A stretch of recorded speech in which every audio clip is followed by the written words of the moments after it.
Recording in progress. Good morning, everybody. We will call the regular meeting of the Board of Supervisors on Tuesday, April 28th, 2026 to order. We start with the Pledge of Allegiance led by Supervisor Kosmicki, please. Ready, I pledge allegiance to the flag of the United States of America and to the republic for which it stands, one nation, under God, indivisible, with liberty and justice for all. Is there a motion to acknowledge the certificate of posting? So moved. Second. All right, all in favor, please say aye. Aye. All right. 5-0. Board announcements. Any supervisors have any announcements, updates they want to start with? Yes. I just want to give a special thank you to everybody that was involved, which was for a vision, kind of a vision project that we started out of First Five. And it was amazing to see so many groups come together. So it was the County Office of Education, Public Health, First Five, and Speaker Rivas's office, and I know I'm forgetting some right now, but it was just amazing. Some of our local optometrists in town, and it was really incredible to see. We worked with Aromas San Juan School District and provided free eye screening, and then went back and did vision exams for any children that needed it, and then outfitted them with the proper prescription, and glasses were made and given to them that day, ensuring that every child starts with a very successful path in their learning. And so it was an incredible experience, and I really want to give special thanks to everybody that was involved with that. I know Dr. Scott and Priyanka with Public Health were incredible, Dr. Redman, and so just thank you to everybody that made that happen. It was really neat to see, and the kids were so excited, and an incredible opportunity for them. There was no financial ask, no medical information, nothing needed at all, no insurance. It was for every child that needed it, and so it was a very rewarding and awesome experience. So thank you. Thank you. Anyone else? Yeah, Mr. Chair, just one, the Council of Governments, just want to let everyone know we have made another step forward on really honing in on potentially doing the two-lane add-on expansion to the existing Highway 25 as a conventional highway, but we eliminated an expressway option and formally have kind of put our stamp on the idea of using the expansion of 2 lanes on top of the existing 2 lanes, and we're continuing to move forward on the process. Thank you. Thank you. Supervisor Curo, Velasquez, anything? Okay, great. Well, thank you. We'll move to public comment. Opportunity to address the board on items of interest not appearing on the agenda. Do we have any public comment for items not on the agenda today? If you'd like to make a comment in chambers, please provide a speaker card. On Zoom, please press star 9 or the raised hand icon. And in chambers, we'll start with Mia Casey.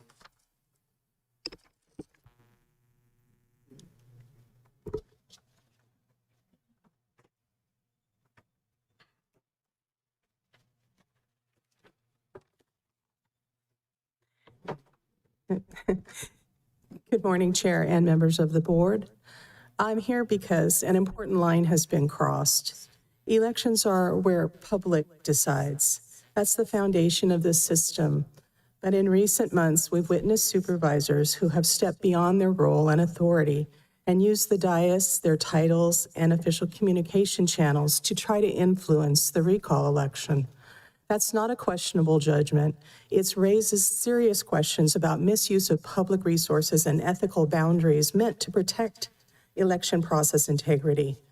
You might not like the recall, you may disagree with it, you might even question motives, but Supervisor Zanger, Kosmicki, and Velasquez, it's not your role to use the power of your office to shape or to undermine an election. The dais is not a campaign platform. These microphones are not campaign tools. When you speak in your official capacity, it carries weight. That's why these rules exist, to ensure the public trust is not used for political advantage. So I would ask you to please stop. Now I want to address something more personal to me. Supervisor Kosmicki, you publicly challenged me over this issue, and debate can be healthy. But what followed crossed a line that should never be crossed. A photo of me with my young granddaughter was pulled from my page and posted onto your official communication page as part of a political attack. A child who has nothing to do with any of this was used as a prop. I asked you multiple times to take this photo down, but you did not. So I want to say to you that this is not debate, that's exploitation. You used a photo to try to deflect from your own actions by pointing at a campaign sign in it and accusing me of misusing my title. For the record, I was actually mayor at the time, so the sign was accurate and true, violated no rules. But even if it weren't, it doesn't justify what you did. We can disagree strongly, but involving a child is unacceptable.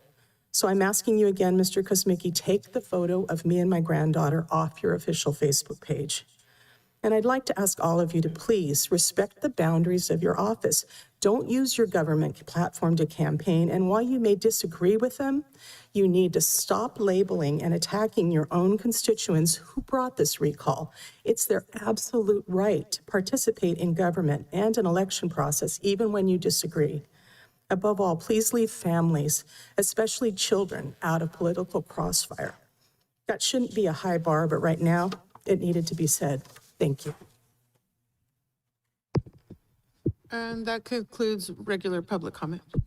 Okay, thank you. Moving on to consent agenda. These matters shall be considered as a whole and without discussion unless an item is removed from consent. Any supervisor have any items they wish to pull off the consent agenda? There's Stella. I'd like to pull item 1.8, please. 8. 1.7, please. Supervisor Carrillo Velasquez, any items? No? Okay, so 1.8 and 1.7 will be moved to the, we will hear those items separately. Is there any public comment for items on consent that were not pulled?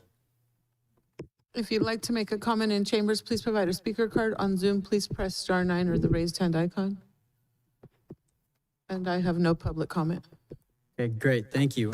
Is there a motion to approve the remaining consent items, except for 1.7 and 1.8? So move. I'll second. Okay, we have first and second. Can we have roll call vote, please?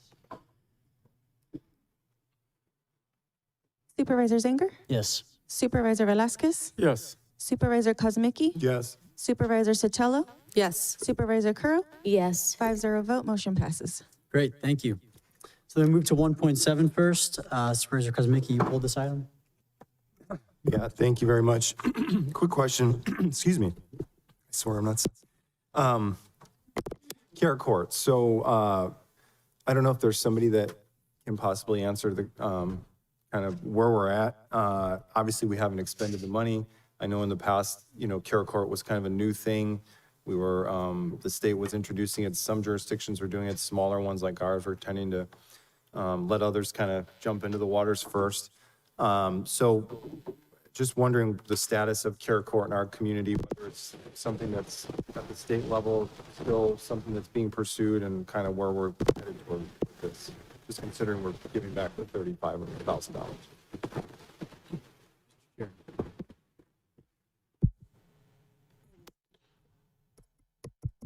Mr. Chair, members of the board. Yes, Care Court still continues as a possible. Yeah, I think your microphone's working.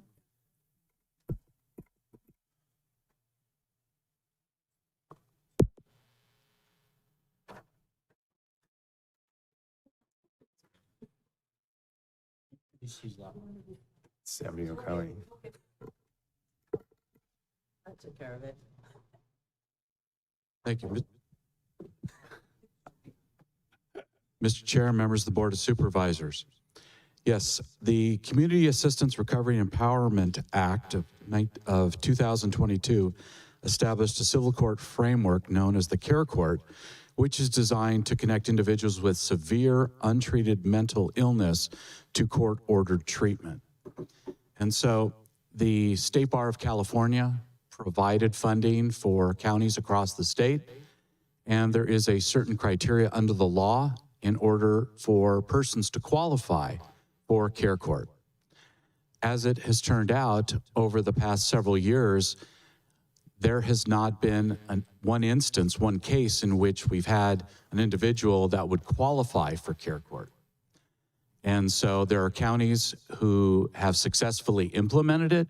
There are some who simply have not had the cases based on their demographics and their population. So we were offered additional money to continue the care court, but having discussed this with the Superior Court, discussed this with the contract indigent public defenders, and having discussed this at the Public Defender Oversight Committee, it was determined that at the current time we have no need, and it is not anticipated that we will have any need. However, we do have the ability at some point, if we determine that there is a need, to then go back and seek the grant funding. So this grant has expired. And so as a result, we are obligated under the grant agreement, having not expended the grant funds, to return them. Yeah, I fully understand the returning, and the Public Defender Oversight Committee's recommendation makes sense. I just, from the broader perspective, I just would like to get an idea of, are we just not interested maybe in pursuing care court, or is it just simply a matter of numbers and we not having, because, you know, the governor and the state was very, it was presented as a very bold change in how to address mental illness, how to address homelessness. And, you know, I don't know exactly what the criteria are, but I find it hard to believe that we don't have anybody in our entire county that would qualify for having the level of severe mental illness when we see some of these folks on a regular basis who are severely mentally ill. And so it's been determined that we don't have the current need. And under care court, family members, first responders, and others can petition the court to have an individual evaluated and connected to a treatment plan that may include medication, housing support, and other community-based services. But it is a voluntary process.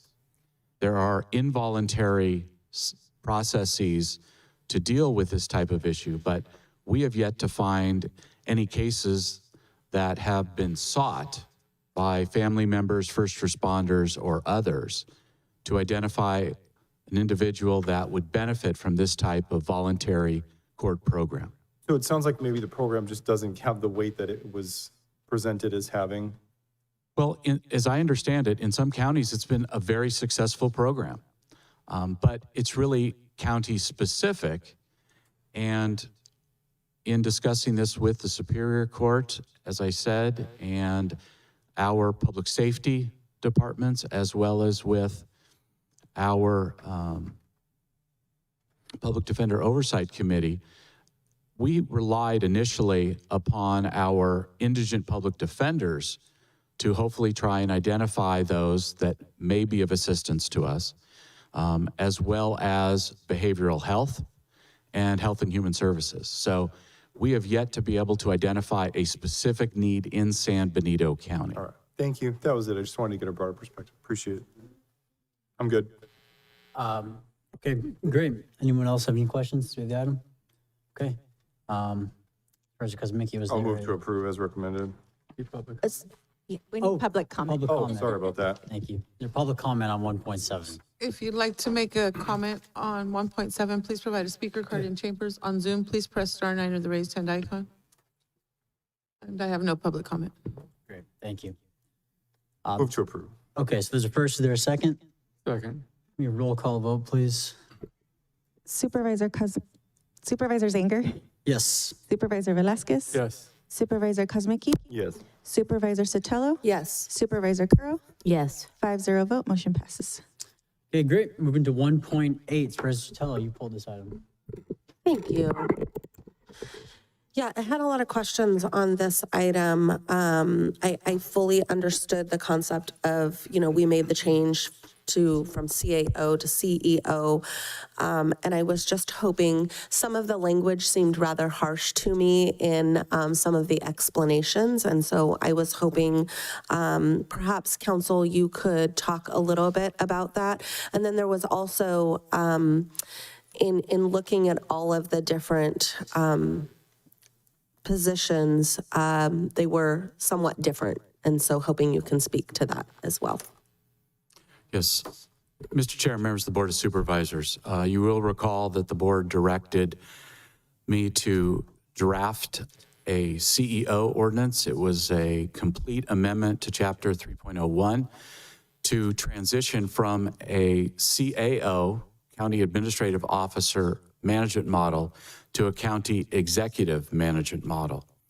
And so in doing so, I reviewed the county code, and we wanted to ensure that the county code, as it identifies senior management and department heads who sit at the pleasure of either the board or the CAO, is consistent with the CEO ordinance. I would just note that all department heads and senior managers in all 58 counties are at-will employees. They do sit at the pleasure of the appointing authority. Under the California Government Code, California Health and Safety Code, and other California codes, there are certain positions that may only be appointed by the Board of Supervisors, the balance of whom are left to the CEO to appoint. So this item is really a cleanup item to accurately reflect what is currently the state, which is that these department heads and senior managers have at-will status. It clarifies the language that identifies what at-will status means.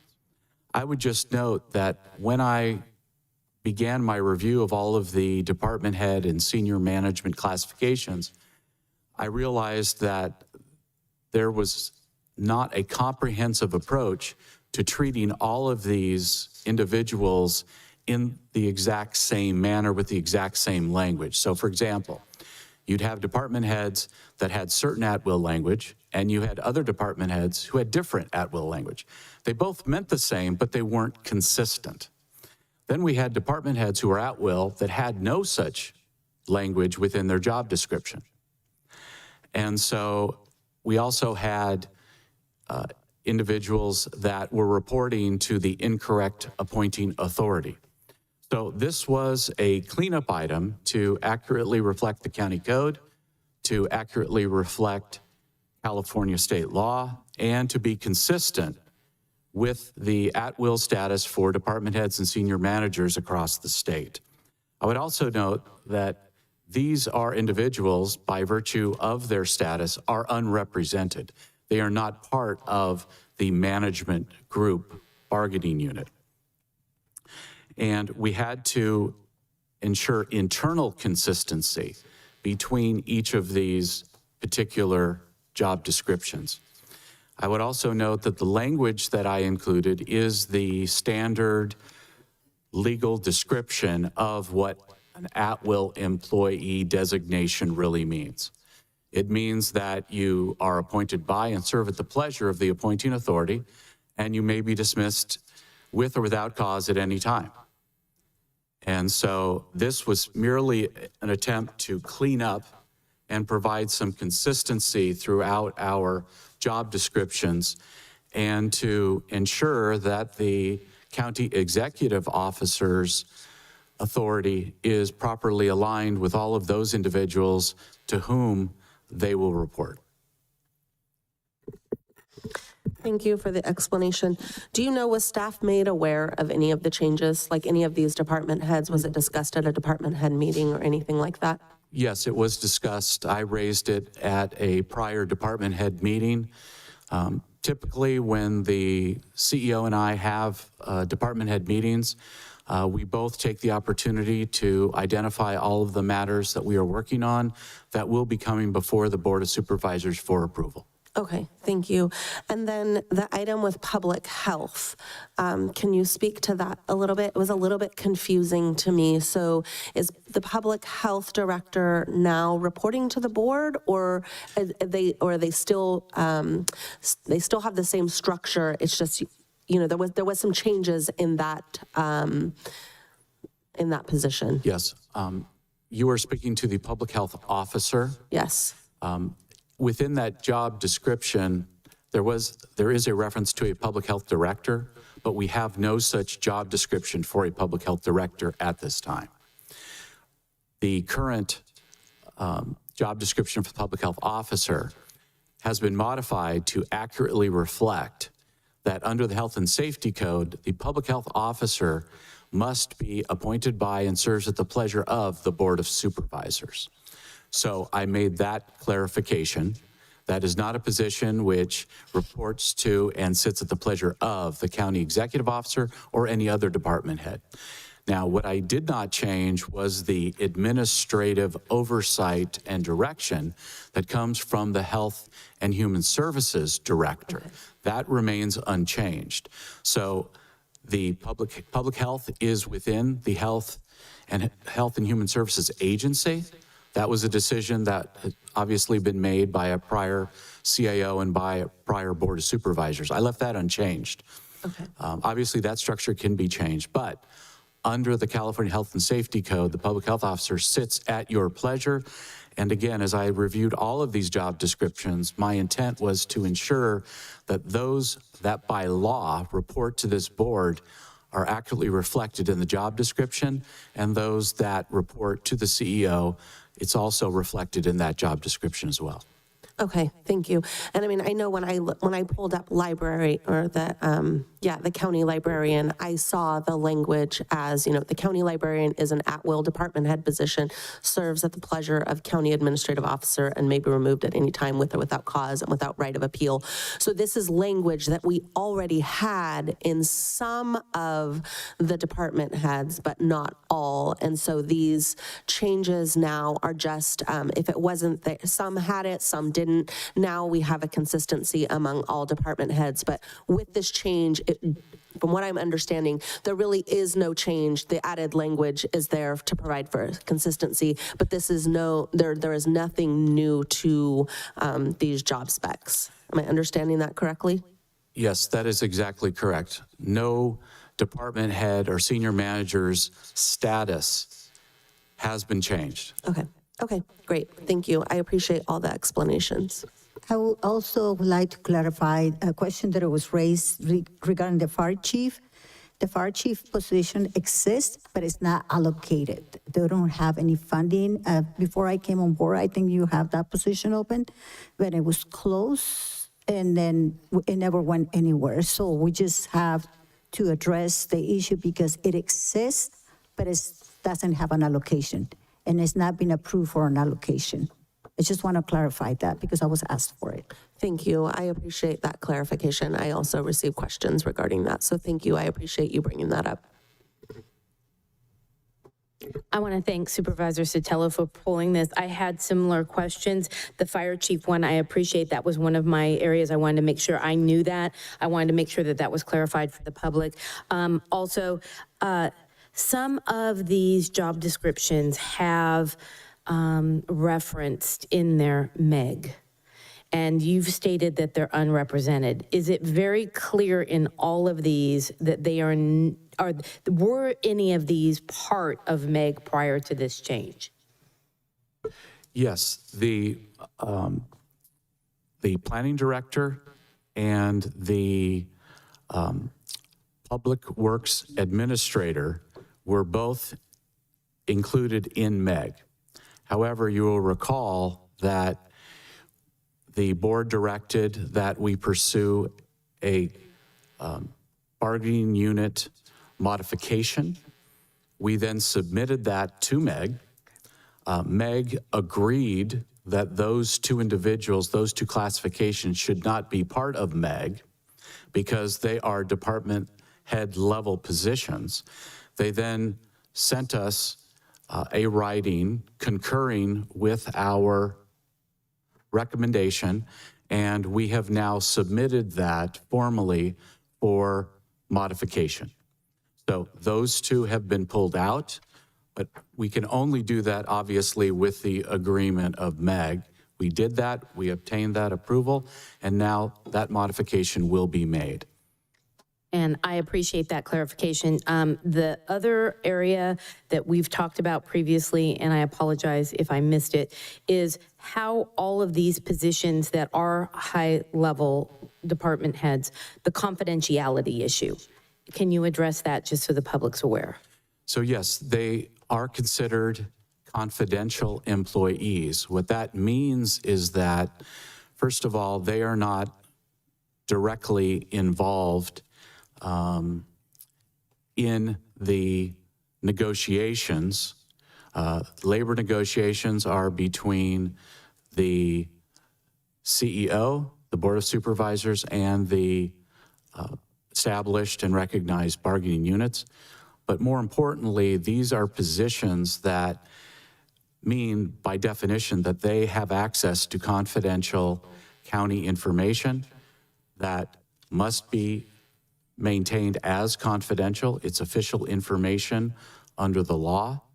And so they're considered confidential employees along with their status as at-will department heads or senior managers. Thank you so much. I just want to clarify one point regarding that matter. I found out when I came on to the county, then the administration office, there were individuals that didn't sign a formal agreement, disclosure for confidentiality. So we're going to ensure that everybody signs that document because they have to sign that document being a confidential employee. But even at this level at the office, when we have HR individuals working with social security numbers and information, private information, they didn't have that one. So we clarify, we clean up this in the office, at the administration office, and we're going to proceed with all the department heads for them to sign the same form. Okay, great. Thank you so much. I appreciate the clarification, and thank you. Thank you. Anything else? Public comment on this item, please? If you'd like to make a comment in chambers, please provide a speaker card. On Zoom, please press *9 or the raised hand icon. And in chambers, I have Carolyn James.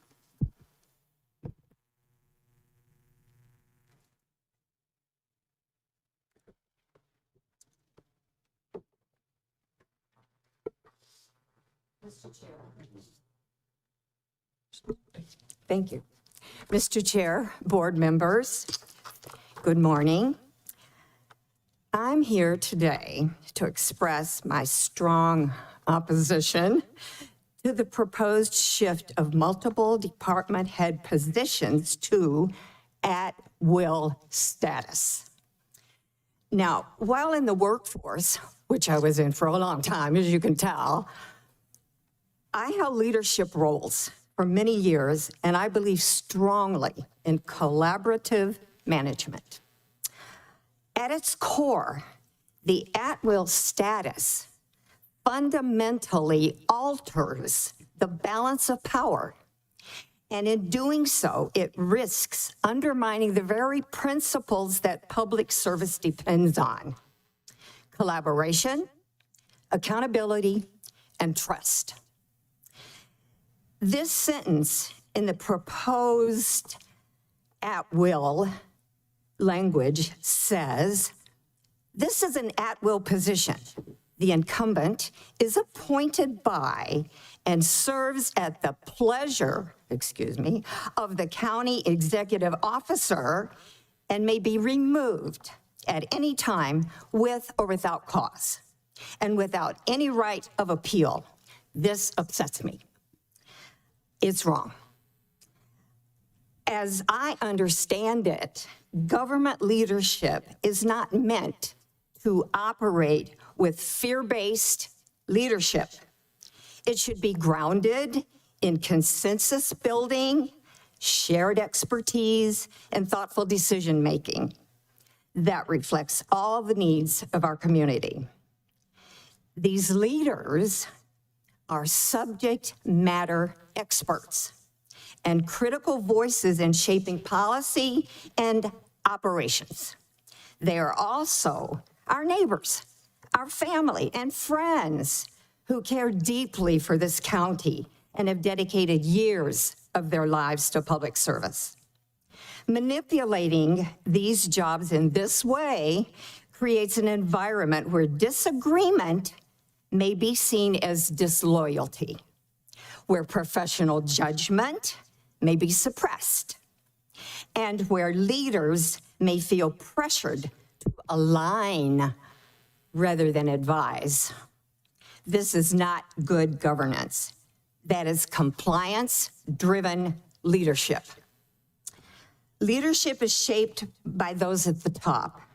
This community has voiced concerns with the current CEO around lack of collaboration, communication that makes people feel small, and leadership practices that feel belittling.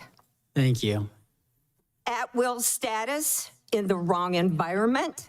Excuse me, the encourages 3 minutes, we have transparency. to be fair to everyone. We have to just cut you at the 3 minutes, if that's all right. We have to be fair to everyone. I'm sorry, Your I'm time is finished? Yes, sorry, the 3 minutes is Okay, up, well, so. thank you for listening. I hope that I will say, please let me say one last thing. If you decide to move forward with this item, despite the concerns I have presented, at a minimum, provide these leaders with severance packages similar to the CEO's contract for termination without cause. Thank you. I have no other public comment. Great, thank you. Chair, can we get a further explanation as to just the basic reasoning behind? I knew your device here. A further explanation on, just again, to clarify the reasoning, understanding there's the concern that was expressed and sort of the reasoning, and also just the context of, there are a lot of management positions in government that are at will, and just kind of why that classification exists. Certainly, Mr. Chair, members of the Board of Supervisors, I'd like to make it abundantly clear that we are not changing anyone's status from a civil service protected position to an at-will position. We are making explicit what has either been partially explicit or has been implicit. I think what's important to understand is there is not a county in the state of California, nor a city, all 480 some cities in the state of California, where their department heads and senior management do not have at-will status. So this board could certainly grant civil service protection to its department heads, but you would be the only county in the state of California to do so. And there is a reason why your department heads are at will. These are the most important positions that we have in government. And it's also reflected in the state law and our various codes, which place some of these positions as at will. They're appointed by the board and sit at your pleasure. This is merely a consistency item above all else. And it's ensuring that there is accountability to the board and accountability to your county executive. Thank you. Yes. I appreciate the clarification and understanding. I was going to make the same comment. I have never worked in a county where department heads were not exempt, and exempt specifically means that they are unclassified and at will. It's amazing that we haven't had this before, and that that there was a lack of clarification and consistency in these positions. But I want to also make sure this is not opening any door to making MEG employees at will. The reason I'm saying that is because there was previously in prior administrations that they wanted to force assistant department heads to be at will. And I want to make it clear, I do not support that. And if a management employee group or any sort of management association chooses to become a real unionized group, that's up to them. And these positions cannot be part of that. And that the exemption of these positions is consistent with counties across the state of California. I just really wanted to make sure that we understand there's a very big difference between management employees and department heads that are exempt from these the civil service, because it is unclassified exempt If you have exempt in your job description, you're exempt as a civil servant employee. And so I just want to make sure that that's understood, and I appreciate the clarification because I did do the research. It is true across the state of California. And we are the only one that there was even a gray area of not understanding. So I think this definitely clarifies that for not only the people in the positions, but for the public understanding that these are confidential exempt employees that are at will, but at the same time, understanding they're not at will to the Board of Supervisors. They're at will to the CAO or the CEO, my apologies. Just because you have to build a team to be able to be productive in government. And I hear the public comment about team building. Team building also comes both ways. And we need our employees to understand, especially our exempt employees, that we need a team that is fulfilling the wishes and objectives that the board has put on the CEO. That I just want to make sure that that's clear, and that this does not affect management employee group. They have their own rights and their own public service authority. I just want to make sure that that's clear. Yes, Mr. Chair, members of the Board of Supervisors, this action does not in any way impact MEG. Thank you. I completely sympathize with the public comments, and I know that it doesn't seem inclusive and collaborative in spirit, and I really do hope that we can get there where we are all part of one team, right? But I will say I really struggled with the word pleasure. I was like, really don't like this at all. But I did look up the legal definition of at-will employment for government department heads, employees.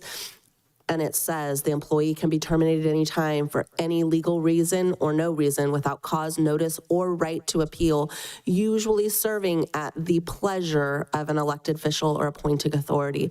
So while I don't like that word, it is there, it is the legal definition. And so, you know, I completely understand. I don't like it either, but I think we've got to be consistent. And so I will go ahead and move to approve this item. I'll second. We do public comment, yes. Can we have roll call vote, please? Supervisor Zanger? Yes. Supervisor Velasquez? Yes. Supervisor Kosmicki? Yes. Supervisor Sotelo? Yes. Supervisor Curro? Yes. 5-0 vote, motion passes. Great, thank you. Move on to the public hearing. Item 2.1, this is public hearing to receive presentation on the climate roadmap, county's first climate action planning document, which outlines key measures and actions aligned with county climate priorities and community engagement efforts. Abraham, this is you, right? Yes, thank you, All right. Mr. Chair, members of the Board of Supervisors. Good morning. This item was continued from your regular meeting of February 24th to today, April 28th. Before you is the San Benito County Climate Roadmap, as you mentioned, Mr. Chair. This is a collaborative effort amongst the San Benito County Public Works Department, the Planning Department, Integrated Waste Management, along with community engagement. The goal is to advance greenhouse gas reduction efforts in the unincorporated areas of the County of San Benito and to position the county for additional grant funding opportunities.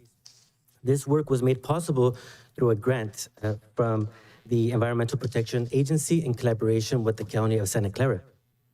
Our consultant, Rincon, will be providing a brief presentation on the roadmap, but before inviting them to present, I'd like to introduce our Integrated Waste Management Manager, Selena Stadler. Good morning, Chair Zanger, members of the board. Today's discussion is especially timely as we just celebrated Earth Day in San Juan Bautista with the community this past Saturday. If adopted, the climate roadmap would be the county's first climate planning document. It outlines actions aligned with local, state, federal, and regional climate priorities, including the Comprehensive Climate Action Plan, and it is informed by community engagement conducted over the past 2 years. It's important to note that the roadmap is intended to serve as a non-binding framework to guide future climate planning efforts, grant applications, and regional coordination, all subject to future board approval and available resources. We're pleased to continue this effort that builds on direction from the board back in 2021 to develop a climate planning document supported by a $200,000 allocation. While that original effort did not move forward at the time and the allocation was ultimately unspent, a later partnership opportunity with the County of Santa Clara enabled San Benito County to develop a grant-funded climate roadmap. I would also like to acknowledge County of Santa Clara staff. We've got Management Analyst Janani Chandrasekhar. Staff has worked closely with agency partners, community members, agricultural stakeholders, and technical consultants to develop the roadmap before you today. And at this time, I'd like to turn it over to our consultant, Ryan Gardner with Rincon. Thanks. Good morning, Chair, members of the board. I'm Ryan Gardner. I'm a principal with Rincon Consultants, and I've been the primary technical lead on the roadmap as well as the broader regional climate action or comprehensive climate action plan. So as was mentioned, this work was funded by a EPA Inflation Reduction Act grant that was provided to the MSA, or the Metropolitan Statistical Area of Santa Clara County and San Benito counties. That plan was developed in coordination with both jurisdictions as well as the cities of those counties and multiple agencies, transit authorities, climate or community choice aggregators, and others. And that plan was submitted to EPA and adopted earlier this year. And then as an additional sub-grant to the County of San Benito, we developed a roadmap that really took all of those goals and targets from this regional plan and then filtered it down to be more specific for the county. And we did that through feedback from local agencies and the community. So why develop a roadmap? One of the major benefits, as has been mentioned, is the opportunity to apply for additional funding. So this work was grant funded, and there are more grants coming through state and other channels that having a plan like this makes you more competitive for. And it also opens up opportunities to collaborate with partners who are already working on a lot of these actions. Additionally, it can help improve the health and safety of the community and help build resilience to climate change, some of the effects we're already starting to feel. And it also helps align county actions with state regulations. So as part of this work, we integrated state laws like SB 1383, which is organics diversion, SB 100, which is 100% carbon-free electricity by 2045, as well as California's landmark climate bills, SB 32 and AB 1279, which call for 40% reduction below 1990 levels in greenhouse gas emissions by 2030 and carbon neutrality by 2045. Just some of the grant opportunities that we're seeing currently in California. Proposition 4 is a big one. This is the climate bond, $3.5 billion going to things like safe drinking water, wildfire prevention, clean energy, and nature-based solutions, which is a huge opportunity in San Benito County. And this money is going to be going down through multiple different channels. And having a plan like this helps position you for that and has established some relationships with partners that are going to be key to winning some of this money.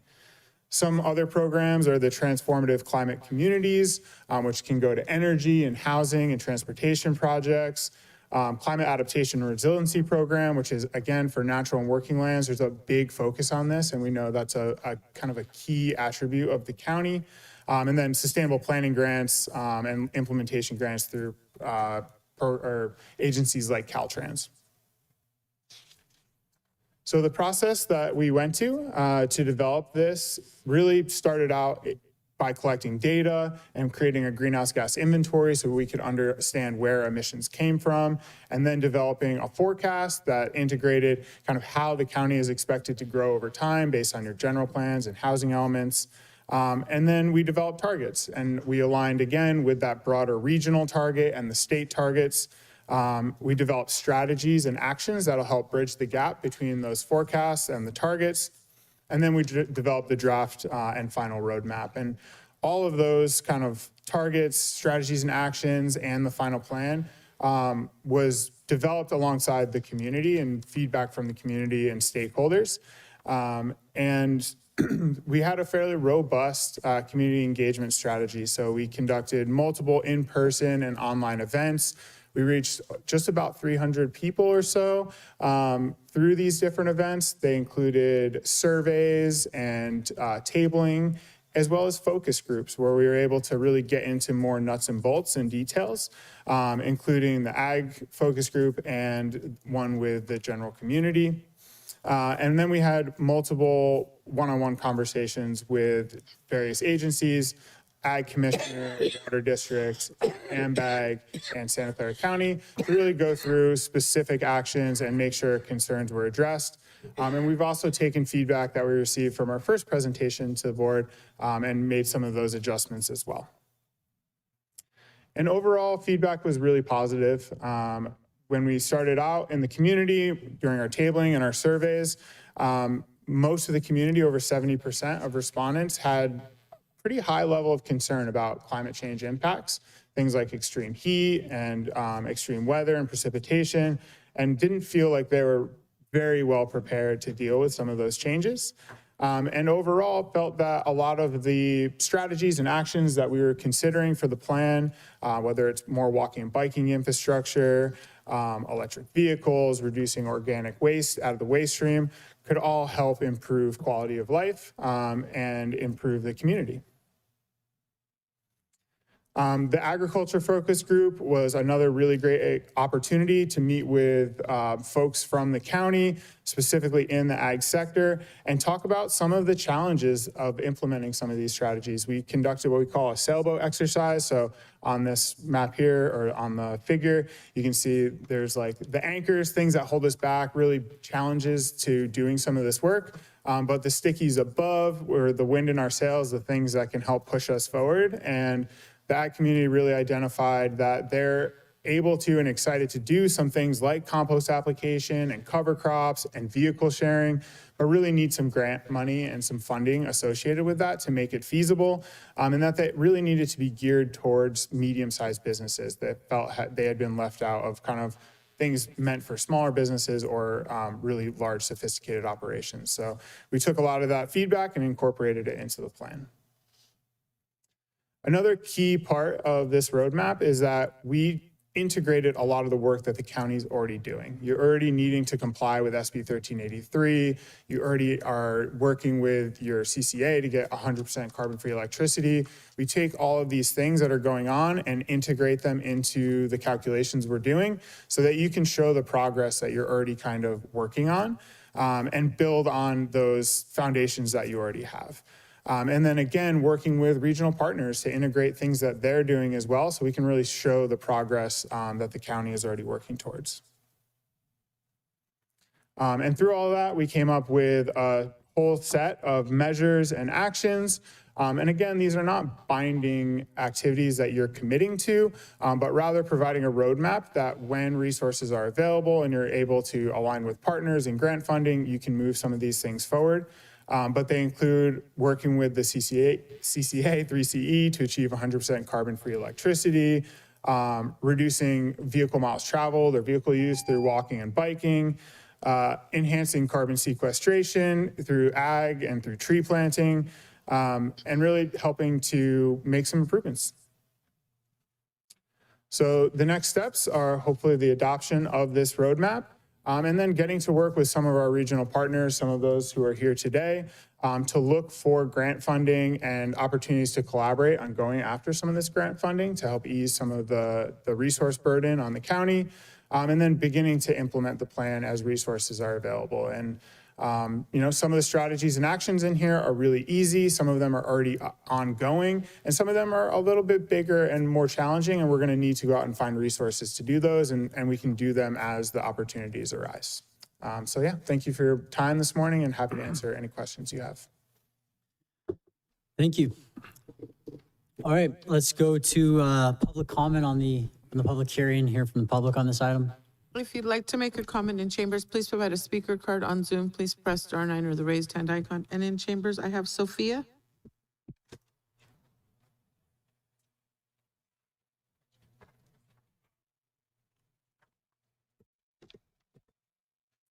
Good morning, Chair and members of the board.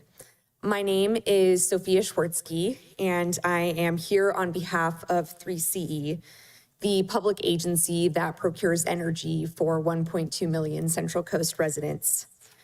3CE is proud to be a key partner throughout this roadmap. We want to thank the board and county staff for the thoughtful planning and community engagement that went into developing it. San Benito County has been a member of 3CE since 2018. Supervisor Curro represents the county on our policy board. CEO Colio Warren serves on our operations board, and Selena Stotler sits on our community advisory council. San Benito County doesn't just benefit from 3CE's programs, it directs them. To date, your constituents have received $850,000 from 3CE, and I want to talk about how this funding aligns with the roadmap. We continue to invest directly in San Benito County through our member agency programs, which provide up to $300,000 per year for funding electrification efforts, including fleet planning, reach code development, and charging infrastructure. We also offer rebates for residential, commercial, and agricultural customers. This roadmap mentions several of our programs by name because they directly support the county's climate goals across multiple sectors. Our ag electrification program to help decarbonize farm equipment, our Plan Your Fleet program to transition medium and heavy-duty vehicles to EVs, and our new construction electrification program to encourage new housing to be built all electric. 3CE has a goal of delivering 100% renewable energy, and we are glad to see that commitment reflected in the roadmap. In 2025, 3CE delivered enough clean energy to power more than 350,000 homes. We are on track for 70% of 3CE's energy to be clean and renewable by the fall of 2028. 3CE supports the staff's recommendation to adopt the climate roadmap to advance greenhouse gas reduction goals and to use the roadmap as a planning framework to guide future climate-related planning. Thank you for your time this morning. And I have one other on Zoom. Leslie, you've been unmuted and you have 3 minutes. Yes, thank you so much.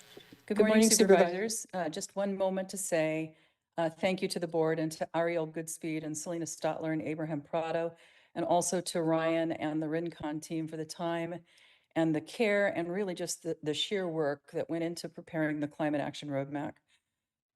I think this kind of planning takes a lot of coordination, a lot of listening and technical work. And I really appreciate the effort to bring something forward that gives the county a framework without committing the board to immediate implementation. I think people really took to heart the concerns that they heard from the Board of Supervisors in September. And I see all of that reflected in the roadmap. And so, you know, I'm confident that approving the roadmap today really preserves all of that work and leaves future decisions, including timing and funding and staffing and priorities with the board. So thank you all for your hard work and for giving the public the opportunity to not only weigh in, but to participate and offer comment today. That concludes public comment. Sorry. Great, thank you. That concludes public comment. Thank you. Bring it back to the board. Any supervisors have any comments, questions on this? Supervisor Curro? I want to thank all the work that's been done on this. I do have a couple of questions, and I'm thinking maybe staff might be able to answer some of them, if not the CEO. This program actually started how many years ago? Staff presented on the Climate Action Plan, Sustainability Master Plan back in June of 2021. So 2021, this started from a prior board, because of course I wasn't on the board at the time. And did the county invest money in this? The county allocated $200,000 at that board meeting, and none of that funding was spent. None of it was spent. Okay, so everything was paid through grant funding. So if we were not to approve this today, we'd have to start all over, right? Correct. Okay, I just want to make sure we understand how much was invested in this without it coming out of the general fund. And if we could just clarify, this is a roadmap that we will be continually looking at future and how could we fund it. It is not a funded program right now, correct? That is correct. The county did commit by resolution to a 3-year participation in the Regional Climate Project Working Group that will be coming back to you hopefully before the end of the fiscal year for discussion. That is a $15,000 contribution, and that supports our membership with Monterey County, Santa Cruz County, various cities within the 3 jurisdictions, and we all apply for regional grants that would help us implement these projects. And our return from grants already received have far exceeded the funding that we've put in. And how much have we received in grant funding already? I wish I had the exact numbers. I can certainly follow. Just rough. Yes, I think I want to say 3 million. Okay. And then we're receiving about 5 electric vehicles at no cost to the county. We will have to front that money, but we would be receiving reimbursement for those vehicles. Which far exceeds the $1,500 to being a member. The reason I'm bringing these questions up is because I didn't know enough previously, and with all of the work that's been done in the past, and where this can open opportunities for future grant funding, it doesn't mean we're committing anything at this time. It means that we have the opportunity to commit in the future and obtain grant funding that could help benefit our programs in the future. So I thank you all so much for all of the time that you've given me to be able to ask a lot of detailed questions. And I appreciate all the work and the collaboration that Santa Clara did with us. So that's really great. And I have no further questions. Thank you. Thank you. Supervisor Velasquez. Thank you. Appreciate, too, all the work you guys have done. I do have concerns, and I want to make sure we're trying to address them. I worry about, as we work with the state seems to work with themselves and really leave us out in the end. So I'm concerned about mandates, future mandates. If we approve something like this, what does that mean for us? Does that mean we have to do certain things to meet state requirements once we approve it? Or do we have our own freedom to do what we want to do? And there was a conversation about the goal of 100% renewables. That's great. I think we all want a better environment. I'm concerned, though, that what does that mean that we have to, in the future, approve certain projects, renewable energy projects on some of our farmland that can come back, and all of a sudden we go from farming community to a solar panel community. Grant funding, what does that exactly mean? Do we have a list of what we're talking about, how it affects us or improves the quality of our life? And I don't doubt there is grant funding for us out there if we approve something like this, but what does that mean? How are we tied into it? Again, I guess my biggest fear is historically the state says one thing and then they come back with a hammer and hit us over the head and say, now you have to do this because you agreed to that. That's where my fear is. And if we're free of that, let's pop open the champagne bottle and celebrate, right? But I have a hard time trusting the state any longer. And I want to make sure that whatever we do here does not tie our hands in the future. Yeah, I would say that the adoption of this roadmap does not commit you to anything further. The mandates that you're going to see from the state are going to be mandates from the state. If anything, this plan is giving you a little more local freedom because it allowed you to show how you're going to hit some of these long-term state targets in a way that makes sense here with community feedback. But adopting this plan is not going to require you to do anything additional. And the 100% renewable electricity, that's a requirement from the state on electricity providers, not on the county or the community. So that is a law on the books, SB 100, the Renewable Portfolio Standard, and 3CE and others are working towards that already. So yeah, nothing in adopting this plan is going to increase the amount of requirements from the state. It's really just showing how you're working towards the goals that the state has already adopted for emissions reductions and things like that. And then as far as the grants, it's hard to say in general, because there's lots of different grants with lots of different grant requirements and whether there's matching funds and things like that. That will just be kind of based on the grants that you go after, and you'll have the opportunity to look at a grant opportunity and determine if it's something you want to pursue or not. And again, this is my fear of the state is always, this is so great and beautiful, and then it's, but you didn't do this, therefore penalty down the road. And I know it's not there now, but the history of what we've seen is exactly that. So that's why I have fear. Maybe from our council, as you go through the legal part of this, I want to make sure that we're not bound to anything, that we have the freedom of choosing what we want to do in the future, and that we're not told that this has to happen now because you approved this plan. Yes, Mr. Chair, members of the Board of Supervisors, I believe the assessment that's been presented to you is in fact correct. That is that the board's approval of this plan does not in any way obligate the board to take any specific future action, and that your discretion remains with you. Okay. Well, again, thank you for, I know all of you did such a lot of hard work to bring this forward. Just want to make sure those are my concerns, and they have been from the very beginning. So thank you. Thank you. Yeah, thank you for that. I mean, I share the same concerns, but I look at it from a pros and cons perspective, and there's a lot of tools in this toolbox to use down the road that are, I think, going to be very valuable to us. So I just want to thank everybody who was involved. And the only one clarification, at least from my perspective, I sat on the 3CE board for 5 years, and appreciate all the staff, the comments that were made, but when it comes to programs and hundreds of thousands of dollars in program funding that come to our county, from my perspective, the ratepayers of our utility bills, the people that are paying $400 a month and $300 a month and $350 and $250 and $450, they're the ones who are funding the programs, not 3CE. Thank you. Thank you. First of all, I really appreciate how much time and effort you guys have spent in really listening to the community. And it is very evident with this presentation today. And so I really, really appreciate that.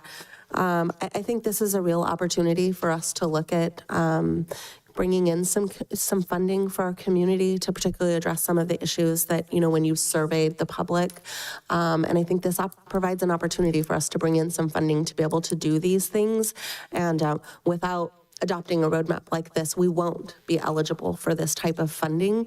And so I appreciate that you tied it back to the quality of life for our residents. And I think that's a goal of mine. I definitely want to make sure that every decision that we're making up here really is increasing the quality of life. So thank you for that. And just to kind of reiterate again, this is voluntary. I mean, there is nothing that we're going to mandate any of our businesses to do, any of our residents to do. This is a roadmap that will be essentially an opportunity for us to go out and get funding, but there is nothing mandated to any businesses in our community nor individuals. I'm understanding that correctly, right? That is correct. Any again, grant application or program ordinance that we would, that that may be mentioned in this roadmap would be brought back to the board for your consideration. So if there was anything we were going to adopt, that would be a separate discussion and a separate vote by the Board of Supervisors. That is, there, just because it's mentioned in this plan does not mean this is an automatic. Every part of this plan would then be brought back to the Board of Supervisors for formal adoption if we so chose to do that. You Correct. understand that? And our hope is to return to the board at least once a year to discuss the roadmap, hear your priorities. I also would like to invite Jenny up because I think there might be potential funding opportunity still available in this grant. The County of Santa Clara County was lead, and so I'd love her to just speak to that a bit. And we're looking at potentially what we can fund some of these measures. Okay, thank you. Thanks, Selena. Good morning, Chairperson and Board of Supervisors. My name is Janani Chandrasekhar. I'm a Senior Sustainability Analyst with the County of Santa Clara's Office of Sustainability and Resilience.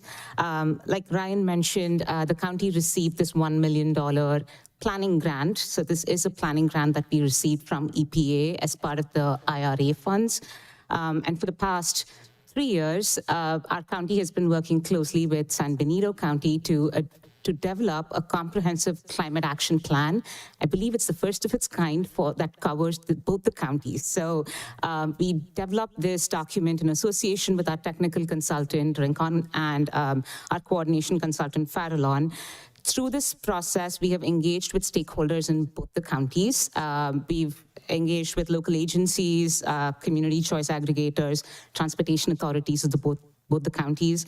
And like Selena mentioned, this was a sub-award that we received the grant and we developed we gave a sub-award to San Benito County to work with them to develop this roadmap. We are also exploring possibilities of additional funding that we might have as part of this grant. Discussions are underway, initial stages to see if there is any part of this roadmap that can be furthered with some available funding as part of the grant. So we've just initiated conversations with Selena and her team. Depends on how the discussions go, and we may be able to come back and give you an update at a later date.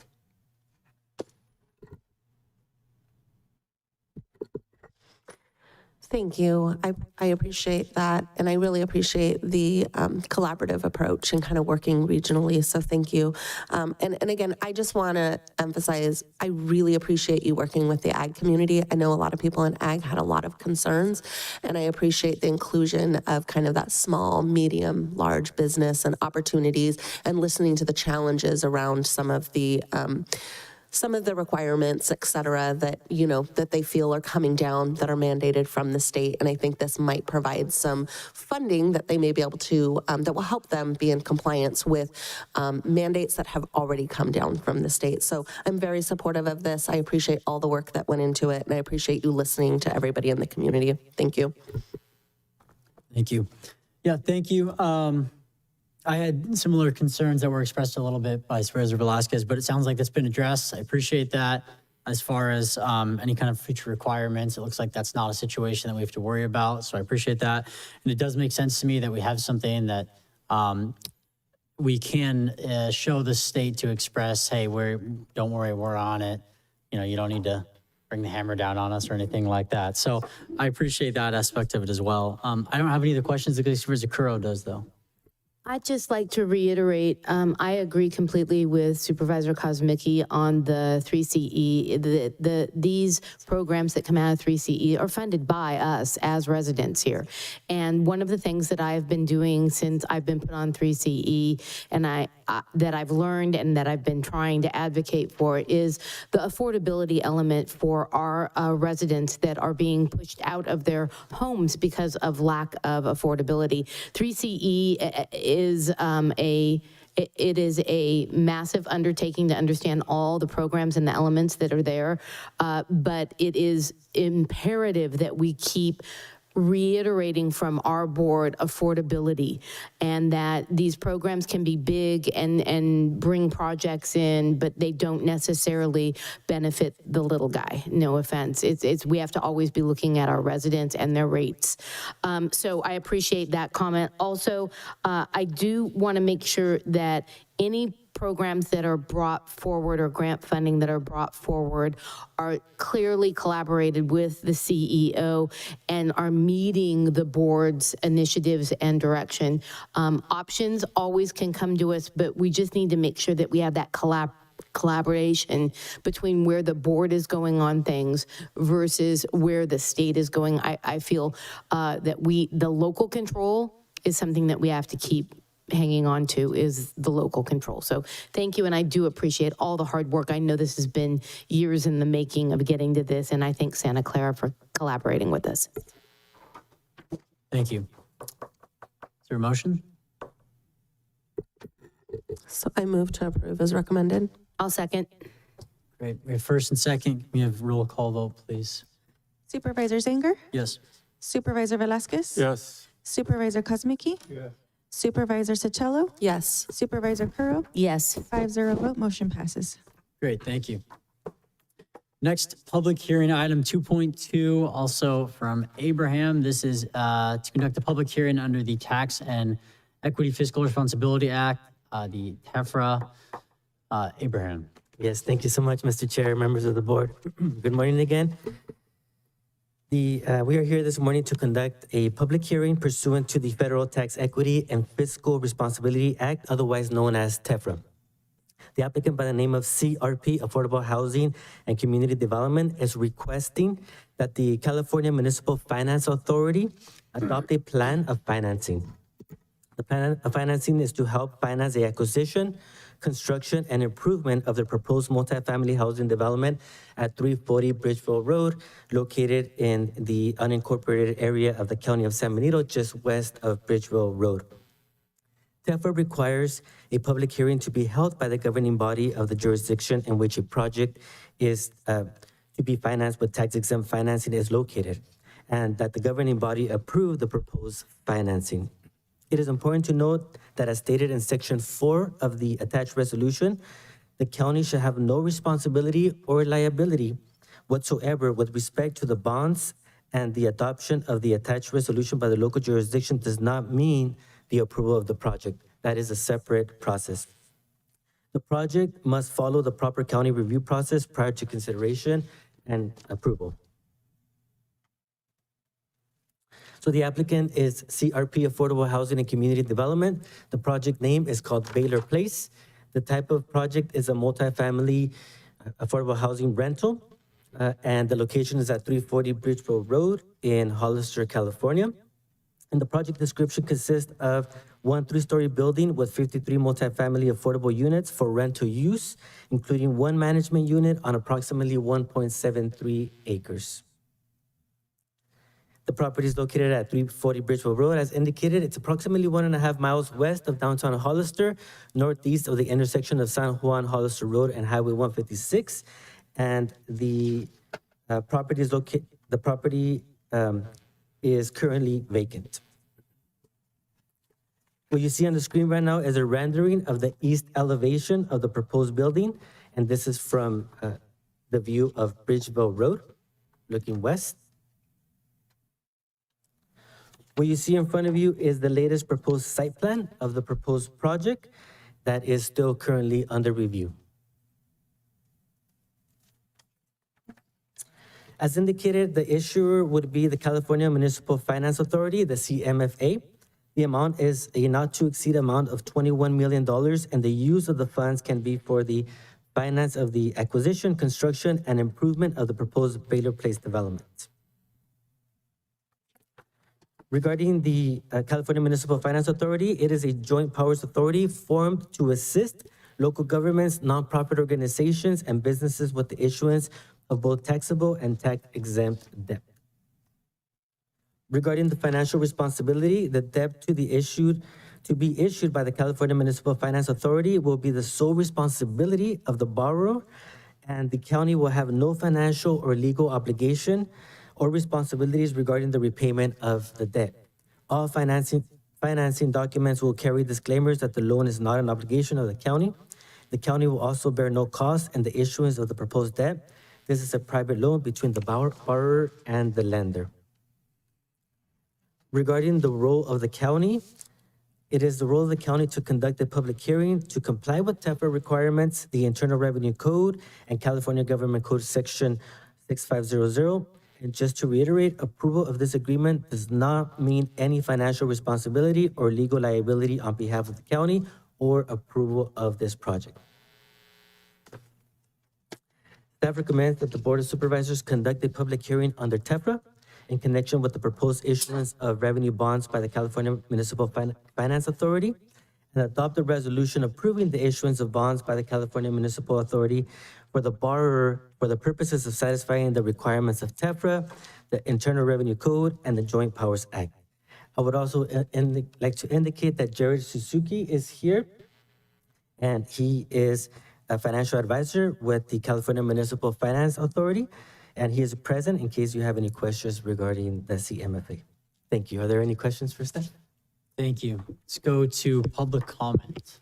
If you'd like to make a comment in chambers, please provide a speaker card. On Zoom, please press *9 or the raised hand icon. And I have no public comment.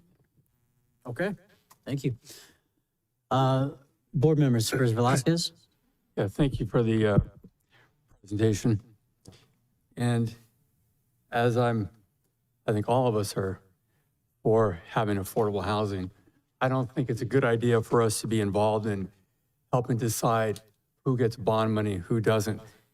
I can say this project, looking at it, the renderings, is exactly the opposite of what we were trying to do as we came with our housing plan.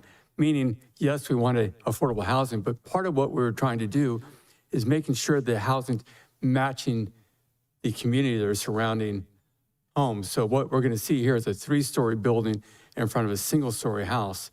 And I can almost guarantee you the public in that area is going to be outraged by this. And it's a mistake we didn't want to make as we were planning what we were doing. We talked about the perimeter housing in a new development would match existing housing so that residents didn't feel they were living under a tower. Now, if it's this whole new development and it's mixed into the whole thing, that's a different story. But this would be 3 stories facing right down at a single-story building or a home. And again, I can guarantee you that those residents are going to be outraged when they start seeing these renderings, and they should be. So what we should be doing is working with, I'm sorry, are you with the company, sir? Was it Jared? Oh, I heard somebody. Yes. The bond issuer? Okay. I didn't know if you were with the developer, so I was just going to ask you some questions. Okay. Okay. Well, let me, if you want to come out, I can kind of tell you some, what I'm going to warn you about here is, we're trying to do something in our community that makes sense. Affordable housing is part of that. No disagreement there with me on that. But design concepts on how you put it together is extremely important. So we're not getting our residents in those neighborhoods upset at what we're trying to do. We want to find a way to do this where the perimeter of a project matches existing homes in the area.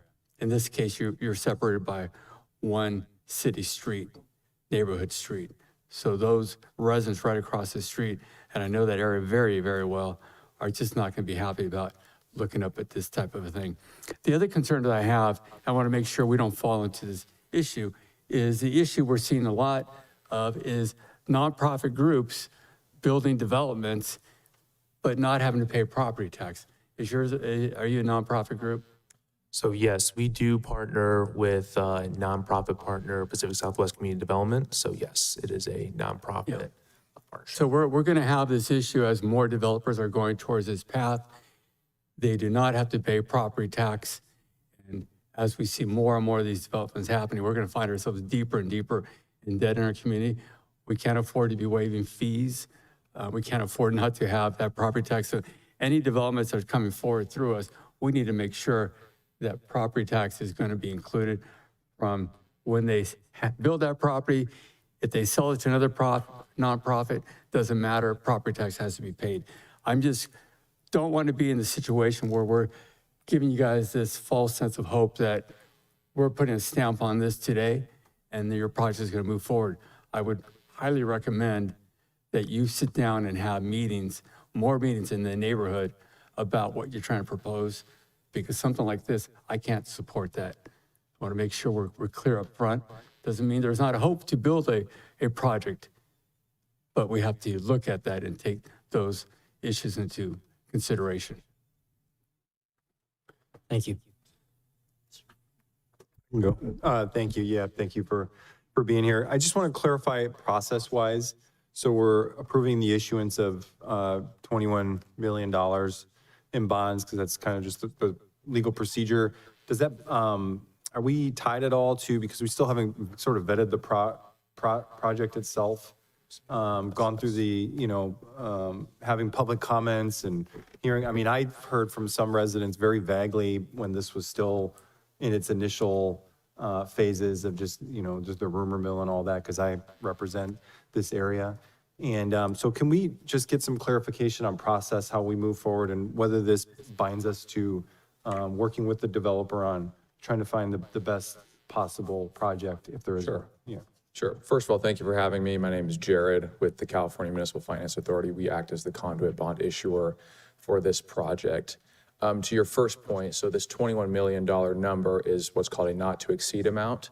The actual number that we will be issuing is much lower. The reason we have a higher not to exceed amount is if the developer applies for additional tax exempt financing and is awarded that, if that total tax exempt number exceeds the not to exceed amount, then we would have to come back and do an additional TEFRA hearing. So we have a not to exceed amount that creates a little bit of a cushion in such cases to avoid having to come back to do an additional hearing to get this re-agendized. So as part of the process, in order for a project to get to this point, a new construction project, it goes through the county's planning, zoning process, and it has passed all of those standards. So in order for it to get here, it has gone through the county's zoning and planning and gotten approved through all of those departments. And these projects, so these are affordable units, which is why they would be eligible to get a welfare tax exemption on the property taxes. For normal market rate units, all those properties would be subject to property taxes, but for affordable housing, yes, they're able to apply for the welfare exemption to receive a property tax abatement. And these projects are vetted, they apply to a state agency called CDLAC, California Debt Limit Allocation Committee. And this committee consists of representatives from the governor, the state treasurer, and controller's offices. So this is a highly competitive process. So for a project to get to this point, it has beaten out other projects and received bond allocation. So I feel like I was kind of bouncing back. No, yeah, I appreciate that. So from a legal perspective, it's not going to come to the Board of Supervisors then? This is specifically tied to the financing. As far as the project itself, the design, the approval? Yes, this has already been approved. It's been approved by the Planning Commission. Correct. Is what it sounds like. Correct. And Abraham's behind you, and maybe he can elaborate because he's, yeah, go ahead. Thank you, Supervisor Kuzmicki. So it is in the process right now of being reviewed. It is a multifamily affordable housing project, which it's not a requirement to go through an entitlement process to like the Planning Commission or board for the multifamily component aspect of it. It is a ministerial process, but we heard your comments, and if it is the will of the board to have the applicant work on adjusting its proposal, it's been reviewed. It's provided. Staff has provided comments in regards to the project itself as presented.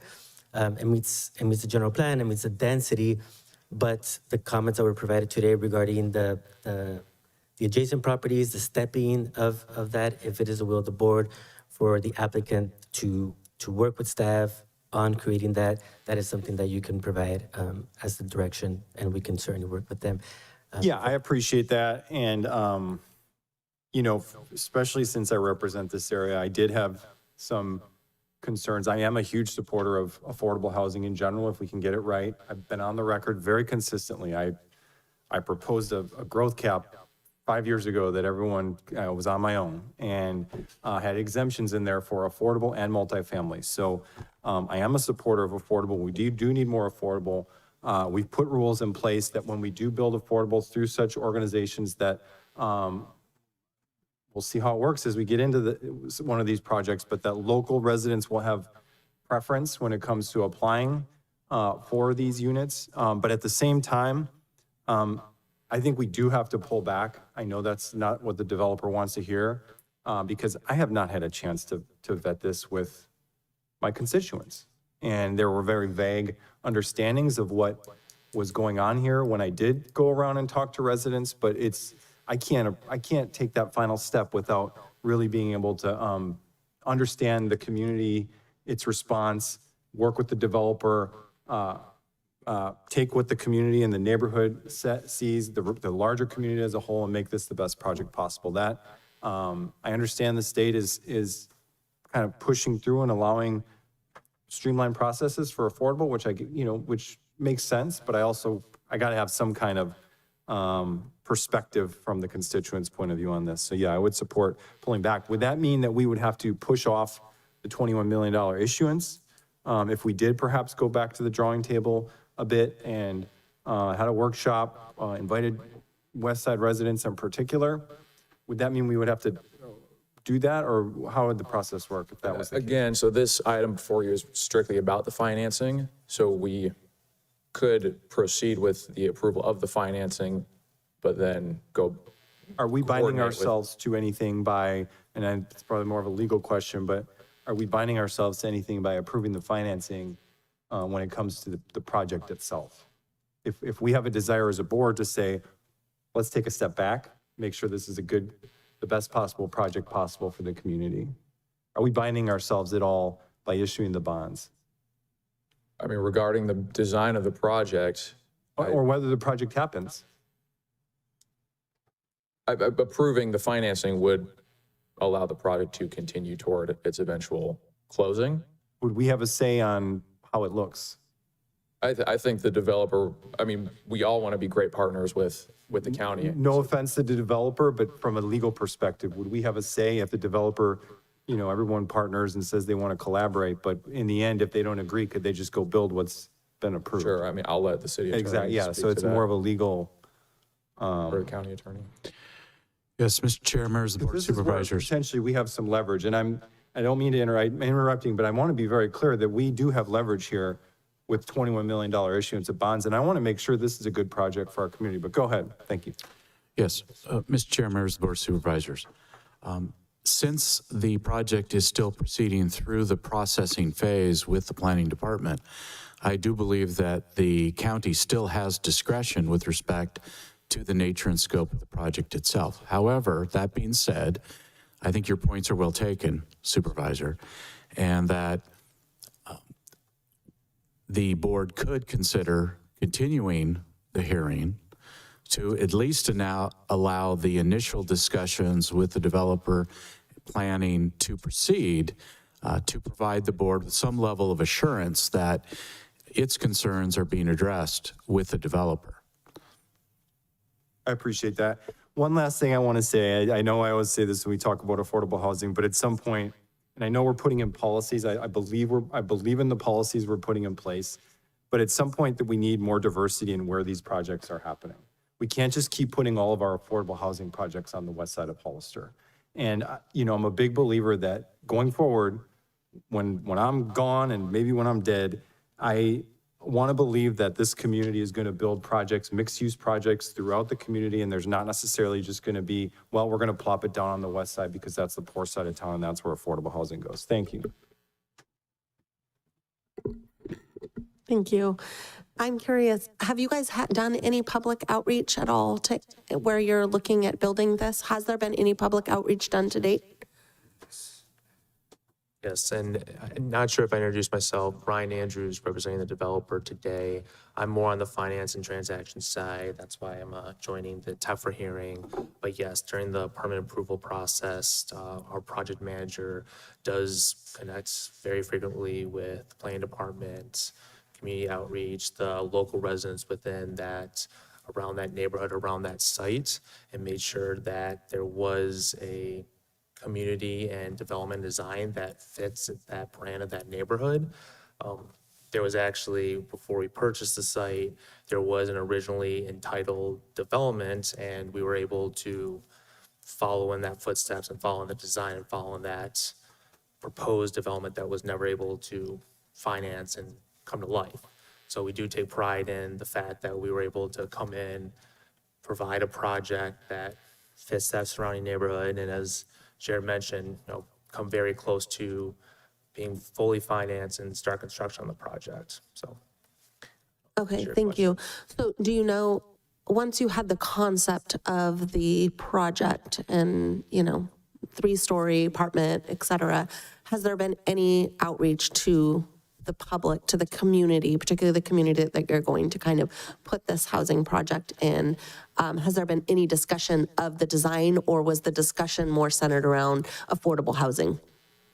Just curious if they've had an opportunity to speak with you about the 3-story part of the kind of concept. Sure. And to answer your question, I believe there's been a few different hearings, and Abraham, maybe you can speak on this, in terms of the design approvals. And that is sort of the opportunity of residents to come to the table, discuss the community, discuss the developments.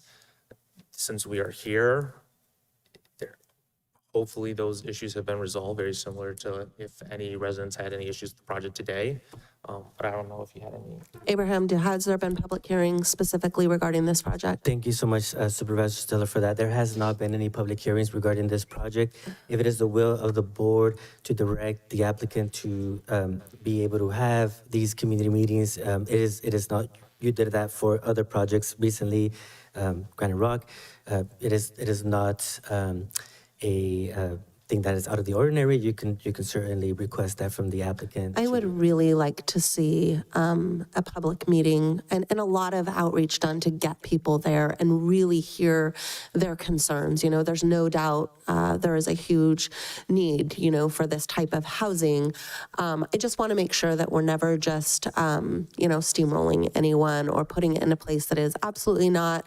And so I think it's really important, I think I definitely want to make sure that we are really, really listening to the community.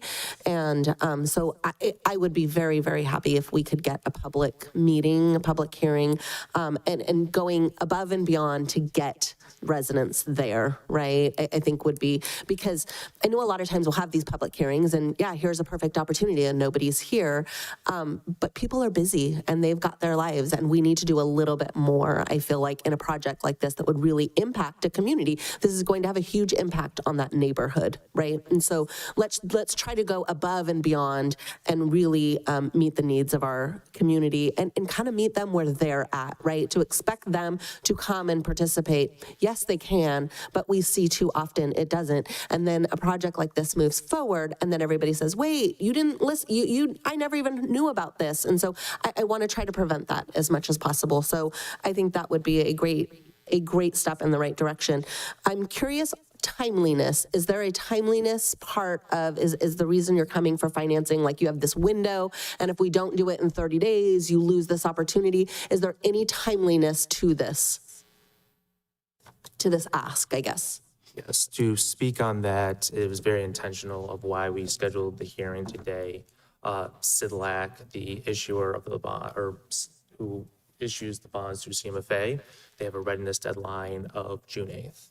So that is the readiness deadline that we need to meet. That includes closing and construction financing, receive permits, submit that to CIDLAC, and close out the project on the application pre-development process. And so if we don't meet the deadline of June 8th, then what happens? Do you have to kind of start all over again? Or is it just, can you get an extension? What does that look like? There is possibilities of extension, but it's not guaranteed. So it is the best interest of the project and for those involved, that we perhaps approve the TAF for today and then, open to more community involvement. I think we want to emphasize that this approval today does not determine and guarantee that the design and approvals on the planning side is approved. Those are two separate issues. So I think this hurdle today is to approve the bonds, the financing, but then there's more comments to be said more on the planning side. We're kind of separating the two issues. Okay, so Abraham, with a ministerial review, if we approved this today, but like I said, to me, very important that we do this public outreach, we really hear, and let's just hypothetically say that neighborhood says, yes, we really need this. We want 2 stories max, right? So now your 53 units goes down to, I don't know, let's say 39. Being that it's not coming back to the board, not going to the planning commission for that type of scrutiny, how do we ensure that it aligns with what we collectively want up here as a community? Being that it's a ministerial review, and then we've approved this financing arm of it. Yes, thank you for that question, Supervisor Sotelo. It is a really sensitive topic, and it's as mentioned, really much needed in our community, but we got to make sure that it fits the community, and these concerns that you bring up are very valid and are very valid to the neighborhood, to the neighbors, to the residents in the area. And so in the past, not necessarily here with the county, but my previous jurisdiction, we've had community meetings like at Calavera School and specifically for the west side of town, and had people come out and be available in English and Spanish and listen to the particular topics and those particular cases with zoning updates. But for example, that could be something that you can certainly direct staff to do, for the applicant to be able to provide that community meeting, for the applicant to be able to present their project and get feedback from the residents, and certainly staff can be listening in to those feedbacks. In regards to whether you approve the TEFRA hearings today for the bonding issue, and I think that we could just confirm with County Council to make it clear that legally, because it's a ministerial project, that because the direction from the board, if it is going to be the direction from the board, that we work with the neighborhood, with the applicant to adjust the rendering to make it more fitting, and potentially have a 2-story instead of a 3-story, or maybe a step from the adjacent single-family homes, and then maybe in the back be step up, or whatever that end result may be. If we can certainly be able to do that legally, because when it comes to ministerial, one of the challenges is that we have our zoning regulations, we have our general plan, and so as long as the applicant is meeting those requirements, it's challenging for in a ministerial process to reject it. But if it comes as a direction from the board, then I just want to confirm that legally we can certainly do that without necessarily continuing this item. So I would just defer if that's okay. So if we approve the finance, like, okay, go ahead and go do that, but we gave you, we really want you to do this public outreach meeting, do a public hearing, really listen to what the residents are saying and what their concerns are from this neighborhood, right? Really make them, give them a voice in this process based on what the community and the residents say. Then you have then we're essentially, you would make the determination of, okay, this can't be 2-story, or okay, they're good with it being 3-story. Is that you would make that decision under the ministerial? Under the ministerial, it would be processed through the zoning and general plan. And so if we But currently this is compliant with the zoning and the general plan. Correct. That's my concern, is that how are we going to ensure that we're not just creating a checkbox, right? Like, I really want people to be heard. I don't want to just create a checkbox that, okay, you have this public hearing, okay, stamp, done. Okay. I want it to be that, okay, based on what you hear out of this public hearing, we're able to make some changes, right? We're able to make this the best project that we possibly can for our community. And so I'm trying to figure out how, as the board, like I am so supportive of having affordable housing here, but I'm struggling with the fact that, you know, it almost seems like at this point, if we approve this, then there's not a whole lot that, yes, you can go ahead and you hear us and go have the public hearing, but you don't really have to make any changes. And so council, can you maybe help me understand like what our role is in this and what we can and can't do? Yes, certainly. Mr. Chair, members of the Board of Supervisors, Mr. Abraham, I believe, has accurately laid out the circumstances of this project and the nature of its review. However, I do believe that the board has expressed some very important, serious and legitimate concerns regarding the project.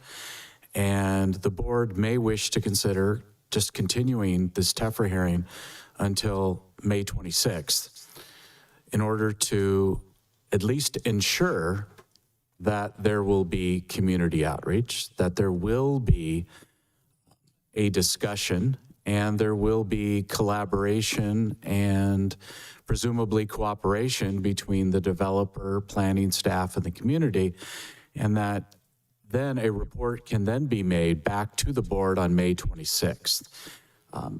Based on everything that the board members have expressed here today, that may be the board's most optimum choice at this point.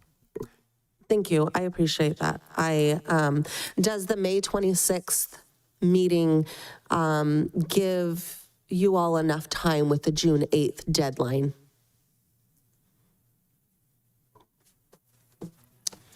It is cutting it tight, but if you think that is required to approve and get the Board of Supervisors comfortable with this project, that's something we're open to. Okay, great. Thank you. Those are my questions. Thank you very much. I was going to make a motion. What's that?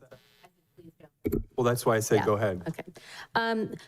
This hits at the heart of my concerns with San Benito County and the fact that our general plan and our zoning are not the fail-safe that we need them to be. But also this hits at the heart of where my concerns are continuously about this isn't one of our housing element locations. How does this affect RENA numbers? I'm not asking for answers right now. I'm making a statement. Will this require annexation into the city of Hollister for water and wastewater? There right now would be no property tax, and if we did ask for property tax and did require that, we don't have a tax sharing agreement that I feel fulfills what the needs are for San Benito County and our fair share. We talk about fire and heights of buildings. If you look at some of the housing elements that we have adopted, some of these housing elements in these locations that we so amazingly adopted are going to require the density to where we'd have to have 8 to 10 stories. And we know we can't do that. So there are things that we've done in the past, and there are things that we've done currently that all are not coordinated with our general plan and our zoning, and we need to be looking at those things.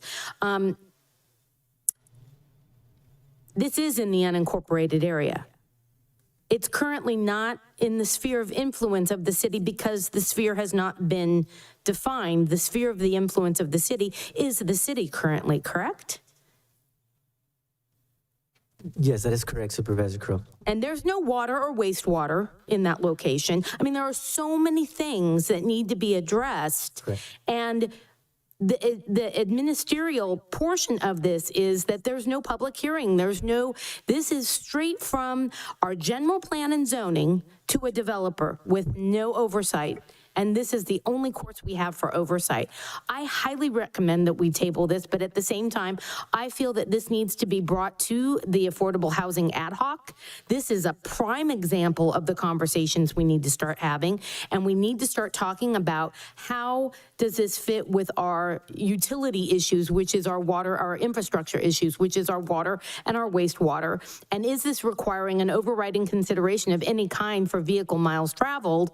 And I agree completely completely. We can't have affordable housing all in one spot. We need to be looking at affordable housing about how does it integrate into our community, but that's a general plan amendment that needs to happen. That's zoning changes that need to happen, and that's re-looking at our housing element and how is our housing element actually going to be created to meet our RENA numbers, and where are our RENA numbers? So I have a lot more questions than I have answers, and so I recommend that this is tabled, and I apologize that this isn't probably the outcome that you guys wanted, but we need to make sure that this meets what our community needs. But this is a bigger conversation than this project.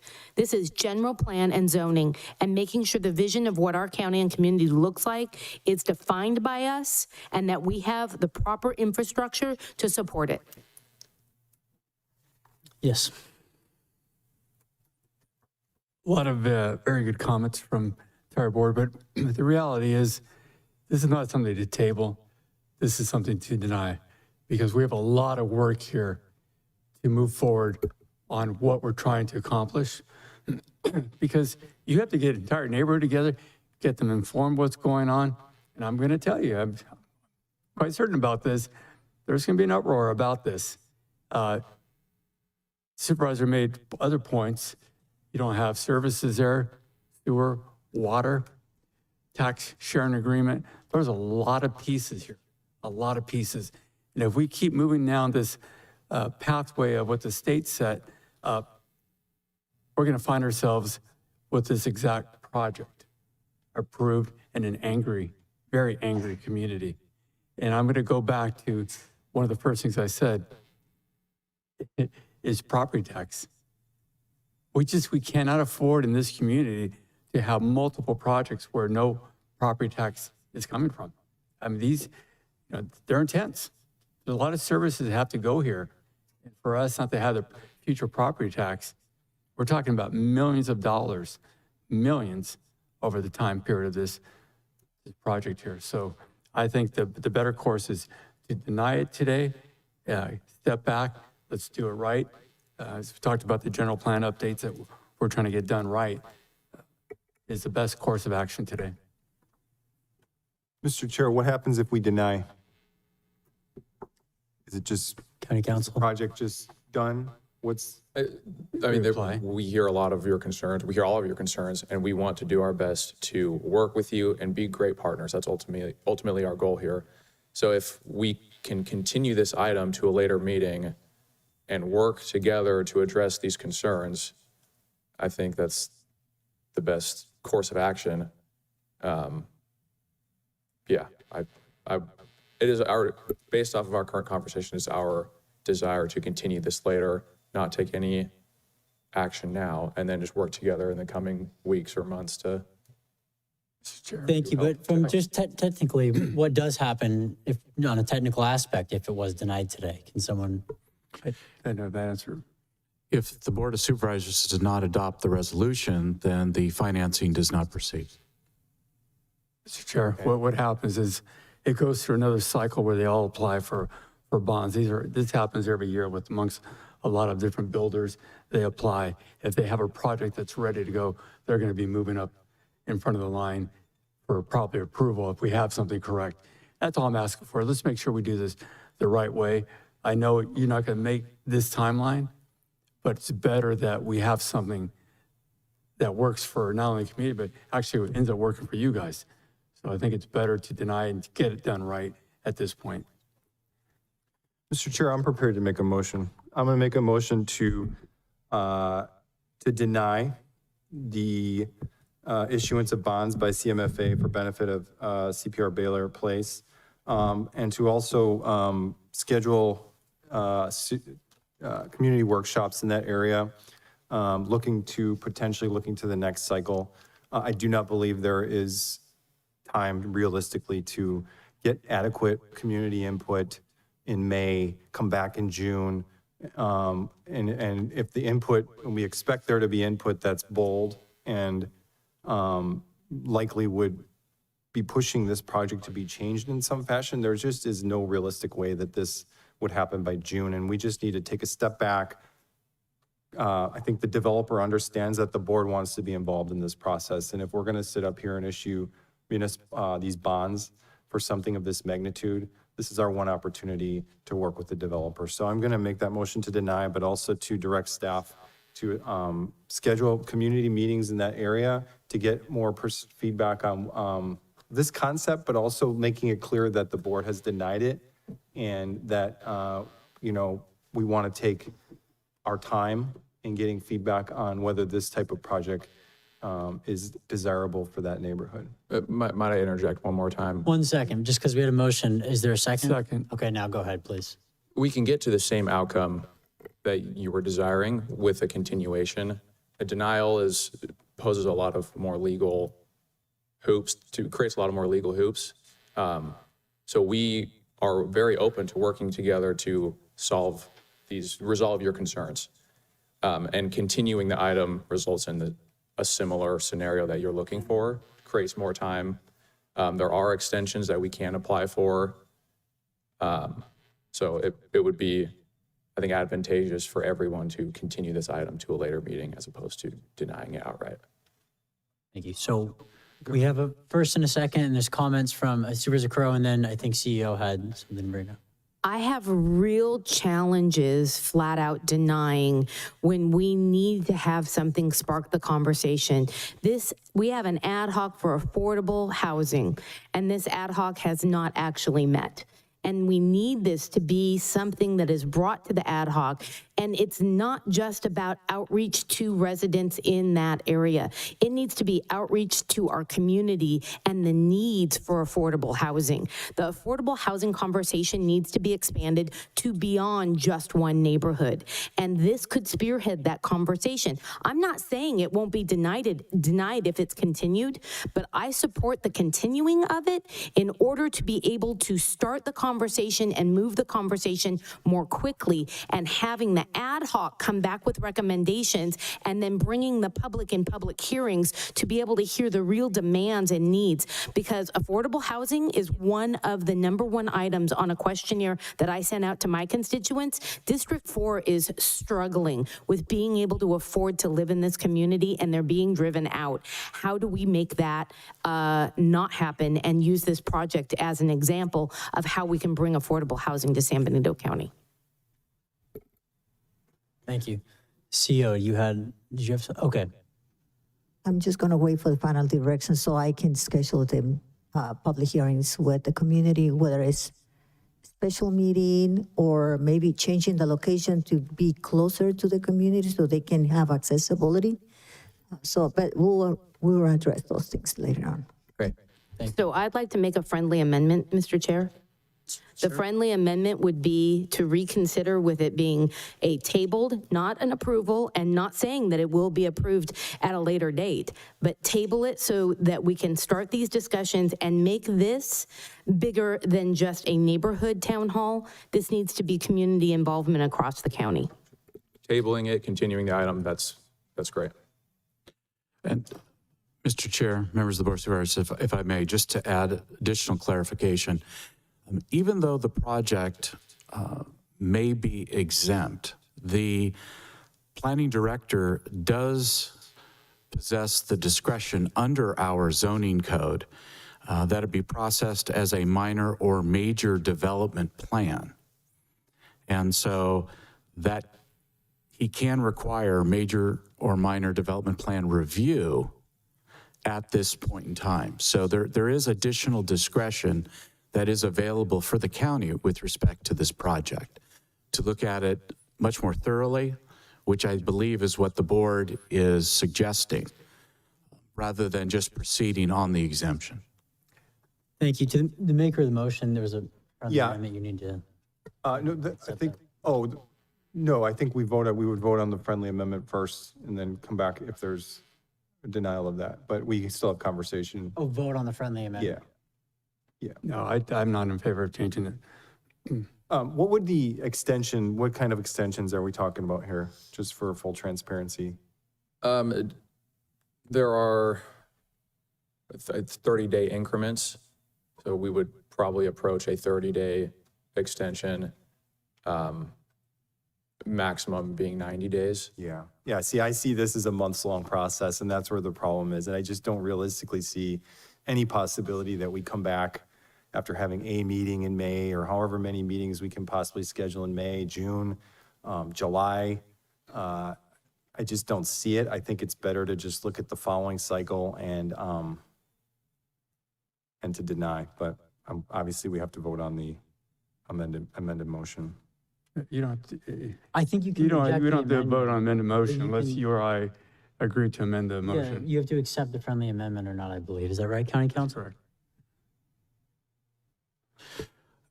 Well, it depends on how you want to characterize this.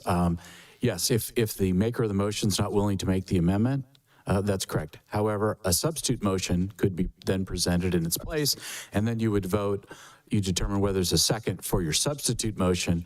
If there is, you would then vote on the substitute motion. If there is no second, then it fails, and you then return back to your original motion. Okay. So, so then I guess Supervisor Curro presented as a friendly amendment, but I guess she would be presenting that as a substitute motion instead if it's not accepted by the maker of the motion. Do I have that correct? My understanding is you have to continue with, if the maker of the motion is not willing to take a friendly amendment, you need to move forward with the motion. Right. Yeah, Sure, call for the vote. that's accurate. Yeah. All right. We have the first and the second then on the original motion. Can we have the roll call vote, please? Supervisor Zanger? No. I mean, sorry, yes. Supervisor Velasquez? Yes. Supervisor Kuzmicki? Yes. Supervisor Sotelo? No. Supervisor Curro? No. 3-2 vote, motion passes. Great, thank you. Thank you. Your break? Yeah, let's take a 10-minute break. Thank you.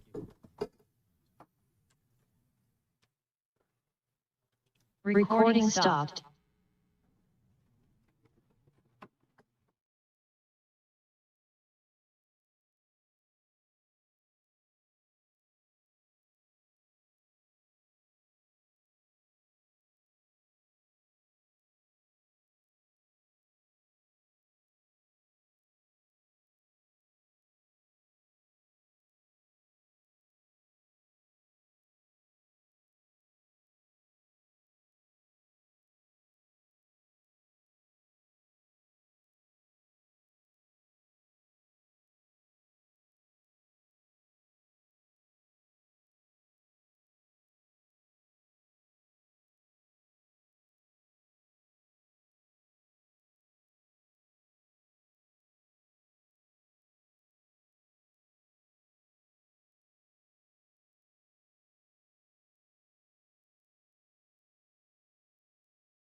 Recording in progress.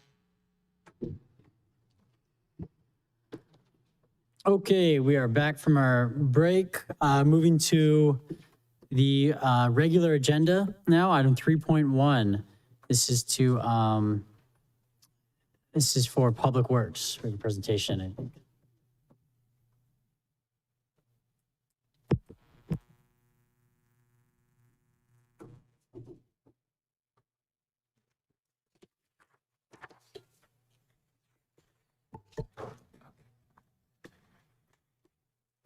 Yes, good morning, Chair and members of the Board of Supervisors. My name is Dims Katada, Interim Public Works Administrator.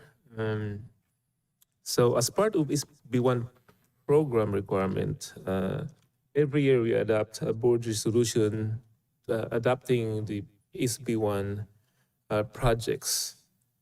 So on June 10th of 2025, your board approved 3.015 million in SB1 funding for fiscal year 2025-2026. That is for this current fiscal year. And so we spend about 2.7 million of that on one of the projects listed on that projects, which is Cole Road. We spent 2.7 million on that, and then another project, Fairview Road rehabilitation from Aquista Pass to Fallon Road, is now estimated to cost about 1.36 million. So bringing the total needed funding to roughly 4.07 million.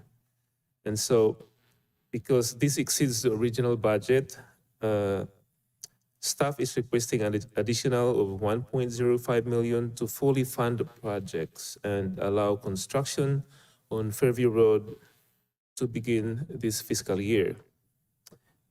A successor resolution is also required to reflect the actual project cost for SB1 for fiscal year 2025 and 2026. And also on October 1, 2025, when we adopted the final budget, the budget for SB1 was approximately about 3.75, which we found out that we only need 315,485 that's the amount that we only need to increase the total SB1 highway fund to fund the full amount of 4,065,485. So staff recommendation is number 1, adopt successor resolution for SB1 2025-2026 to repeal resolution number 2025-36 to reflect the actual cost of the SB1 fiscal year 2025-2026 projects to add $1,050,484.74 to the original 3.015 million approved budget to make the new total budget of $4,065,484.74. And number 2, adopt budget amendment resolution increasing appropriations in the amount of $315,485 in fixed assets in the SB1 fund to increase the total expenditure in the budgetary unit to $4,065,485. And number 3, authorize chair to sign the resolutions. And that concludes the presentation for this item. Thank you. Appreciate that. Let's go to public comment. All right, Chairman, if you allow me, please. Sure. Just one quick comment. This is only to adopt a new resolution that supersedes the previous resolution for the SB1 allocations. It's not to approve any project, just the allocation of what you approved before. So when you approved the previous resolution, it was only $3.1 million. This resolution will supersede the previous one, and it will be now for $4 million, but you are not approving any project, any additional project. The projects remain the same, just for clarification. Thank you. Thank you. Public comment? If you'd like to make a comment in chambers, please provide a speaker card. On Zoom, please press star 9 or the raised hand icon. And I have no public comment. Great. Comments, questions from the board? Yes, Supervisor I Velasquez. just want to thank you, Deems, for catching that the project would not make it all the way to Comstock, Quistapase. And we would have been short 300, 400, 500 feet, I think, of that About project. 850. I stand corrected, 800 feet would still not have been done. So thank you so much for doing that. I do want to make sure, though, this goes a little bit past that intersection, correct, to get it to the point where the road has been completed. That is correct. Okay, good. Yeah, and again, thank you so much for catching that and reviewing that before that went out for construction. So thank you again. I'm just curious, what is the timeline on the construction, potentially? So if we can issue them the notice to proceed, I haven't talked to the contractor yet on their availability. It depends on their availability, but we could actually tell them to start as soon as possible. Like in the next couple months, basically? Ideally, maybe June or July. Okay, thank you. Yes. So out of the projects that you've reviewed so far, is this one of the first road projects that you've reviewed since you've taken on this interim role? When it comes to roads? No, not. I mean, Union Road rehabilitation is now ongoing. San Juan Highway is also now ongoing. So I am managing those projects, and I also say no because partly especially for SB1 projects, I am involved in creating those projects with the previous administrator. And so I'm kind of aware on what's going on. So this overage that we're having to fund more is because of a gap or because of construction cost? I just want to remind you that the budget, we're approving the budget. It's not budget amendment. The next item is the discussion of the project and the gaps and the additional funding. Yeah, just for clarification. And the reason I'm bringing it up on this one is because this is before we actually get to the projects. That's a concern for me, is that we're not talking about projects before we're starting off talking about funding before we talk about projects. And the reason I'm bringing this up is how many other projects do we foresee that we are going to have to come back, and how are we prioritizing? I appreciate all the work that staff and the road ad hoc has done on prioritizing roads. I just want to make sure that each area is getting their fair share and that the majority of our residents are being supported in these projects. So where my concern is that we're funding something in advance before we know all the other things that may be coming. Not necessarily. What you're doing today is incrementing the amount of the SB1 fund. That's all you're doing in this budget amendment. For these two projects. You're not approving a project. That's what I mentioned before. You're not approving a project. You're only incrementing the amount of that is allocated per the previous resolution. But in the end, I'm just going to give an example. If the next item that you decide not to approve the project, none of those funds are going to be used. I'm just giving you so the way it works is I cannot come to you as the CEO requesting your approval for a project which I don't have the funding and I don't have the approval, previously allocation for that project. So you see what this came across, in my opinion, as overall funding for specifics, is how I read it. Mm-hmm. And then we're talking about projects in the next one. Yes. So you're saying that this is just taking funding and we're not allocating it to anything? No, so you have 3 projects approved in the previous resolution, Cole Road divided in 2 pieces, and Fairview. However, the funding was only $3.15 million. So you need more money. So we need more money in order to proceed, but I would not like to request your approval for a project which I don't have the funding to approve. Right. Yes, So we're approving additional funding without approving the project. without approving the project, but we're approving additional funding. Yes, that is And correct. then when we talk about projects, the conversation can be broadened to what projects? Exactly. Okay, I just want to make sure that that was clear. Thank you. Anything else? Any questions, comments? If not, is there a motion to proceed with the budget amendment? So move. Second. Okay, we have a first and a second. We have a roll call vote, please. Supervisor Zanger? Yes. Supervisor Velasquez? Yes. Supervisor Cosmicki? Yes. Supervisor Sotelo? Yes. Supervisor Curro? Yes. 5-0 vote, motion passes. Great, thank you. Moving straight to 3.2. This is to authorize the Fairview Road Rehabilitation Project from Quest Base Road, et cetera. So this is regarding specific road projects. You have a presentation here for us? Yes. So this is now the project that we're talking. So again, this is all SB1 projects that we'll be talking today. And again, as you know, when you adopted the SB1 projects last year for the this fiscal year, it's only for 3.015 million.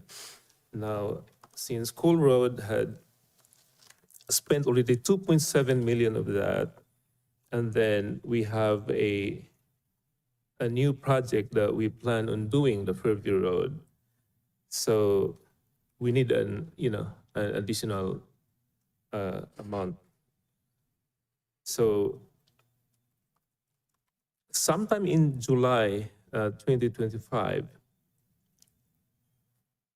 the county was trying to implement this the Fairview Road project under a JAC contract in the amount of $929,056.26, which includes the 5% JAC consultant services.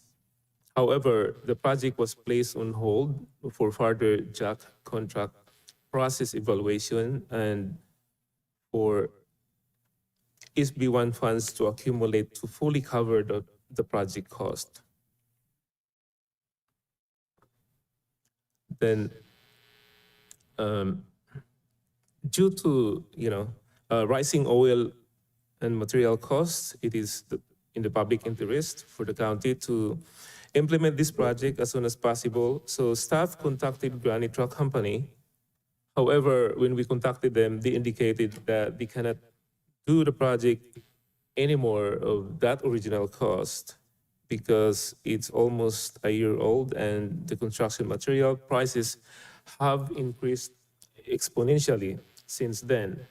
So they also confirmed that the project limits given to them back then were from only about from 100 feet north of Fallon Road to only up to L Road. And so that's what we mentioned earlier, that there will be a gap of 850 feet, more or less, along Fairview Road.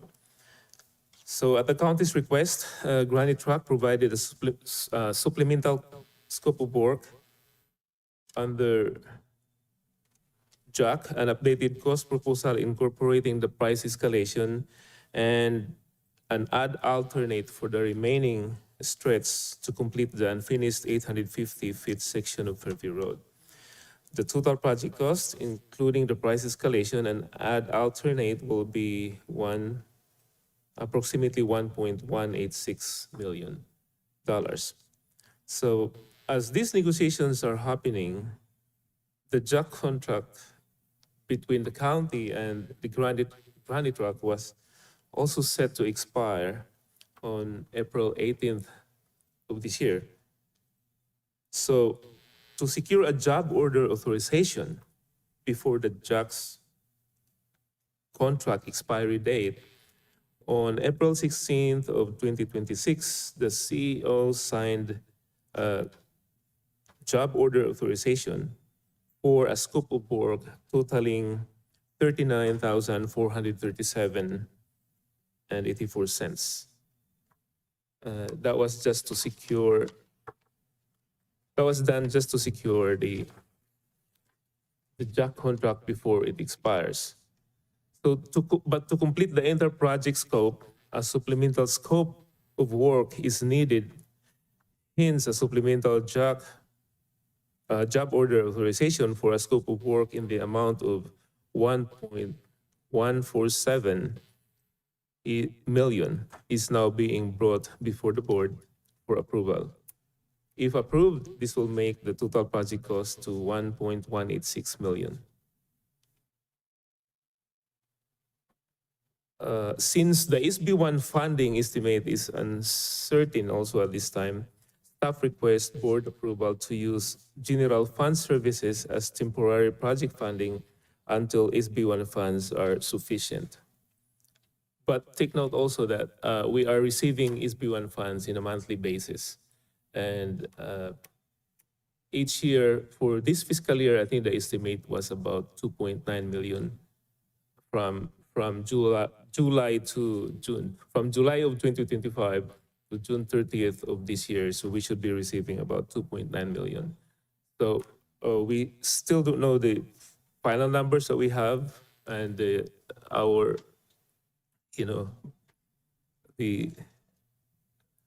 the auditor's office is still checking on those final numbers. So staff recommendation. Number 1, authorize the Fairview Road Rehabilitation Project from Aquista Place Road to 100 feet north of Fallon Road, County Project PWB 2517, to use SB1 funds. You know, that's okay. I don't want to make you read the whole paragraph there. We Okay. see it. That's all right. Thank you, though. Chairman, can we upload the tables to explain exactly the changes on this project so it can be visualized by the public and by yourself too? It's in the board, it's in the staff report. We put together the numbers, the original contract, the updated contract costs, as well as the, there is a cost for participating in the JOC program.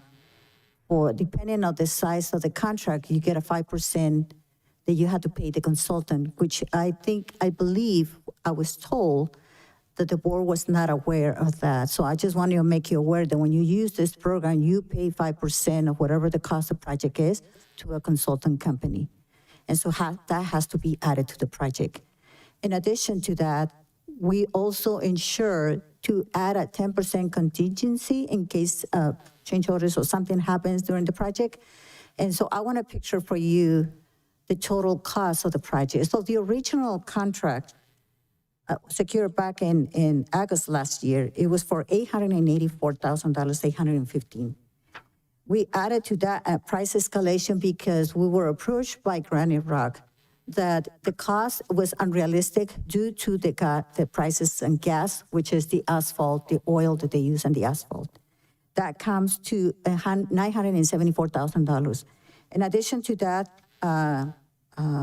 Deems was able to identify that there was a gap in the original scope of work. And for some odd reason that I don't understand, there was a gap in the construction in that that connects to the repairs that was done before in that road. So in order to avoid that gap, Deems was able to request that gap to be a cost, which is $212,000. That comes to a total project cost of $1,186,000. The $59,000 that you see there is the 5% that you had to pay to the job coordinator to participate in the program. And that comes to $1.2 million. And then 10% construction cost, which is calculated only on the project cost. And that's a total of $1.3 million. So I just want to be very upfront with you how we came out with those numbers and what is the reason of those numbers escalated, as well as the 5% that I wasn't expecting. I was in shock when I heard about that, but okay. Thank you. Let's go to public comment. If you'd like to make a comment in chambers, please provide a speaker card. On Zoom, please press *9 or the raised hand icon. And I have no public comment. Thank you. questions, comments from board members? Yep, Supervisor Kuzmicki. Yeah, real quick, Mr. Chair. Thank you, Deems. I'm just proud of this county that we are knocking out some of these major thoroughfares. It just really says a lot about priorities, and just want to reemphasize, as I have in the past, that with JOC in particular, we really need to develop a firm policy.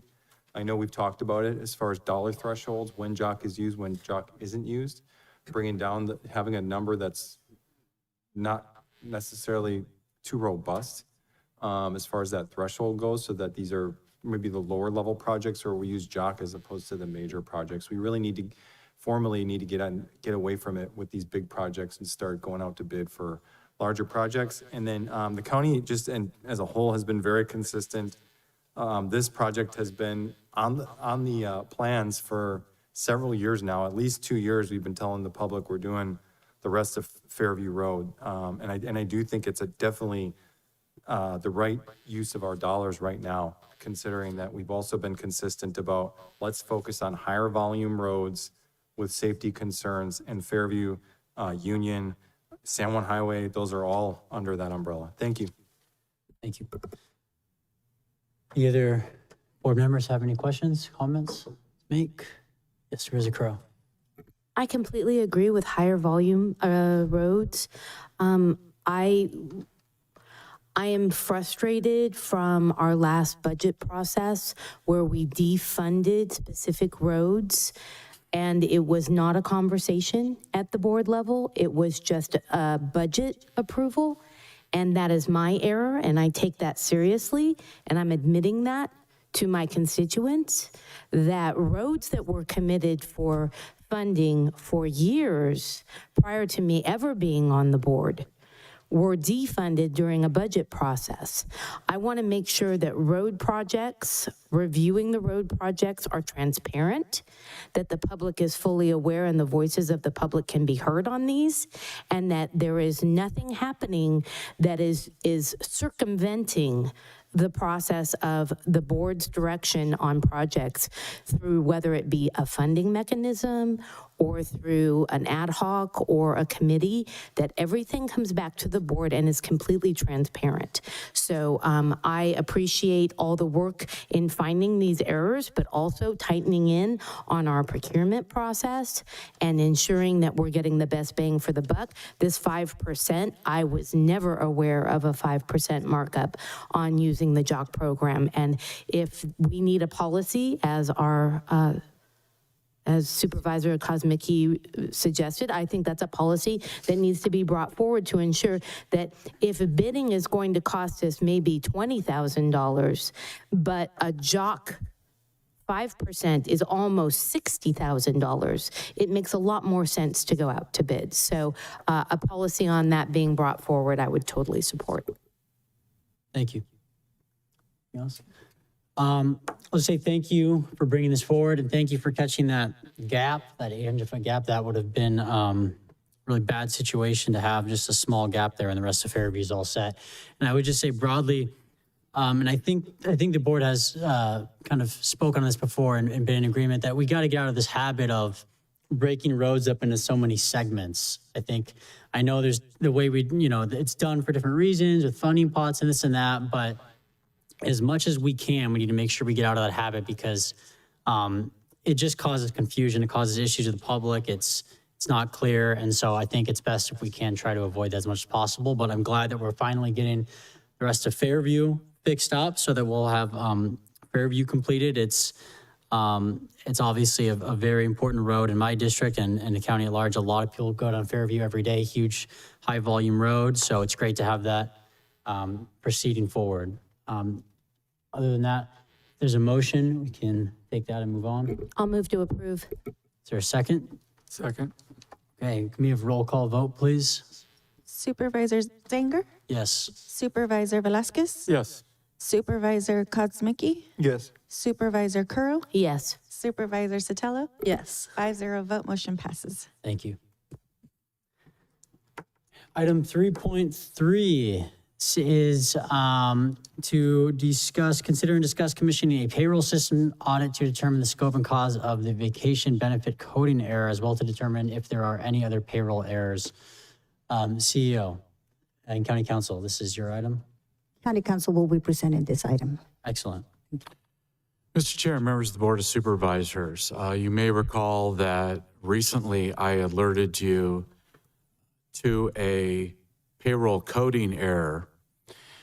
The Auditor's Office recently advised us that a coding error had not been corrected in the ERP system, and that it appears that 134 employees may have been impacted for a combined total over accrual of 355 hours of vacation leave over a 5-year period of time. We made a request of the Auditor's Office to explore this a bit further to determine whether or not we may have other employees that may have been impacted by this coding error, and over an additional period of time so that we could understand the full scope of the impact of this particular coding error. And so at this time, that is all the information that we have. In discussing this with the CEO, it is felt that an audit of the payroll system may be appropriate in order to understand the full scope of this current error, but also to understand if there are any other payroll coding errors so that we can fully understand the nature and scope of those errors and the implications to the county's budget. And so, as you know, payroll is the county's largest expenditure category, and errors can result in significant financial liability. A payroll audit will allow the county to detect overpayments, duplicate payments, and improper adjustments. It will ensure that payroll aligns with budget allocations. It will strengthen the county's stewardship over taxpayer dollars. It will verify compliance with laws and regulations, including the various memoranda of understanding that the county has with the various bargaining units. It will ensure internal control effectiveness and strengthen security and oversight.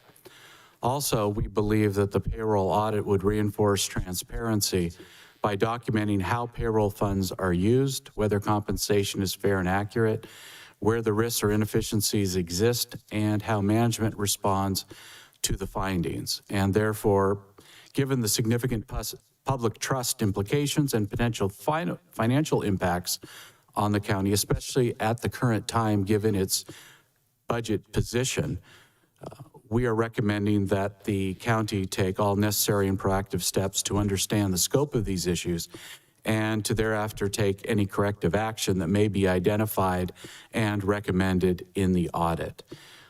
We believe this will ensure that the compensation received by all county employees and officials is accurate, lawful, and consistent with the board's prior actions. Thank you. Thank you. Public comment, please. If you'd like to make a comment in chambers, please provide a speaker card. On Zoom, please press *9 or the raised hand icon. And I have no public comment. Thank you.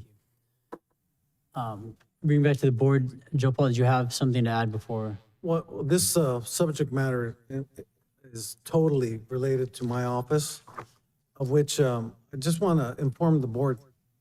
Well, first of all, good morning, Chair and Board of Supervisors. I just want to inform the board that this item that is before you is a complete misunderstanding by this county council. Does not understand the process that we have in the payroll office with HR. They're separate functions. We don't have access to HR benefits. This was an HR benefit error when the item was installed by the HR director. If you want to do an audit, the audit should be a compliance audit for basically benefit administration, because that's really the question here. What happened with this, with this benefit? And when I will mention this, that this has to do with, this is a touchy item because it has to do with the unions. It has to do with the use of leave without pay. When years ago, employees rarely used leave without pay because it was frowned upon. Department heads didn't want to allow it, and certainly the CEO would not, did not want to allow it. It was rarely used. But when the board adopted the new personnel rules in 2020, it included a section that that cited the labor code. It's section 6.11.11.2, school activities. An employee who is a parent, guardian, step-parent, foster parent, or grandparent of a person who stands in loco parentis to a child, and the child is in kindergarten to 12th grade, or a licensed childcare provider, may take up to 40 unpaid hours off per year, but no more than 8 hours per calendar month. So that section that was added in 2020, we saw a noticeable increase in the use of leave without pay. And this increase, it basically was noticed, but the benefit administration, how accrual hours are given out, which is, as I mentioned, payroll office cannot touch it. There's a segregation of duties. That's an internal control issue. Only HR can do that. And I notified the CEO's office in January that this error occurred and that they needed to fix it. And I gave them the information associated with Tyler Technologies to be able to contact our representative to initiate that process to fix that error. This is not what we would call a material error that would require big money to go and fix it. This is a very small error. Although over years it's accumulated, it's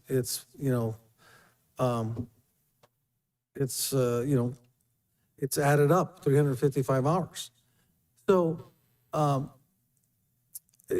propose that instead of focusing on doing a payroll audit, which is completely, it's related, but it's not the principal department. It's HR that needs to be audited for benefit administration, because we can't touch that. It's a segregation of duties. If we were to touch it, then there would be a real problem, because basically we could change benefits, and our job is not to change benefits. Our job is to make sure that benefits are being paid correctly. So that's why I think this is. And one other matter I wanted to bring up too, this item, it concerns solely my office and the county council and the CEO. But I never got a call to come and, hey, let's talk about this before it came to the board. I never get the benefit of, having some mutual respect associated with discussions about my department. And I'd appreciate in the future, if any sort of items like this are brought forward, I need to have notice so that I can. Joe Paul, I appreciate that. I think maybe talk to them offline about that. That'll probably be best. Sure. Thank you. Yes, good morning. I would just want to clarify 2 or 3 points in regards to the auditor's comment. The department, the HR department, we only submit timesheets. We don't develop the payroll. It is developed at the auditor's office. That's number one. The ERP is owned by the auditor's office. We do not have power to change it. I don't even know if I have complete access to the ERP process, to the ERP program. HR, would you want Yes. Yes, so I just want you to make you aware, we were made aware of this situation because the auditor identified the issue and wanted to correct it. And so we asked the questions that we couldn't get an answer. So that's what we believe is only fair to do a payroll investigation. And I don't mind having the HR department's benefits to be part of the audit. I'll be welcoming that because as we go, we're finding issues. But I'm not saying it's only issues at the auditor's office. It could be an issue at the HR department benefits too. I'm in complete agreement. I'm never in disagreement. And to say that we didn't have communication, I have a lot of emails back and forth with the issue, trying to resolve the issue. So just for your clarification, thank you. Hi, good morning. Good morning, Board of Supervisors, members of the public. My name is Elvia Barrocio. I'm an interim HR manager. I just wanted to clarify some things. I do agree with Joe Paul as far as HR being responsible for benefits in the ERP system when negotiated, but they're solely tied to the health benefits. We do make those changes. This is specifically on vacation accruals in regards to language that has been in the personnel policies and the MOUs back from 1991, and then again in the revised one in 2020. That language is vacation accruals shall not accrue for the time on paid status in excess of the following working hours of the pay period. Employees assigned to part-time positions rated 50% of the FTE equivalent or greater earn vacation accruals on a proportionate basis. So this is not new language. However, because that's solely tied to the hours the employee works, HR does, as far as since I've been here, HR hasn't made any changes to that or has made any corrections or changes to things when it gets tied to an employee's hours. That's solely on payroll. Thank you. Okay, thank you. Did we go to public comment on this? Do public comment? Oh, we did. Great, okay, great. The board then, is there any questions or comments from board members? Quick comment. Sure. I think this is one of those issues that we all were aware that there's issues with our finances. And that's not blaming you, Joe Paul. It's overall throughout the county. And it's important for us to identify everything we can find, because in the end, it's the only way we're going to get our budget worked out throughout this county. So it's a process. It's our duty to make sure we're doing this right and not allowing some might call little things, some might call them big things, to slip through the system. And it's only fair to our own employees, really, to make sure they're getting exactly what they believe they're getting and not losing something somewhere down the line. And for the taxpayers to make sure they're getting everything they're paying for. So an audit like this it's not a bad thing. This is a good thing. And if we can, whatever needs to be done with the HR part of this, absolutely, we should include that too. But we need definitive answers to everything we're doing financially here. And as I said, a year and a half ago, it's going to take at least a few years to get through all of these financial issues in this county so we can have accurate budgets in the future and start planning. And our public will know and our employees will know exactly what's going on financially. So this is part of that process. Great, thank you. Supervisor, or County Council, then Supervisor Curro. Yes, just as a matter of clarification. The board has been very clear, especially when we went through the budget process, that we need to be very mindful of any errors or deficiencies that are identified in our budget process. And when an error is identified, that I believe the board has made it very clear that we shouldn't look just at that error, but look at the broader implications.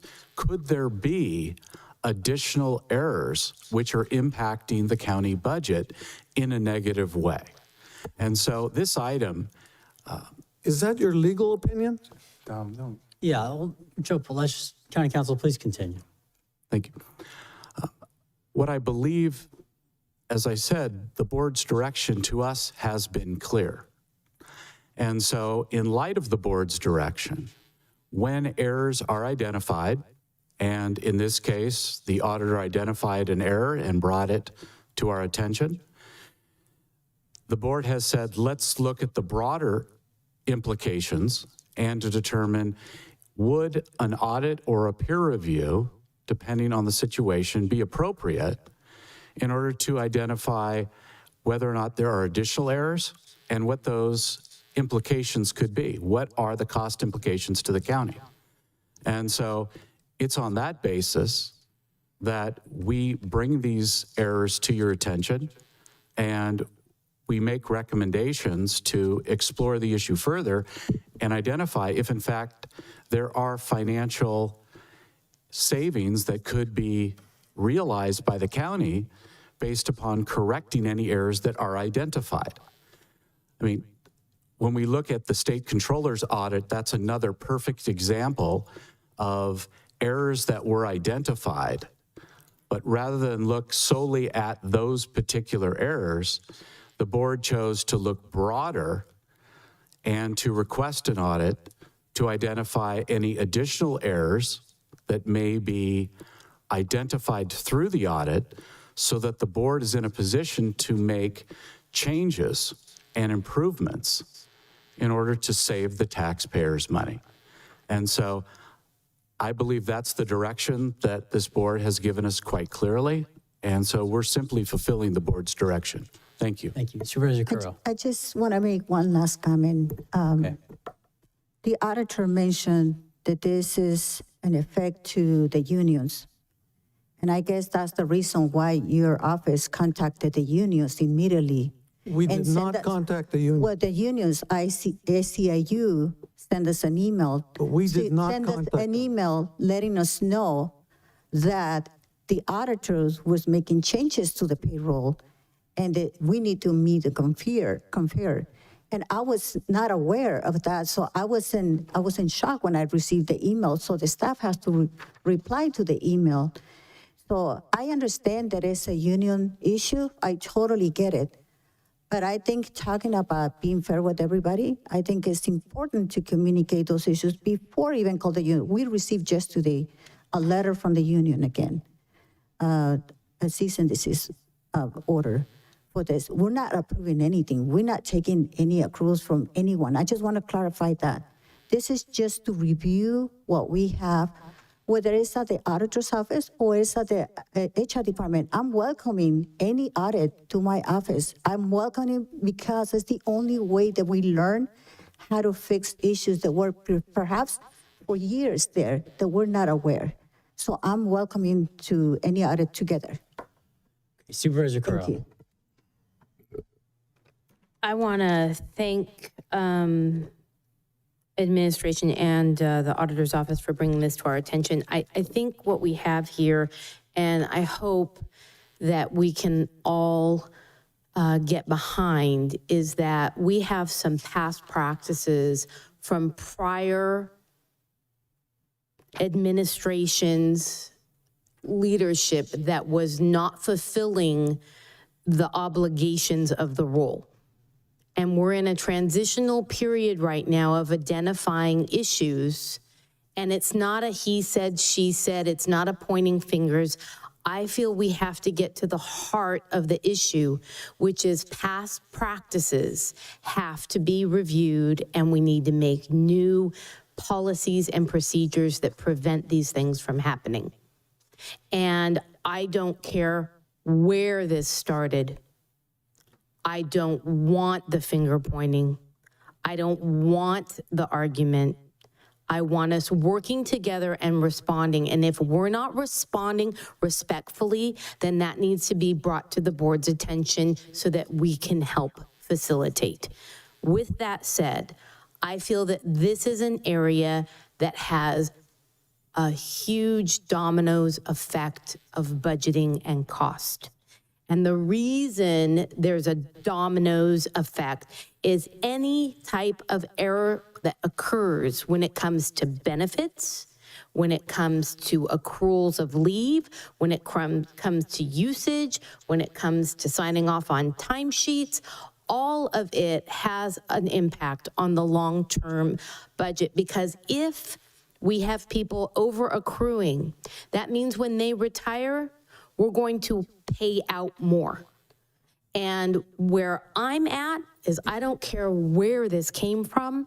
I want clear auditing and roles and responsibilities defined amongst the departments and administration and the auditor's office. So what I'm looking for is, what are the roles of who's entering in ERP? The whole reason ERP, if I remember correctly, was so much funded by the board previously was to stop any errors of occurring, because we had massive, I mean, if you want to go back and talk about bad errors prior to ERP, that was a logistical nightmare, and I really don't know how anybody managed any of that. The ERP system was brought on to fix these problems. Well, of course, we can always do better. Errors occur. It's not about the error, it's about the policy and who's responsible for what, and holding and making sure that there's a check and a balance. That check and balance is the most important part to me. It's not a one size. It's not one side over here does one thing. If one does it over here, it's verified by another over here. We have to have that documented. And I don't feel, and maybe I'm wrong, that there's enough documentations of roles, responsibilities, and the actual policies to say that anybody is at fault. What's at fault is prior leadership did not instill policies and procedures that held people accountable. I think that if we do a compliance audit, it needs to be HR, it needs to be benefits, it needs to be accrual of leave, it needs to be with all the MOUs of the bargaining units, it needs to be how far back, and we have to make a limit, how far back are we gonna go? Because we could go back a long ways, and this could turn into something bad. We need to set a limit on how far we're going back, and we need to be looking at what the legal ramifications are for anything that may have happened before we make decisions moving forward. If I can just comment to that, I notified the executive office and county council that when we found this error, we immediately implemented a manual process to fix it going forward. What I haven't got an answer yet is, what are we gonna do for prior years? And that's a meet and confer item that needs to be addressed, and it hasn't been addressed. So I don't know, I don't have direction as what needs to be done there. Because we don't have the numbers. That's why. You do have the numbers. No, we They were don't provided have to you. the numbers because Supervisor Curry just addressed the issue. How far do we want to go? Do we want to go 5 years or 10 years? Well, the statute of limitations does prohibit you from going. That's what we want to know, but it's our word, your word. I don't think it's fair for us to make, you and I to make that decisions. I would like rather a third party to come and review so they can give us a fair number, not yours, not mine, but a third party. Mr. Chair, can I make a motion to approve as recommended? Is there a second? Second. I'm really sorry, I don't even think that I finished my comments, but thank you for making the motion. With that said, feel free. Okay, we have a first and a second. Is there any further discussion? Any other questions, comments? Question, is it going to go beyond just what's in this recommendation of payroll audit? Is it bringing in benefits? Is it bringing in other areas? How about the timesheet system? How about the approval process through departments? Department heads' responsibilities? I'd be glad to hear a friendly amendment and we can move on. I think it needs to be a comprehensive, so I'll make an amendment to the motion, a friendly amendment, and the amendment should be that we need to look at all aspects of payroll, benefits, timesheets, policies, procedures, and all of it needs to be reviewed with recommendations from a third party that brings it forward to the board. And that includes how far back we would go and what our legal requirements are per law. Accepted. Thank you. Okay, we have a first and a second with the friendly amendment. Can we have roll call vote, please? Supervisor Zanger? Yes. Supervisor Velasquez? Yes. Supervisor Kozmicki? Yes. Supervisor Sotelo? Yes. Supervisor Curro? Yes. 5-0 vote, motion passes. Okay, great, thank you. Item 3.4, well, so it's noon right now. We have 3 more regular items, or 4 more regular items, maybe. 3 more items and then the GAD. Do we need to be in closed session at any specific time today for anything? Okay, we'll just continue on then for now. 3.4, this is the CEO again regarding the Community Development Block Grant Disaster Recovery Infrastructure. Good morning, board members. As you may recall, a few months ago, the Board of Supervisors approved a resolution to submit a total of 8 projects to the Housing and Community Development Block Grant Program, and is the disaster relief funds that were available for the county. So out of the $17 million that the resolution that you approved, $11.4 million, almost $11.5 million are already allocated for the county. And the state requested at that time, Steve, the Public Works Administrator, to add additional funding so that if any funding was available after the implementation of several projects, that we might be able to have room for request additional funding. So we included an additional project to that funding. So what we did to the resolution, we received notice about 2 Fridays ago, actually, and requesting to review the application submitted because they were lacking some information from environmental documents, project description, maps, define better what is the plan to do for each one of those projects. So I had the pleasure to work with the staff during this last 2 weeks, and I really want to thank Deems, Eddie, the engineers for working with us and putting together the scope of works, meeting with the state as well. And I have Gracie with us as well, and Salma. All of us working together with the state and a consultant to be able to answer the questions that they have. And so today we're requesting the approval to resubmit the applications, but also because the state made a change in the national objective. The Housing and Community Development has 3 objectives, which is projects targeted to low-income families, and projects targeted to disasters, which is urgent need, and the other one is for blight and slump to abate those. And so we requesting that the resolution address the urgent need because this is disaster funds. So we're not changing anything on the application. We technically submitting the same application in the same order, just a more redefined projects and identifying the information that it was missing during the last application. That's all we're requesting today. Thank you. Is there public comment? If you'd like to make a comment in chambers, please provide a speaker card on Zoom. Please press *9 or the raised hand icon. And I have no public comment. Okay, thank you. Any questions from board members? I want to say thank you for taking this so serious and the urgency that you and the staff put to make this happen. This is critically important for all of us, so thank you. Okay. That's it then. Is there a motion for this item? So moved. I'll second. Okay, first and second, can we have a roll call vote, please? Supervisor Zinger? Yes. Supervisor Velasquez? Yes. Supervisor Kazmicki? Yes. Supervisor Sotelo? Yes. Supervisor Curl? Yes. 5-0 vote, motion passes. Great, thank you. Moving on to 3.5, also CEO, this is to discuss and provide direction regarding the countywide cost allocation plan for the next proposed budget. Good morning, board members. Well, afternoon now, it's noon. I have a very quick presentation. It's just only 5 or 6 slides to address the cost plan. We're just going to call it the cost plan. It's the countywide allocation cost plan.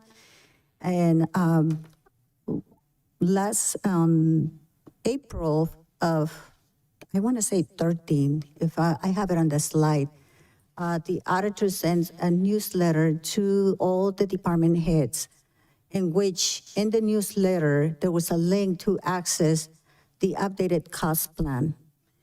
for what I understand, and Auditor, if you please correct me, for my understanding is that the cost plan has already been submitted to the state controller's officer and is under review. So before we do that, I just want to give you a heads up of how this new cost plan, which increased from last year to this year, $6 million, more than $6 million. And so this cost plan is going to have a great impact to several of the departments. And just to mention some of them, I have the Sheriff's Department, the jail, probation, planning department, HSA with 78% increase in the last year's plan, cost plan. I have Agricultural Commission as well, and I have the DA with almost $1 million increase from last year compared to this year. To give you a brief explanation of what happened during the direction that we have in the last department heads meeting, and understanding right now that we still need to be very conservative in terms of financial, the financial situation that we are in. We requested to the departments that they remain in their budget, to not increase position unless there was a unique situation, which is the case of behavioral health, which now are required to meet some mandates from the state, and to not increase positions, but we allowing them to do a reorganization so they can switch one position for another positions to better work their departments and better comply with the requirements that they have. And in this, I'm just going to show you one of the sheets of the cost plan that we were able to get from the SharePoint at the auditor's office. It's about 4 pages in total. Each one of you have it. If you need more, I have some additional ones over here for available. But technically, I'm just going to give you a heads up more or less of what it is. Let me see. I'm not able to see, but the Sheriff Department has an increase of $1.94 million. The jail is $307,000. The district attorney is $912,000. Juvenile hall, $203,000, and so on. But this is the most important part that I'm just really concerned about how this cost plan was determined. Because just to give you an idea, library literacy is the program that is funded by the state. They receive about $120,000, $125,000. The cost plan is $111,000. So they're going to submit the grant to pay $111,000 in cost plan and use $9,000 for the program. I'm just do not understand that. HSA has a total increase of 78%. If you go on to the next slide, please. So what I did, this is the total amount. It's a $6 million increase from last year to this year. And I have to say that I went through different counties to do a comparison about the cost plan. One of the counties, just to give you an idea, Napa County has 11,108 employees, 81 employees, almost 1,200 employees. Their cost plan is $8 million. And they have a budget of $967,000 and a population of $135,000. Just to give you a perspective, how are we going to increase our cost plan in $17 million? You know what that's going to do? What it's going to do to the departments that they cannot go beyond last year's budget. They're going to force the departments to do layoffs or to do reductions that they can no longer afford if we were to implement this cost plan. The next slide, please. So this is the table that is part of the staff report. It shows previous years, and those numbers are from the state controller's office. Those are the cost plans submitted in previous years. So somewhere there was a real increase in the cost plan, but this year I think I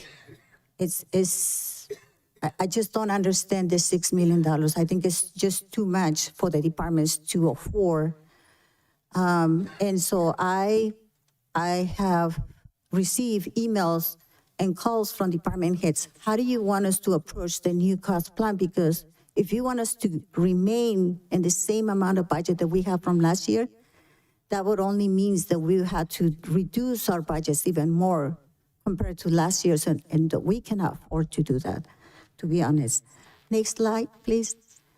So our staff recommendation is that you allow us to remain in last year's cost plan that it was adopted last year. Or actually, it was not adopted because that is prepared by the auditor's office and sent directly to the state controllers without any board review or approval.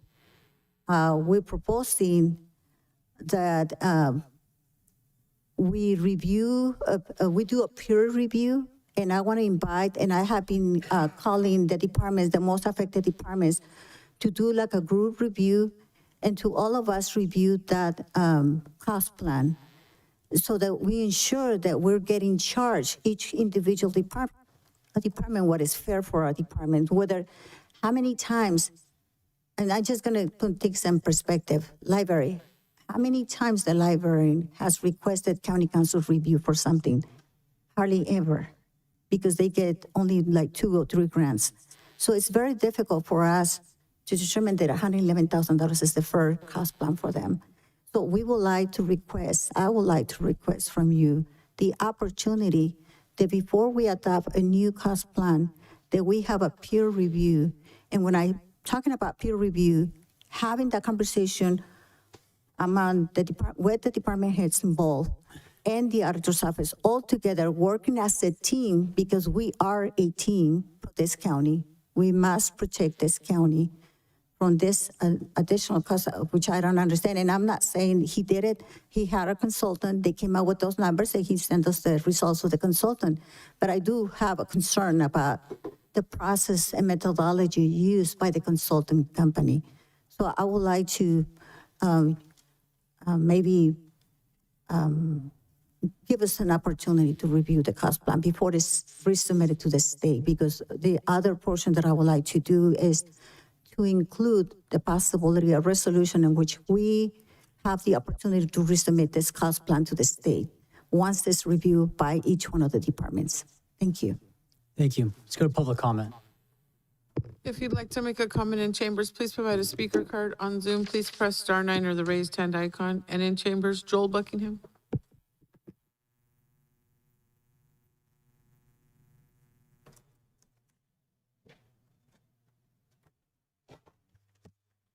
I think it's on. I didn't know. It's my fault for going first, apparently, because I'll just kind of begin. You know, you can look at a cost plan, and there's parts where they're like, yeah, I can look at it. And I want to make sure that you understand it from the outset, what it's actually doing. If you look at the cost plan, you'll see that there's 17 million in expenses in it, and there's also $17 million in revenue. The cost plan is supposed to and intended to be neutral at the county level. What it is it is an allocation of costs of administration, overhead, information technology to the various departments. Why am I here talking to you about this? Well, for whatever reason, my department is quadrupling in its cost plan expense. I don't know what I could have possibly done in 2023 to 2024 to quadruple my cost plan expense. It could be we're working on different projects with IT. And so whatever Luciano put in terms of whatever denominator, hours provided to departments, maybe it was low, 160, and I used him for 80 of those hours. So then half of the cost of IT would be allocated to the district attorney's office. But believe you me, no new person was hired as a result of the district attorney's office using the fixed costs of administration that the county was doing, or that existed within the county, if that makes sense. So why does the cost plan even exist? And this is actually really important to understand. The reason the cost plan exists is because certain grants and certain subvented departments, you can obtain reimbursement of those indirect costs. Mm-hmm. My grants are not generally grants that allow those type of recoveries of indirect costs. But this is why there's also concerns going both ways, right? So to some degree, if the revenues are 17 million that the various administration offices are reflecting, there's an offset so that my department is not actually costing you 1.2 million, that what the cost plan looks like. But the problem is this: if you leave that out, like if you don't make some adjustments and increase those numbers, say for your subvented departments where you may be able to make cost recoveries for your indirect costs, you may leave money on the table. What this ends up being is a political problem for me, thank you, to explain like, well, why does it look like my department went from $3.5 million in cost to $4.5 million in cost? Does that make sense? And then I have to go through and explain something that probably takes longer than 3 minutes about how accounting works and what's actually happening. And we don't even know if the denominators are right, but you have to do this so that when we bill the feds for the projects that the feds want us to do, or when we bill the state for the project the state wants us to do, that we're able to recoup all those indirect costs. I can answer some additional questions if you have. My department in 2023, 2024 did not spend the cost plan numbers.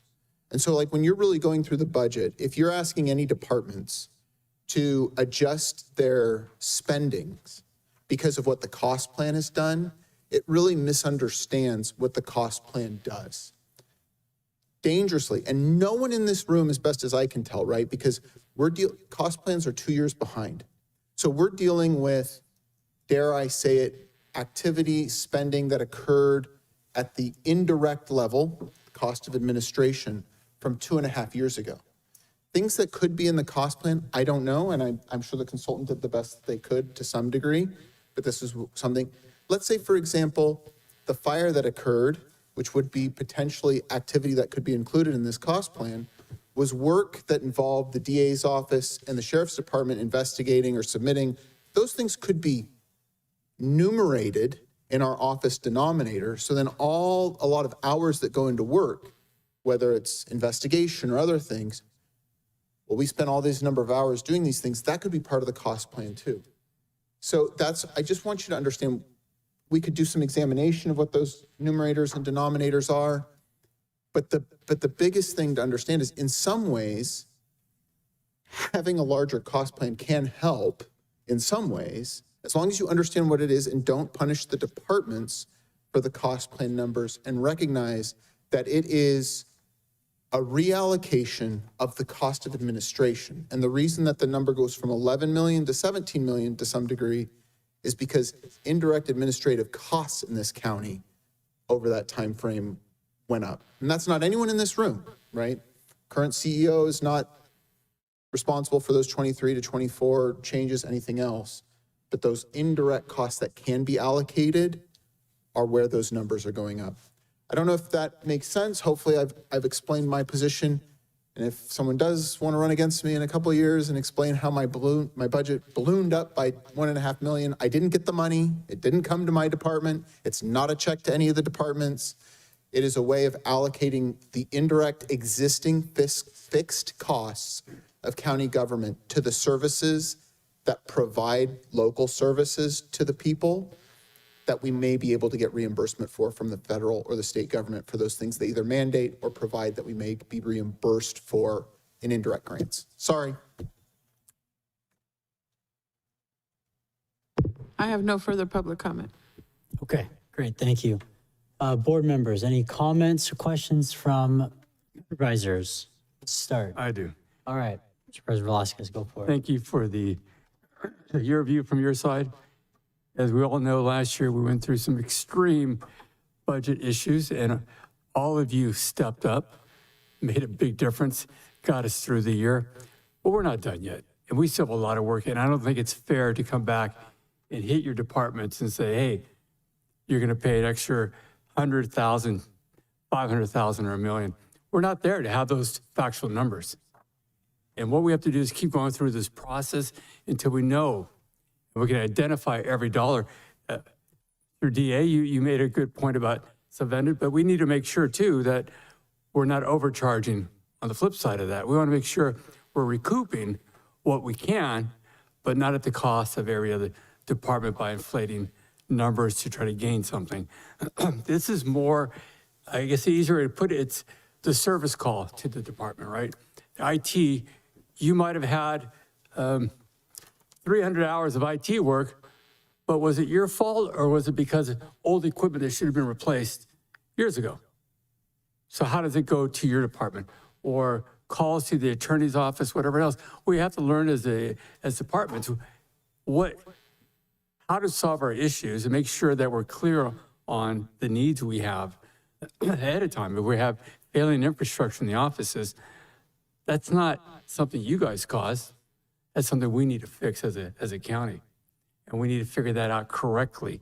And we need to, on the flip side of that, we need to make sure that every time something happens, there's not a phone call to the attorney's office and say, hey, by the way, you know, the light switch caused the breaker to shut off. What's your legal opinion on that? We need to find this out, and it's just going to take time. And I personally feel this is not the year we can go back and say, let's increase everybody's cost and to solve this problem. Because really, we're not solving the problem. All we're doing is creating another problem by burdening every department to now scramble to find a way to save other hundreds of thousands or millions. We're making progress. We just had these conversations about other issues we're having with finances. And again, I say this over and over. We talked about this. It's going to take a few years to get through it and get through it right. And I'm sure within the next year and a half the most, we're going to be dialed in on our numbers. And that's, I think, once we get to that point, all of you are going to say, okay, now this is all making sense. We know every penny and cost, what it really costs for the support, whether IT, legal, administration. So then we're doing a very smooth operation, and that's going to help all of you in your budgets as you move forward. But right now, this is not the time to come back and say, make some more cuts because we're going to hit you with this. It'll lead to bigger problems for us, and we don't need those right now. Thank you. Yeah, so cost plan, I think if we remember from a year ago, was one of the few very alarming red flags for me, being more intimately involved with the budget. It really jumped off the page that you know, I'm wondering what our other options are when it comes to cost plan, whether it's other variations of a cost plan or some other mechanism that we can use, because this doesn't make any sense. It really doesn't. It's calculated in the rears. And what we're really talking about here is, as the DA mentioned, you're taking numbers from several years ago and you're using that as the baseline, and you're constructing a cost plan based on budgets that are essentially irrelevant. We're talking about using $100 million budgets to formulate a cost plan when we now have $75 million budgets. That makes no sense to me. So there, you know, we have to, I would like to know if there are other options for how we try to recoup costs from behavioral health and HHS, because in the end, that's what we're really talking about here. Let's be honest. How much of the funding that goes to HHS, these subvention departments, will get pushed back into the general fund based on the services that are provided from those general fund departments. And I also would like to look at which of the general fund, we talked about this, but I'm not sure if we took those steps forward, which of the general fund departments, such as the clerk's office, have no business being involved on the revenue generation side of the departments that are putting money toward the cost plan, like the clerk's office, and I think the library was mentioned as well. Should the library really be on that side of the equation? It doesn't seem so. So there seem to be flaws here, and you know, I think we talked about there are legal parameters, but you know, I'm wondering why we can't calculate the cost plan based on the current fiscal year or the prior fiscal year, based on 3 years in the rears, so that it's more accurately representative of the current financial state of the county. I also would like to see, as we get into the budget process, I think as part of the revenue conversation, a more thorough breakdown of the cost plan, department by department, explanations as to why those numbers are what they are, but also just what is the overall, I think the DA mentioned 17 million net position from year to year, so that we get a full understanding of what we're doing here with this thing. I think it's one of the biggest reasons why we have such an unstable budget, frankly, is this cost plan and whatever's going on with this cost plan. When you're talking about an increase of $6 million, when our budget is essentially looking like it's going to be status quo, doesn't add up to me. It's just, we're creating problems for ourselves, it seems. I also would like to have an understanding, if we go through department by department, and I understand HHS and behavioral health, they're going to be protective, rightfully so. But I'd like to see, what proportion from a percentage basis that we're pulling out of HHS, behavioral health. Those are very large budgets. So they should have much larger cost plan contributions in comparison with some of these other departments like the DA, like the sheriff's office, like the library. I think that example that you showed with this grant kind of just hits it on the nail on the head. The fact something is off here and we've got to fix it. This is a big problem. And I don't think we should just accept it as this is the way we have to do it. We have to find a creative solution to this. We can't just keep doing this business as usual, because business as usual does not work anymore. The goal ultimately of this mechanism is to generate revenue from the subvention departments to the general fund departments. And if we're not certain that we're doing that, then we need to look at another option here. So I'd like to see a more thorough, I like what I'm seeing as far as the recommendation, but we really need to have a real, extended conversation about cost planning, getting a better understanding as we go through the budget. Thank you. Thank you. I was hoping maybe we can hear from Joe Paul on the, what happened, why you think it's so high, et cetera. I think that might be helpful to understand. One thing I want to clear up is that the auditor's office does not perform the cost plan. We don't do that. The only thing we do is provide the costs that are generated in our GL and send it to our cost plan consultant, MGT. They're the ones who have the model, the cost plan model. They're the ones who actually submit it to the state controller's office on behalf of the county. And so a couple of things I wanted to bring up. I know that the general fund departments, I get it, that it's ridiculous that the library literacy program, you found, you actually found an error that we had identified, and that's it's being corrected by the cost plan consultant.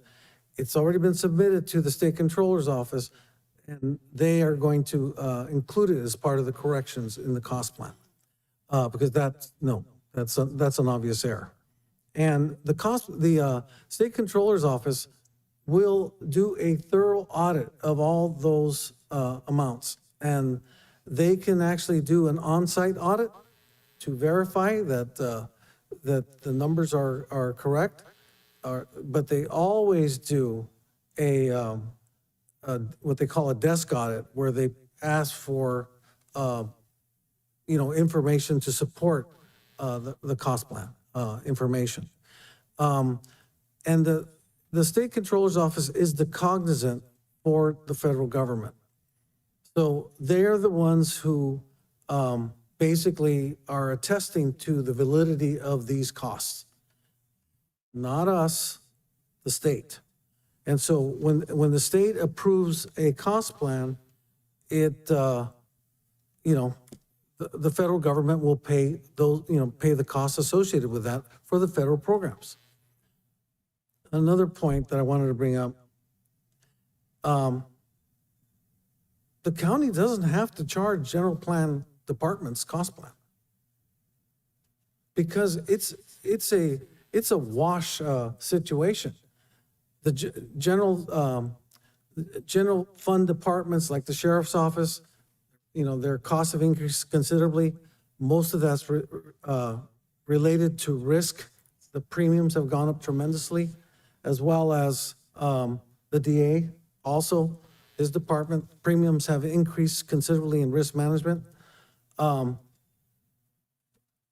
Those costs don't have to be shifted to the department and then brought back into risk management as a revenue. It's a wash for general fund departments. That doesn't, that's just that's just a way of allocating costs and showing the true costs, both direct and indirect, of running departments. That's the only reason why it's in the budget. So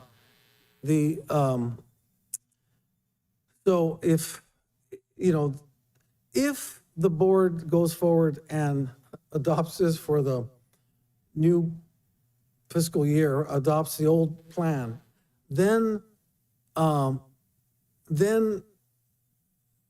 departments that, the Savannah Fund departments that had decreases in the cost plan will not be able to provide, claim amounts with their, the claims that they make to get reimbursed by the state and federal government. So it really doesn't make sense that we're kind of cutting off our nose to spite our face to lower our revenue from subvented funds by adopting an old cost plan that's $6 million less. I don't recommend it. Thank you. I appreciate the explanation. I see our HHSA director here. Tracy, can I ask you? I guess my question is, how will this impact you? Because I hear what Joe Paul is saying. So this allows us for, eligible for kind of more reimbursement when you're working on kind of your federal programs and stuff. And I see in this, there are some of your, some of your department that has huge increases, some are getting credits back. And so overall, is that something that would be agreeable to you, us adopting it, with this large increase, but then, I guess I kind of want to okay, could we adopt it for HHSA and behavioral health? And then then the general fund departments aren't going to adopt it, but at least we're going to be able to recoup all the funds that we possibly can for your department. So I just kind of want to understand the impact to your department. And Rachel, I see you here too, your department as well. What are the impacts and is it doable, not doable? So that's a big question. Sorry. And I don't have all the answers for you, but I can say that we haven't budgeted for a 78% increase in our cost plan.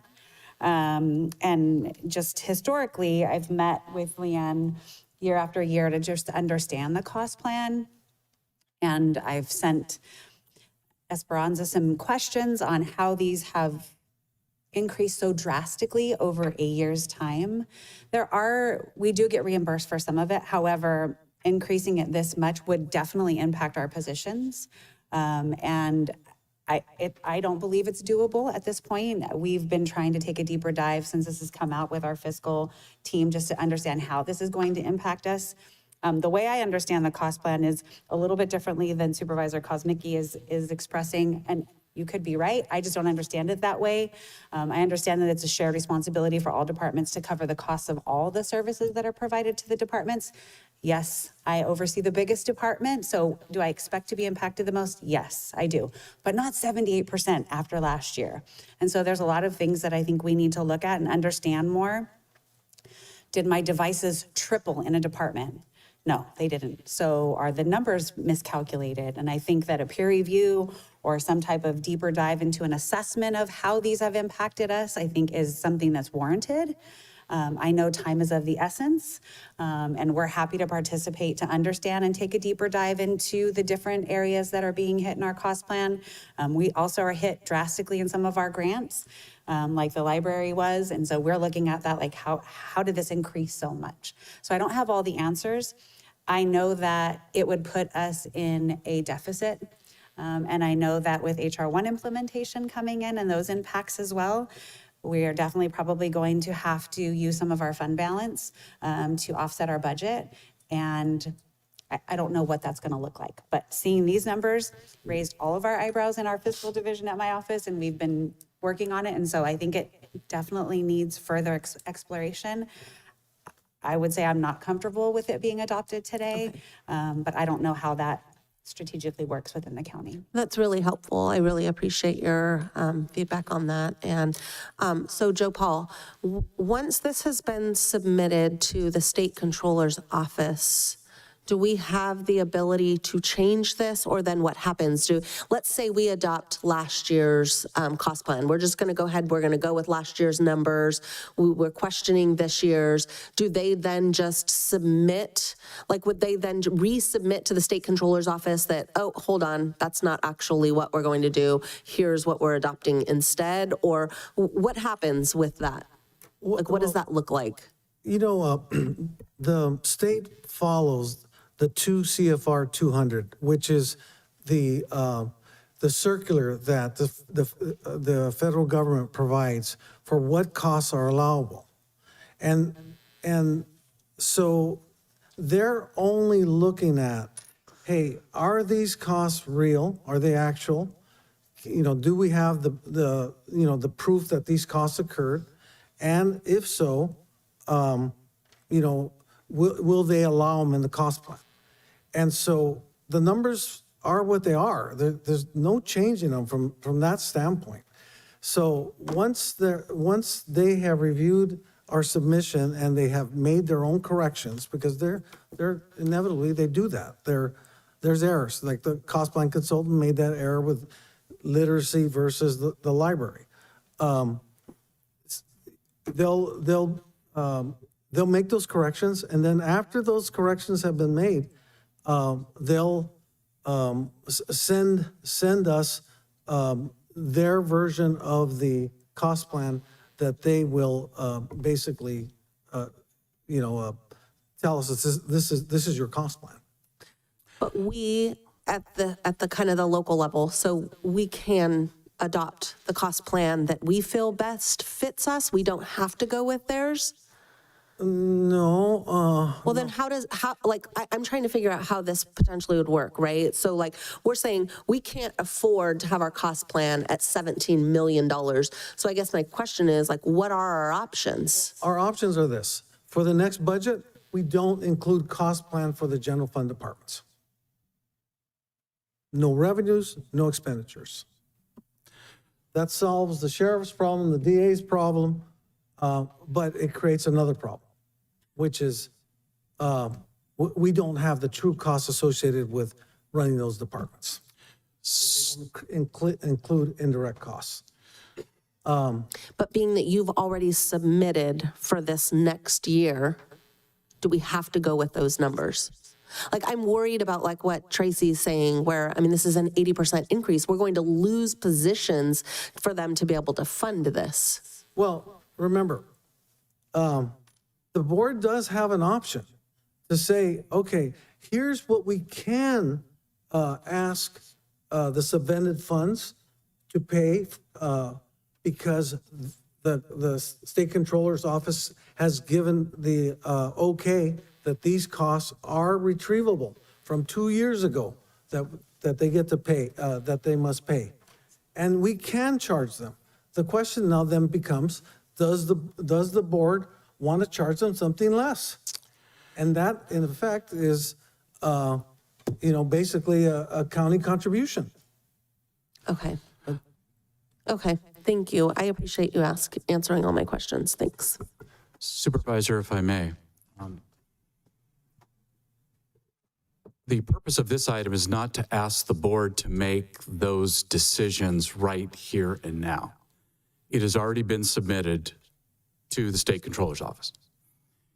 As you can see from the staff recommendations, there is a specific process under the State Controller's Cost Plan Handbook for a county to submit a revised cost plan.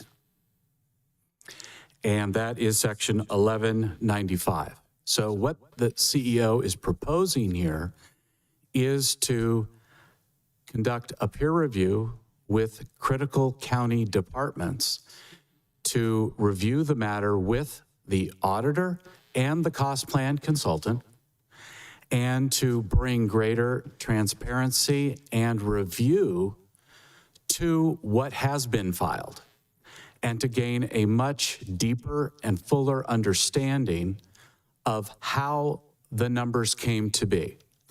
I think there's no question that has a broader implication on future cost plans. And she's also recommending a second level of transparency, and that is to include the board in the review process as well.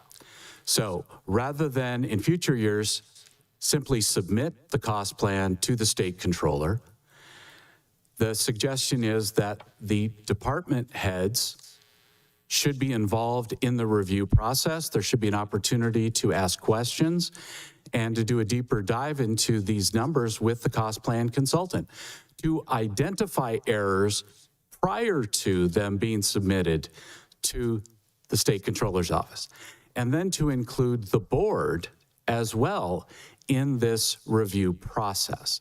So that really is what's being presented to the board. And again, as I repeated earlier, I believe this board has been very clear in its direction that it wants a much deeper and closer review of every aspect of the county budget, including the cost plan, to be able to fully understand the numbers and to then educate yourselves on the issues facing the budget, and to be able to take a much more educated approach and informed approach to your adoption of the budget. As you have all stated, this has very significant budget implications, and you're about to go into the budget process. And so I believe that is what is being presented here for your consideration. One thing And to if I could just consider, add- if you allow me, just one quick comment. I think that will resolve the issue. If we adopt this cost plan, you're just inflating the budget because it's a wash.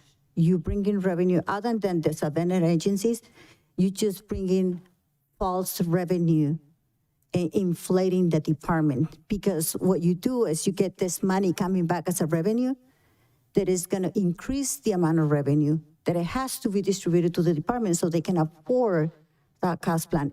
That is called inflation. It's not realistic. So I really don't think it's fair to charge general fund departments, and it's to be only analyzed from the point of view of projects that are being funded with other funding sources, with the CDBG program, for example, or for subvented agencies. That should be the analysis, not the department heads, the general fund department heads, because we're just inflating the budget. We revolving the money. It's a circle. It doesn't look good. So now, you want to see a very large budget, an additional $17 million in revenue, that's fine. For the optics, it's fine. But the reality is just inflation. It's not beneficial for the departments. I don't want to punish the departments by imposing this. All I need is to give them a fair review so they can be involved in the process. They are the impacted departments. They have the right. The way I see it is this. I always tell this to the department heads. We don't own the county.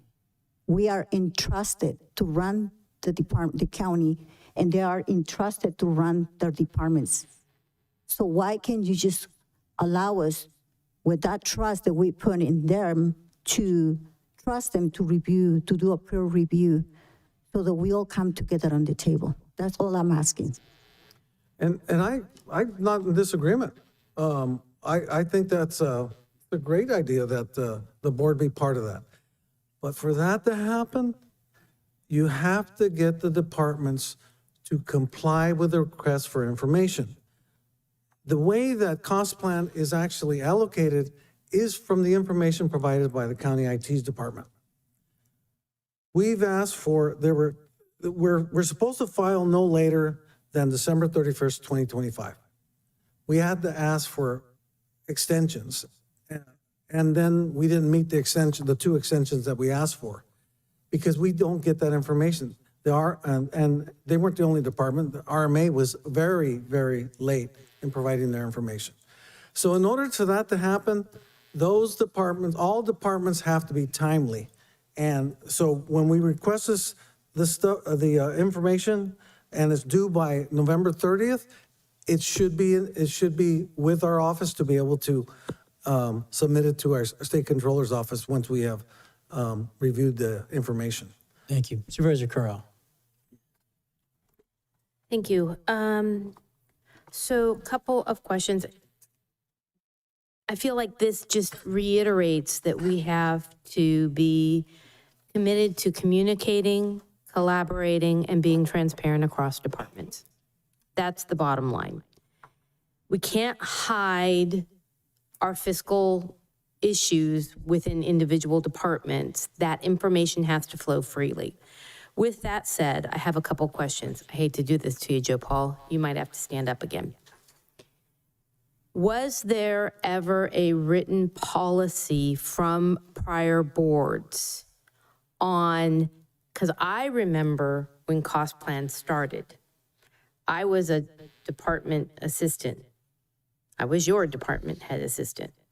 And all of a sudden, I started having cost plan increases that just did not seem feasible. And I came to you as your assistant and said, how is it that I have less than one full-time equivalent person at that time, 10 years ago, in the county clerk's office, and my cost plan is this, when it was, I can't remember what it was like $15,000 or something, which seems very small compared to where it's at right now. Right now it's at 56,000 and there are 2 FTEs in that department. So you've got 2 FTEs, but you've got $56,000 of overhead from the cost plan that's going to that department. Is there a policy that was adopted about, and does the board have authority with the state controller's format, which is how you do cost plans? Is there any leeway about where our power lies in what we can approve and not approve within a cost plan? Because I feel like a cost plan started off IT, HR, and administration overhead. And then it morphed into, it feels like facilities. And these are areas that we have not been addressing as a board. And so how are those costs going to be spread out? I think not just the desk review is needed from the state controller's office. I think we need to be looking at a field review. And a field review would actually then bring the state controller in and actually have a review with a peer review.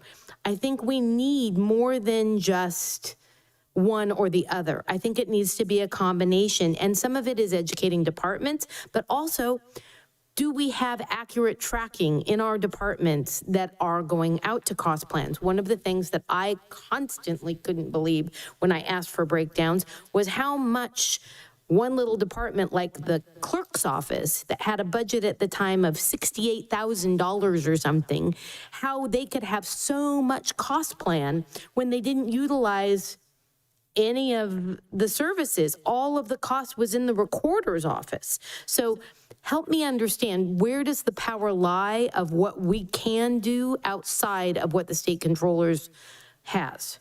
The real power that the board has is insisting on accurate information being provided by departments.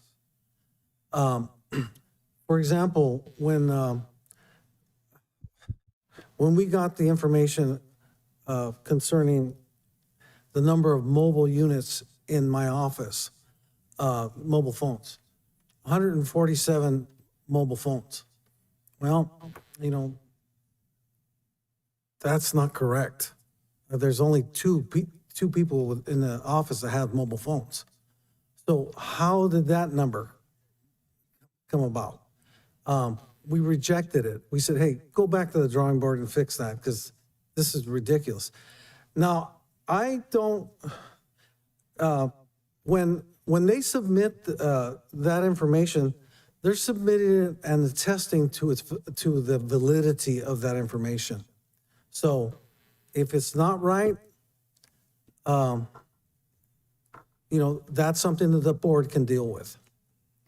Because where I'm at right now is we have so much budget constraints about what we can and can't do because of the limitations of revenue generation in this county. But when you look at the number of buyouts that we've had to do, Are employee buyouts part of the cost plan when they are departments that support other departments? For example, administration, is that all outside of the Yeah, cost that's plan? outside of it. Okay, so that's good to know. Are one-time funding grants outside of the cost plan?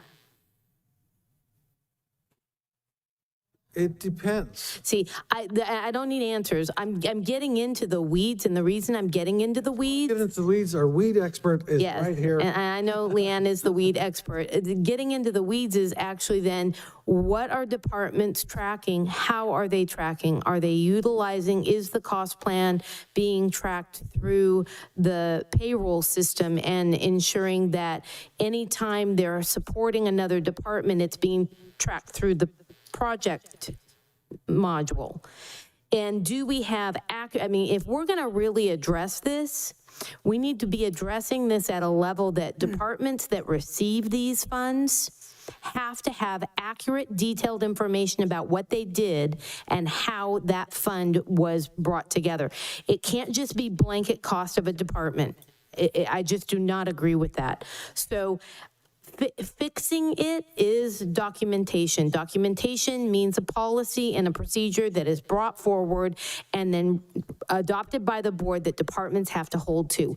Because if we aren't holding departments to the tracking needs, then they're going to be hurt by this. So we need, like you said, fact-based information to be able to give accurate information to be able to do the cost plan. But it is a revolving problem. So we can't fix it without being united about what the goal is. No, I'm 100% in agreement. Everything that was brought up, I'm in agreement with. Okay. We just have to be timely. So we need to be timely about it, but this is a bigger problem than something that can be fixed in just a few weeks or a few months. This is a change in how operations happen in departments. We talk about fiscal experts in departments. Not all departments have fiscal experts. And if you don't have accurate data, you're not going to get accurate numbers.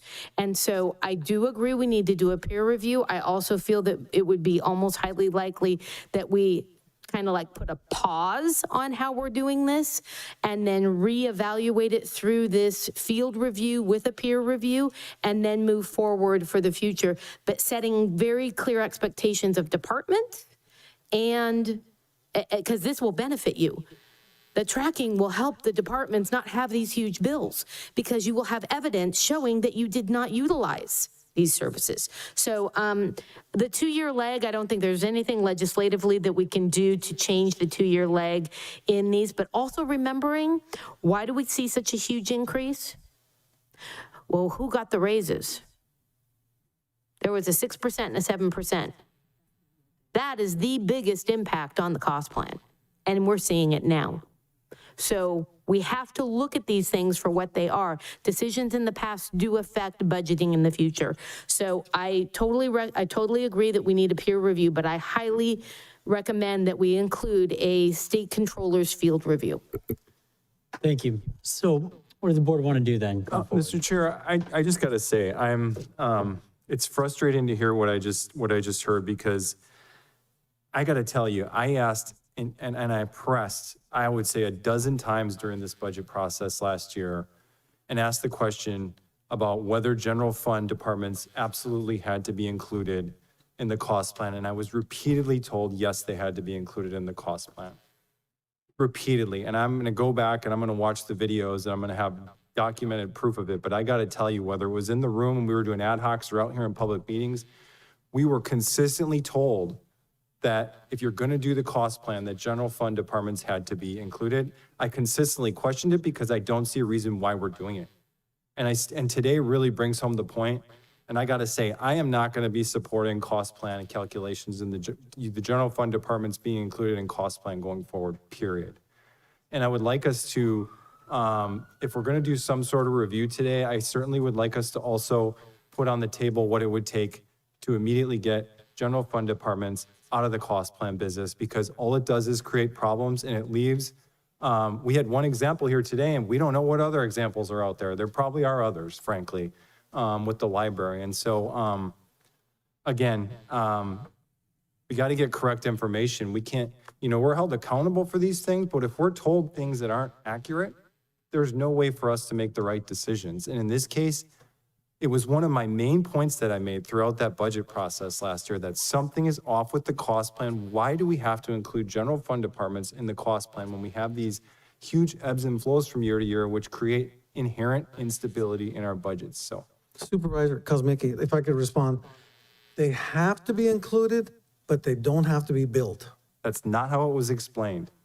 But that's the reality of cost. Okay, I understand that, but it is not how it was explained, and I thought it was very clear what I was getting at when I was trying to get general fund departments out of the cost plan business last year, and I had roadblock after roadblock after roadblock throughout a months-long process insisting that we could not do that, and now I'm hearing the contrary to that. Recall, explanation.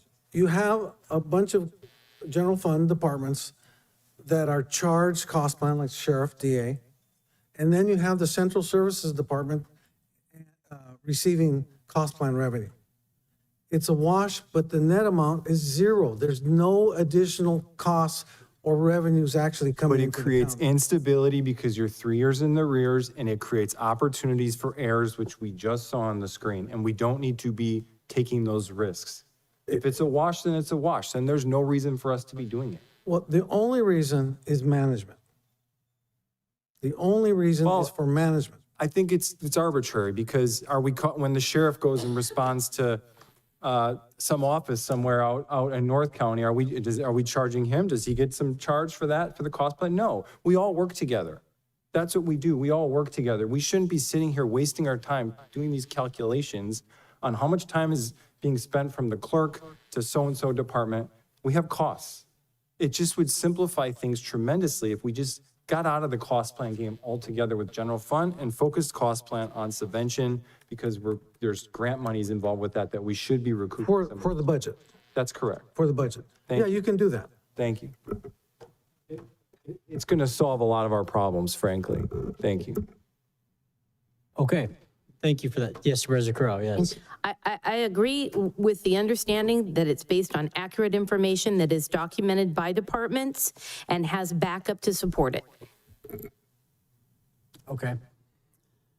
So then that puts us in terms of the staff recommendation for today. Is there a motion? Does the board want to go through the peer review and then explore these other things that were brought up? Or what do you guys want to do with the actual cost plan item? I think we go with the recommendation that was presented to us, and then we'll get more information as they move forward. Mr. Chair, members of the Board of Supervisors, in your report, there are a series of recommendations that have been presented to you.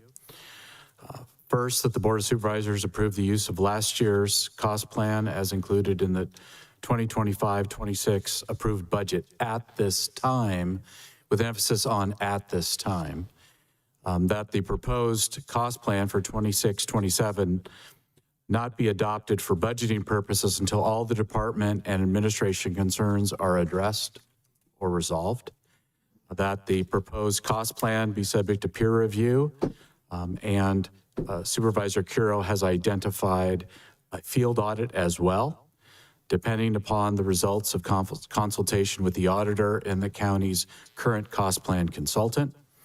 That the county executive officer return to the Board of Supervisors with the results of a comprehensive review, peer review, field audit as deemed necessary for board consideration and approval. That the county executive officer then, based upon the board's review and direction, possibly submit a revised cost plan if errors are in fact identified and there is a need to update the cost plan that has already been submitted to the state controller's office. And then there's one additional recommendation, and you'll see a resolution that has been prepared for you as well, and that is, as we had discussed earlier, and that is to include the Board of Supervisors in the cost plan review process for future cost plan years. And as I had indicated previously, under the current process, the cost plan is certified by the auditor controller, and it's submitted directly to the state controller. What is being proposed here, as I indicated earlier, is a greater transparency and greater involvement by the department heads and the board in the cost plan process. And so again, as the board has directed us, and that is to have a much closer and in-depth review of all of the matters that have direct budget implications. So the board is provided with as much information as possible so that you are informed and can make your ultimate budget determinations as we move into June. So I just want to clarify, the first item that you see is to remain on the cost plan from last year. And the only reason we're requesting that is that we can move forward with the budget process, because by the time that we determine what the real cost plan is, it might take us off from the goal to have an adopted budget or an interim budget adopted by June the 30th. So I would like to remain that every department, I sent an email to all the department heads requesting that do not modify their proposals, the budget, because they already submitted their budgets with the last year's cost plan, and to remain status quo on that, on the last year's cost plan, so that we can proceed with the process of the budget. If after the revision and review and adoption by the Board of Supervisors of the new cost plan, then we can modify those by the final adopted budget process, which is in October the 1st, 2nd. I'll make a motion that we approve the recommendations as stated. One second for discussion, because I have one quick question. Does that leave open the possibility that we would be exempting, not including, excluding general fund departments from cost plan in the 26-27 budget? So, Go ahead. so what we need to do right now in order for us to proceed with the budget process so that we can have a proposed budget by June the 30th is to move forward with the last year's cost plan. Meanwhile, we will be doing the review that might take us a few weeks and then come back to the board. Once the board adopts that, then we can perhaps go back to the adopted interim budget and readdress that budget so that we can have better numbers for each one of the departments. We can do So that. it does leave the door open for that. Yes. Thank you. Okay, we have a first, oh, yes, Supervisor Curl. Can I add to that? Because it's my understanding if we are, thank you for adding the field review from the state controller's office, that there is a process that you negotiate with the state controller on an agreement, and then the agreement is made so that it's documented what we're doing in the future. I just want to make sure that that is included in that field review, please. Thank you. Okay, thank you. So we have roll call vote then, please. Supervisor Zanger? Yes. Supervisor Velasquez? Yes. Supervisor Kazumiki? Yes. Supervisor Sotelo? Yes. Supervisor Curro? Yes. 5-0 vote, motion passes. Thank you. Been informed that we have to stop before 1 p.m., so we're going to head into closed session right now. So do we have public comment on closed session? If you'd like to make a comment in chambers, please provide a speaker card. On Zoom, please press *9 or the raised hand icon. And I have no public comment. Okay, thank you. We'll be back. Yeah, I have a chance to go grab some food and meet in closed session, and we'll be back in probably, I don't know, what do we think, an hour, Greg, or more, less? Probably less than an hour. Okay, so roughly an hour. After lunch and closed session, we'll be back in an hour. That's what I say. Realistic? If we, How fast can you go through Taco Bell today? An hour, give or take. Don't, we'll see. All right, thank you. Recording stopped. as quick as you can. Yeah.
Recording in progress.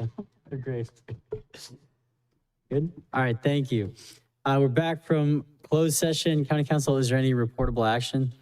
Thank you, Mr. Chair and members of the Board of Supervisors. The Board of Supervisors, having met in closed session as to items 5.1 through 5.5, there is no reportable action. Thank you. Thank you. Moving on to regular agenda item 3.6. This is from Abraham is going to be presenting on the 45-day moratorium for the battery energy storage systems facility. Yes. Yes. Thank you, Mr. Chair, members of the board. Good afternoon. On March 10, 2026, the board adopted an urgency ordinance establishing a 45-day moratorium on battery energy storage systems, BESS, applications to allow time to evaluate zoning, environmental standards, and safety. Work on a comprehensive BESS ordinance is underway. Staff is actively preparing amendments to Title 25 to establish a defined land use category and development standards for BESS facilities. And although work is underway, the preparation of the ordinance is not complete. There's still more requirements that we need to review with emergency services, and we also are undergoing the safety element update, and so we want to also make sure that it's included in the safety element. And so without updated regulations, projects could proceed without adequate safeguards tailored to local conditions. Therefore, staff is requesting adoption of a new interim ordinance to allow additional time to complete a coordinated and comprehensive regulatory framework. And therefore, staff recommends, 1, introduce and adopt an urgency ordinance establishing a new temporary 45-day moratorium on the acceptance, processing, and approval of BESS facility applications within the unincorporated area of the County of San Benito. Or 2, direct staff to prepare the development standards for BESS without adopting a moratorium. Or 3, provide alternative direction to staff. Is there any questions for staff? Thank you, Abraham. Let's go to public comment. If you'd like to make a comment on Zoom, please press *9 or the raised hand icon. And in chambers, we have one, Sophia.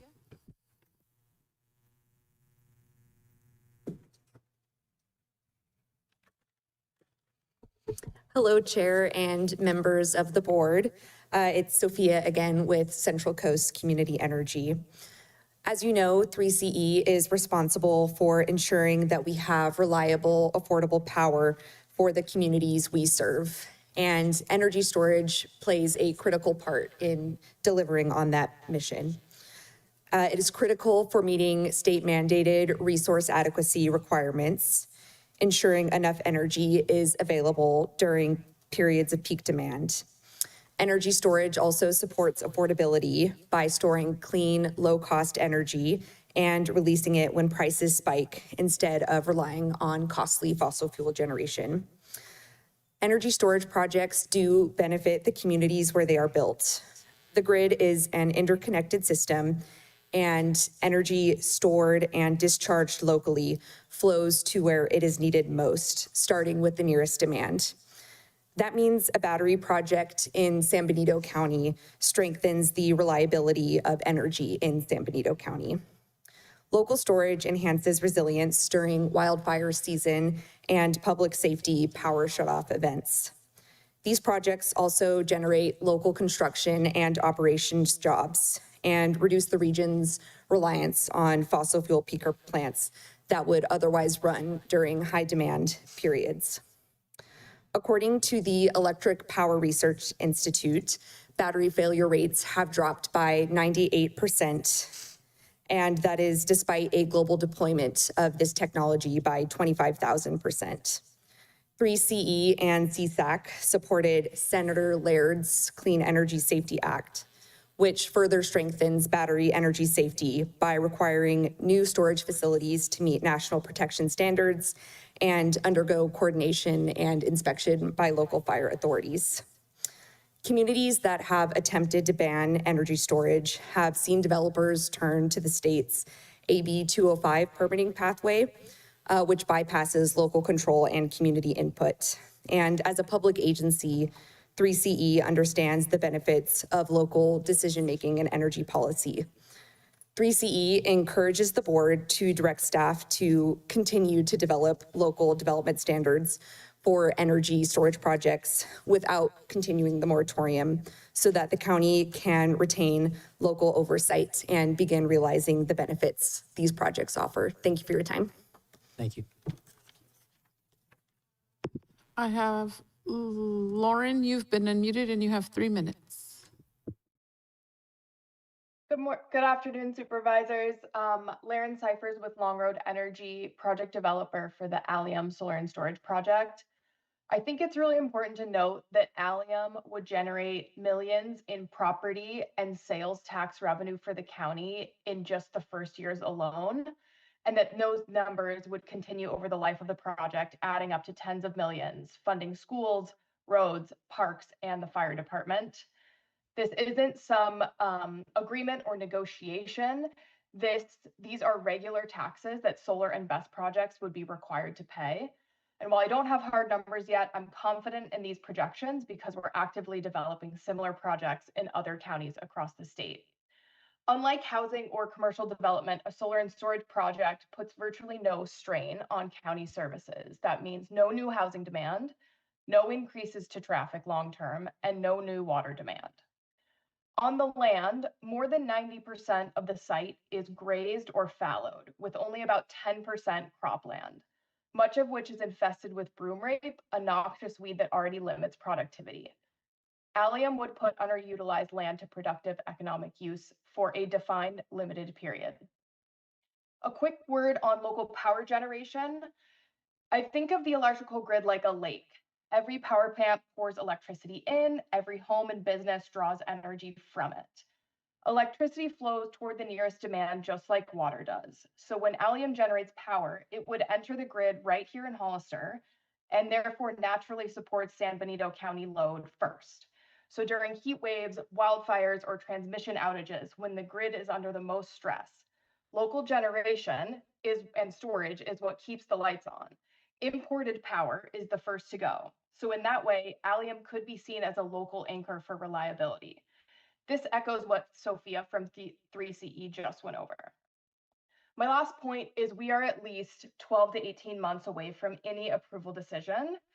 We are at the very beginning of the EIR, which is a thorough public review of every aspect of the project, including safety. That said, there's plenty of time for the county to develop local standards while our environmental analysis proceeds. A moratorium on processing applications doesn't buy the county additional safety, it just freezes the oversight process.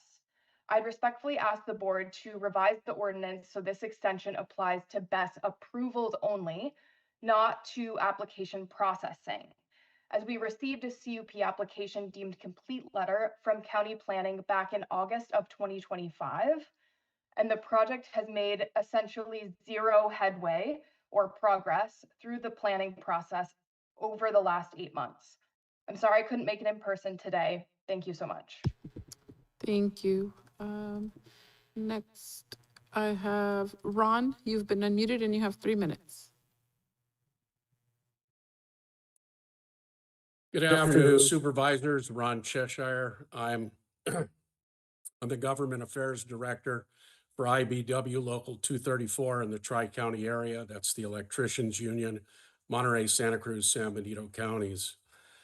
At first, what I'd like you to know and understand is that San Benito County, over the last several years, has had one of, if not the highest proportion of state certified apprentices in the construction industry.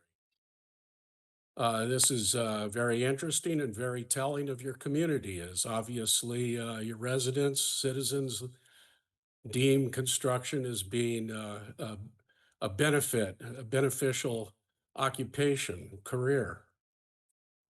So moving on, regardless of what you decide today, we at the Electricians Union would like to become a part of your continued process in regards to forming an ordinance. We believe that we can contribute in regards to ideas in regards to construction, safety, and economic benefit. economic benefit being workforce development for local workers, being able to move into careers and be a benefit to your communities. Good taxpayers. I got to listen to you since 9 o'clock this morning. Seems like revenue seems to be a problem. So workforce development is very important. Standards, workforce standards are important to have. And we believe that those need to be included in an ordinance. So that's our position. I thank you very much for this time and look forward to working with you in the future. Thank you. And I have one more on Zoom. Leslie, you've been unmuted and you have 3 minutes.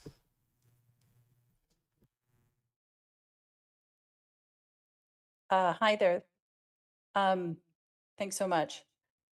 It makes sense.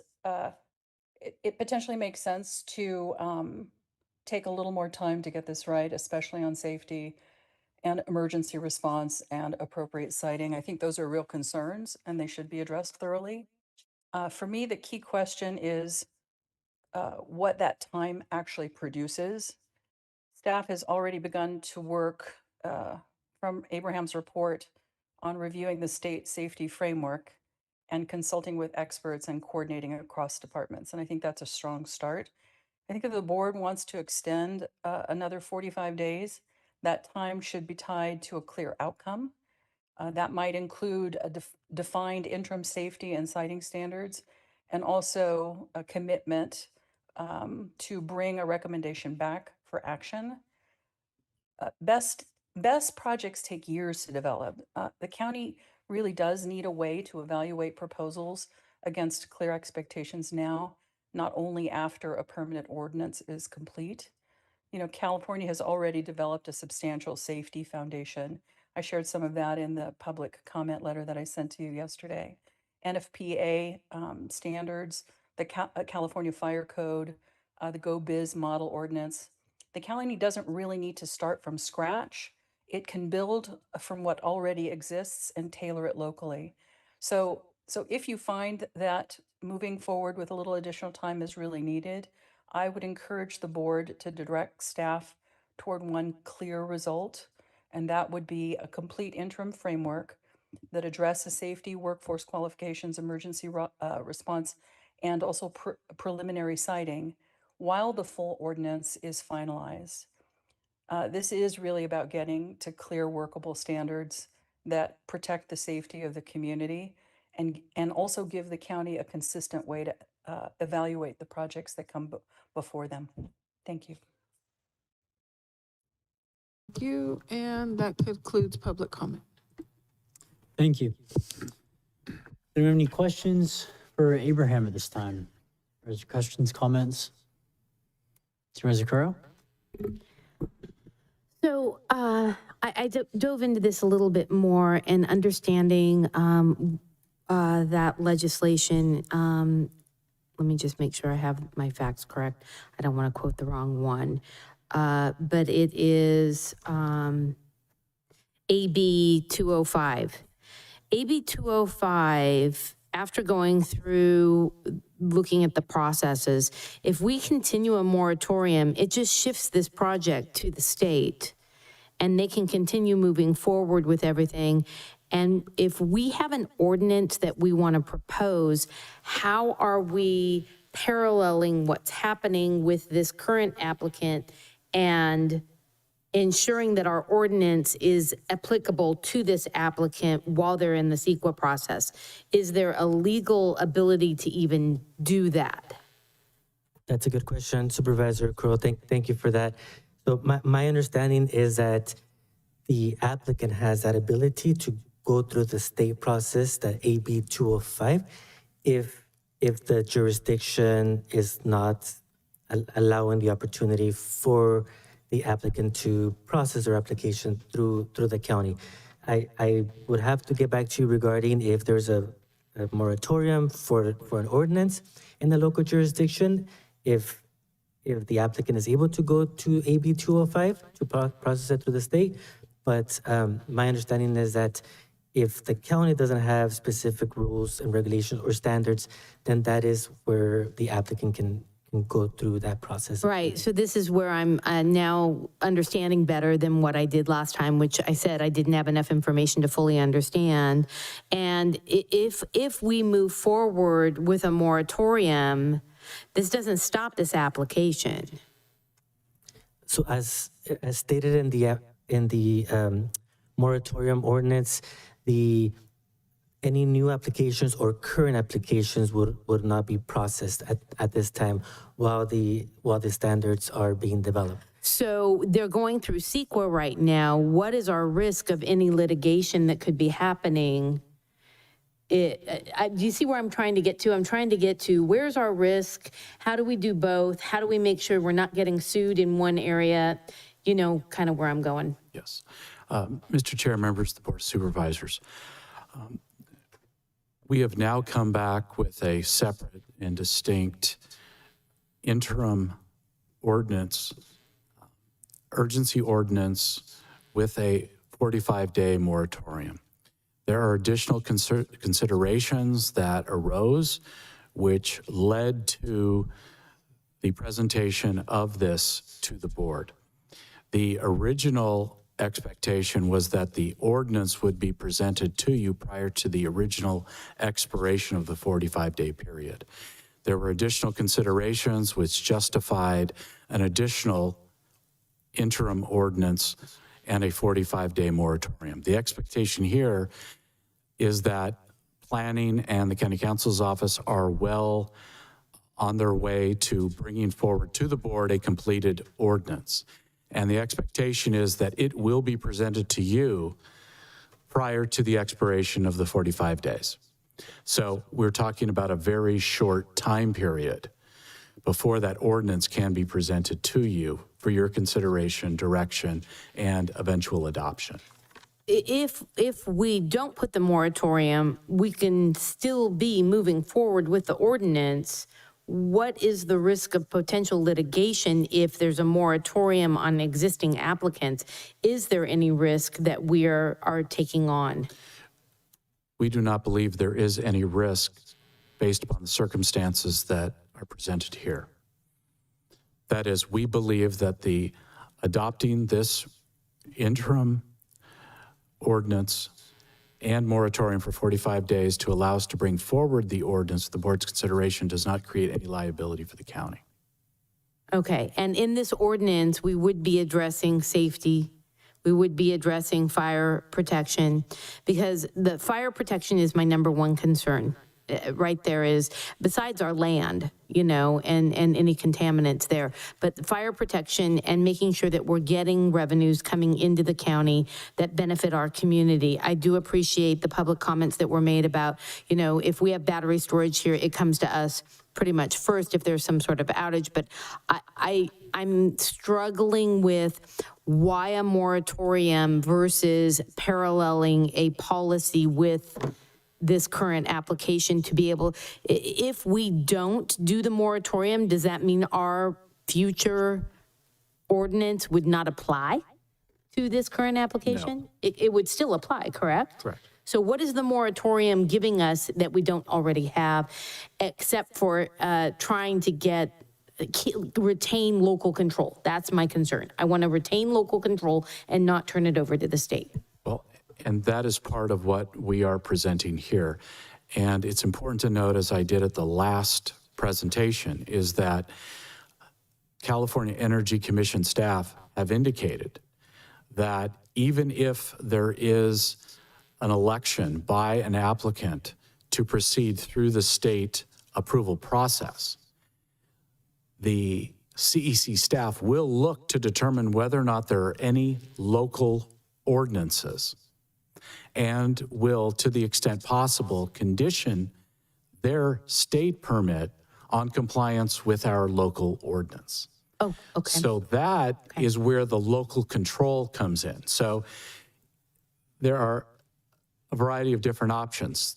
There are counties that could just simply allow the applicant to proceed through the state process, and whatever conditions are imposed without regard to any local conditions based upon the local environment and any local land use controls. However, if you choose to regulate, then the county will be able to retain its local land use authority. It will be able to create conditions that it believes are necessary for its environment, and those will then therefore be considered by the state in their permitting process. So if the concern is maintaining, preserving, and protecting local control, then that would be through an ordinance. An ordinance, regardless if there's a moratorium or not.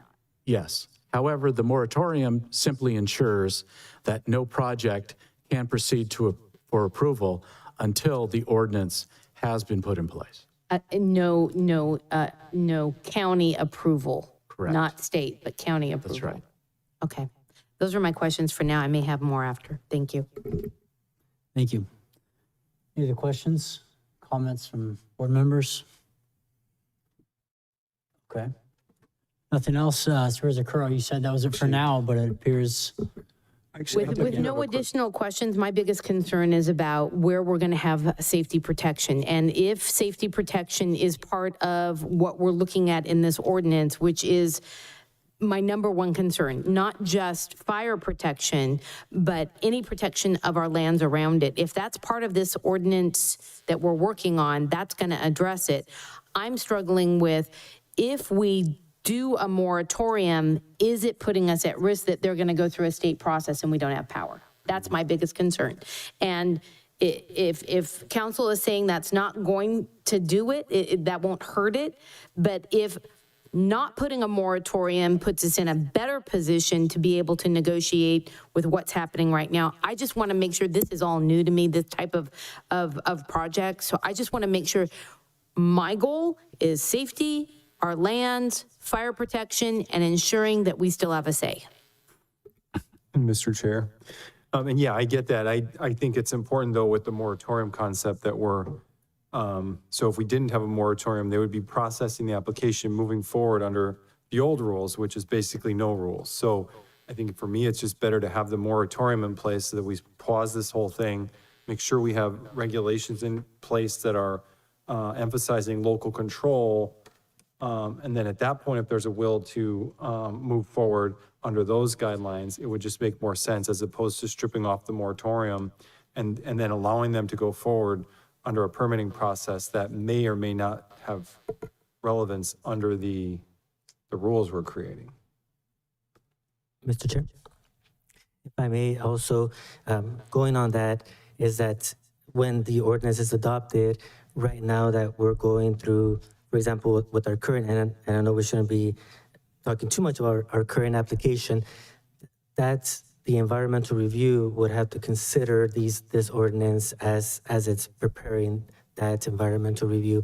And so therefore, that's another reason why we think that just ensuring that we have the ordinance first, then any current applications or future applications can make sure that they take that ordinance to make sure that they process their environmental review pursuant to CEQA, because that is still a requirement. Yes. Thank you. Yeah, these were a lot of the concerns why I voted last time no, because I was concerned about going with the them being able to pursue AB 205 and taking away kind of our local control in this and bypassing.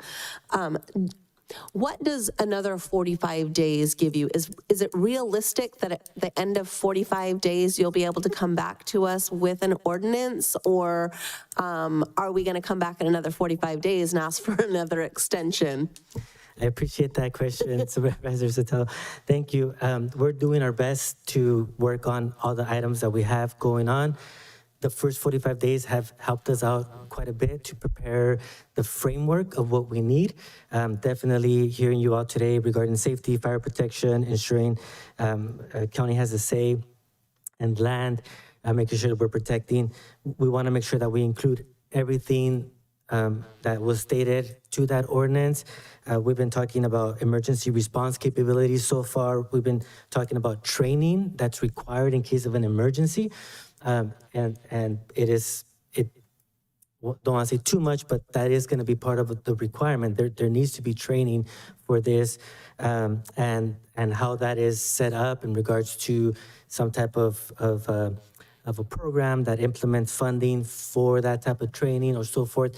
We're looking at defensible space. We're looking at accessibility, emergency accessibility to the site, ingress, egress. So we're looking at all those parameters. And what was discussed earlier, there is a lot of information out there that we can already use and we've been contemplating to use we just want to make sure that it's tailored correctly to this county.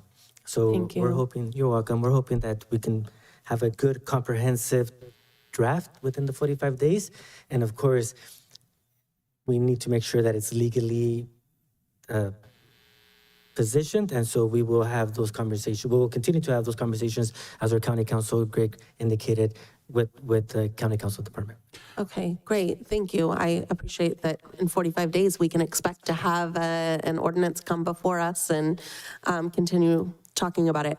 And I agree with you. I don't think we have to reinvent the wheel. I think we have to, really consider what makes sense in our community and if there's unique things, but I think there are a lot of places to kind of start and there are some standards that are already there. I think I saw on your staff report that you're working with fire personnel, to make sure that there's, things are being considered. What about the public comment regarding working with the electricians, and so much of this will be electrical? Is it valid that they may be able to provide some expertise and help in developing part of this ordinance regarding, I don't know all the things that are going to go into it, but is that helpful to be including the electricians as well in this? Absolutely, Supervisor Sotelo.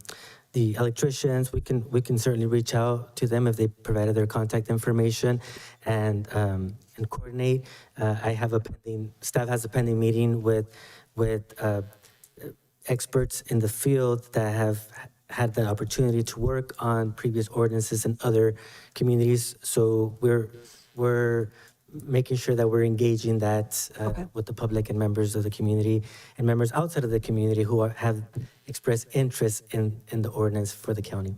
Okay, I think that's great. I think any help we can get and feedback and talking to as many people as we can about, sometimes we don't think about unintended consequences or, oh shoot, we didn't consider that. And so the more help we can get right now, the more beneficial that is. So thank you very much. Thank you. Thank you. Mr. Chair, members of the Board of Supervisors, we are targeting June 9th, which is the second Tuesday in June, as the introduction, at least the first presentation of the ordinance to the board. Great. Thank you. Thank you. Yes. Can I just get clarification? What is exactly happening in Santa Cruz County with this? Did they do their own moratorium?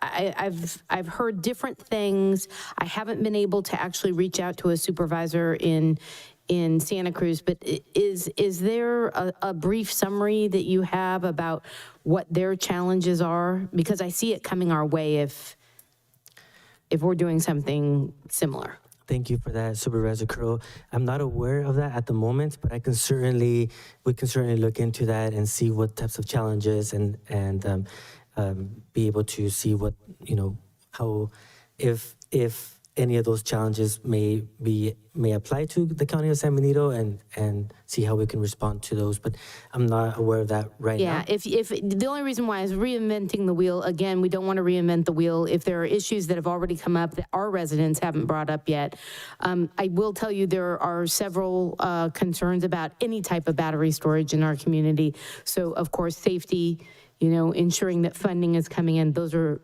our primary concerns. Absolutely, thank you. I was going to say Santa Cruz did approve their ordinance, and I think I believe they worked with Sonora or I forgot. Sauce, maybe? I forgot what county they worked with, and they put together. Was it Solano? I thought I heard another. Thought it was Sonoma, but Again, just don't reinvent them. well, no, and in making sure we're taking pieces of all. And I think again, it's important we take our time to do it right. We do not need to rush into something and find out, oops, there's a lot of pieces to this. How the land is used during, after, how close schools do we want to be, surrounding residents. The list goes on and on and on. So I think it's important to do it right, not get ahead of ourselves. And make sure also we're looking into the issue of real revenue and not imaginary revenues. I think that happened in the past in this county, where a lot of promises were made about millions of dollars coming to our community, and it never happened, even though people at the time were warned that it was not going to happen. They fell into the trap and got stuck with it. So all these pieces matter. So let's do it right. Mr. Chair, members of the Board of Supervisors, I've already been in touch with the county councils for Ventura, Solano, and Santa Cruz, and we've been compiling information and words of wisdom from them. So I just want you to know that we have all of that information, and that's currently being utilized. Thank you. Great, thank you. Thank you.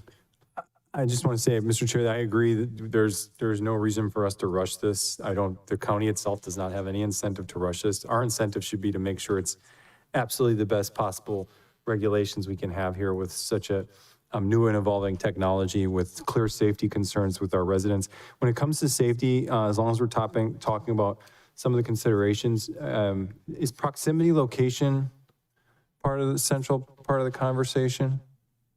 Proximity, location, zoning, where these would actually be allowed? Yes, that's going to be part of the ordinance, Supervisor Kuzmicki, regarding proximity to other uses allowed by the zoning or general plan. What about people? Proximity to people. Regarding, as in, keep it as far away as we can from larger populations.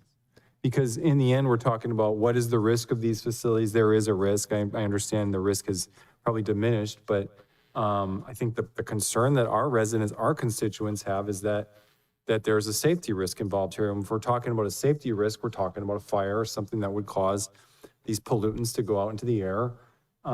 Everyone experienced the Moss Landing situation. And so that's really what hits home for people. So I would hope that that's part of the consideration that we're going to see in this ordinance, because to me, that's really the central concern that I've heard from people as far as, where are these things actually going to be located and allowed, where if something does happen, it does the least damage possible to people. Thank you. Thank you. Supervisor Kuro, you had. Along with that is response time. Emergency response time has to be a factor. It's not just about how many people are around it, it's about the response time to get there. So if it's keep it as far away from populations as possible, does not necessarily keep it safe, it just keeps it far away. And having a large mass of my district of the county, having no fire in South County, fire protection in South County, and the response time can be 35 to an hour plus to get response out there. So I just want to make sure that we're looking at all things. Great, thank you for that. One more piece I wanted to add, and I think this is important, is if there is a facility here, production, a large percentage, 80% plus, should be for our community, not to be exported out. Because if that's what we're doing, what's the point? It's, they can do it in their own communities. So I think that's, we need to have a number, 80% plus of that production should be dedicated to our own community. Thank you. Okay. So then is there a motion? Any supervisor wants to make a motion at this point as far as the process goes, how we want to move forward with the moratorium and the ordinance? It's first, is there a second? I'll second. Okay, it's first and a second. Can we have roll call vote, please? Supervisor Zinger? Yes. Supervisor Velasquez? Yes. Supervisor Kuzmicki? Yes. Supervisor Sotelo? Yes. Supervisor Kuro? Yes. 5-0 vote, motion passes. Thank you. Thank you. Thank you. Okay, that concludes our regular agenda. Now we are moving to the Geologic Hazard Abatement District. It's a very exciting one. So 4.1, the board will adjourn as the Board of Supervisors reconvenes the Board of Directors of the San Benito Geologic Hazard Abatement District. Is there a motion to acknowledge the certificate of posting? Is So moved. there a second? All in favor? Aye. I think that was 5. Yep. Okay. Public comment. Is there any public comment on items of interest not on the agenda? If you'd like to make a comment on Zoom, please press star 9 or the raised hand icon.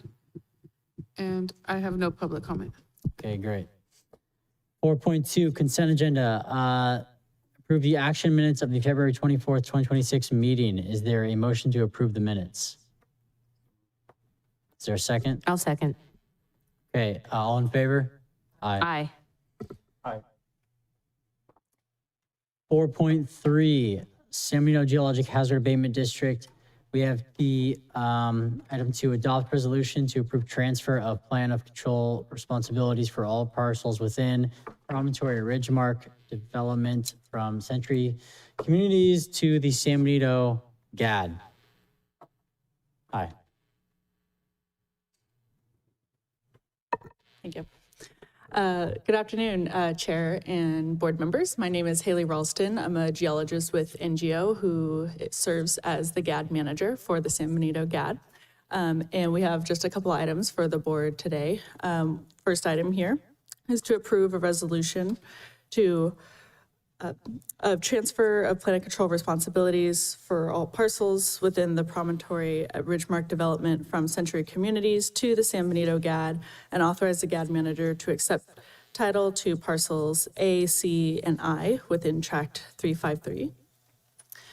So just a brief overview of the items that we brought to the board to date, or just a little bit of timeline of the GAD itself. The GAD was formed in 2016 for the San Juan Oaks development, but San Juan Oaks has not kind of further progressed in any GAD items at this time. So the Promontory Ridgemark development was conditioned by the county to annex into the San Benito GAD for geologic hazard concerns within the development, which there are some present. As if you guys are familiar with the development, there's a large natural slope along Southside Drive there, and then some other items that the GAD is responsible for within the community.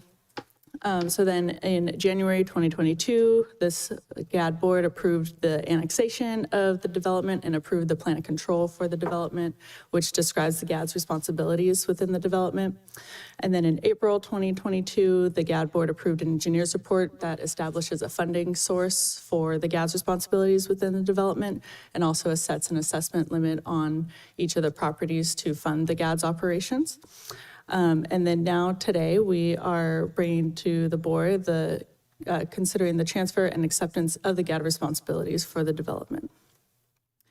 So just a brief description of the GAD and the current structure. So the County Board of Supervisors have appointed themselves to serve as the GAD board. And then we have the GAD manager, NGO Incorporated has been appointed to serve as GAD manager. And then GAD Treasurer Inc. is a third-party treasurer for the GAD as well. So funds are completely separate from the county and there's no mixing between that. And then currently there has not formally been appointed a GAD clerk or GAD attorney specifically. So as required by GAD law, a GAD clerk is required. So we would look to bring a resolution back to the board some meetings soon for that appointment. And then GAD attorney is not required under GAD law, but if the board would like to have a specific GAD attorney appointed, we can also bring that recommendation to the board as well. And then other staff or contractors needed for the GAD manager include, here we have listed Francisco Associates, who serve as our third-party firm in putting together the assessment role to work with the county for the assessments. And then also we would look to bring on board maintenance contractors for routine maintenance for the GAD. So again, just brief summary of the development. I know you guys are probably pretty familiar with the development at this point, but just here's a graphic showing the development area and some of the parcels that the GAD will own. Those are shaded in orange there. So they're the detention basin and then open space slopes, both graded and ungraded slopes. So the GAD will have responsibilities related to making sure functionality of storm drains, the detention basins, concrete line drainage ditches, and other such items within the open space and throughout the development are performing well. And we believe that as long as they are maintained adequately, and preventative in nature, that it can save the GAD money and resources longer term to address those items sooner. So the plan of control and engineers report already anticipated these responsibilities for the GAD, so there's no new surprises here. And then the plan of control explains a transfer process. And so the transfer for the plan of control responsibilities could not occur until 3 years after the issuance of the first building permit, which for this development was in June 2022. So we were able to bring transfer as early as June 27, 2025.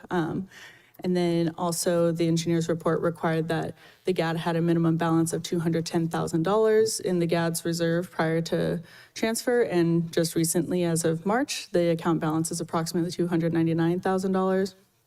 Part of the process as well is that the GAD manager did inspect the site and all the facilities and areas that the GAD's going to be responsible for and made sure that they were in satisfactory condition prior to recommending a transfer and acceptance from the board. So we provided a punch list letter noting what items needed to be addressed, and then we worked with Century Community to address those items and then provided an acceptance letter. Both these items have been included in the agenda packet.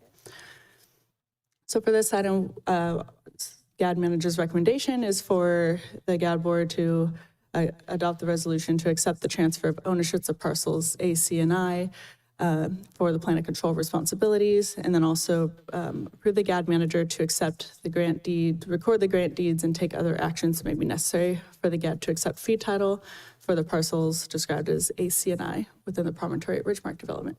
And we're available for any questions the board may have. Thank you. Let's go to public comment. If you'd like to make a comment on Zoom, please press *9 or the raised hand icon.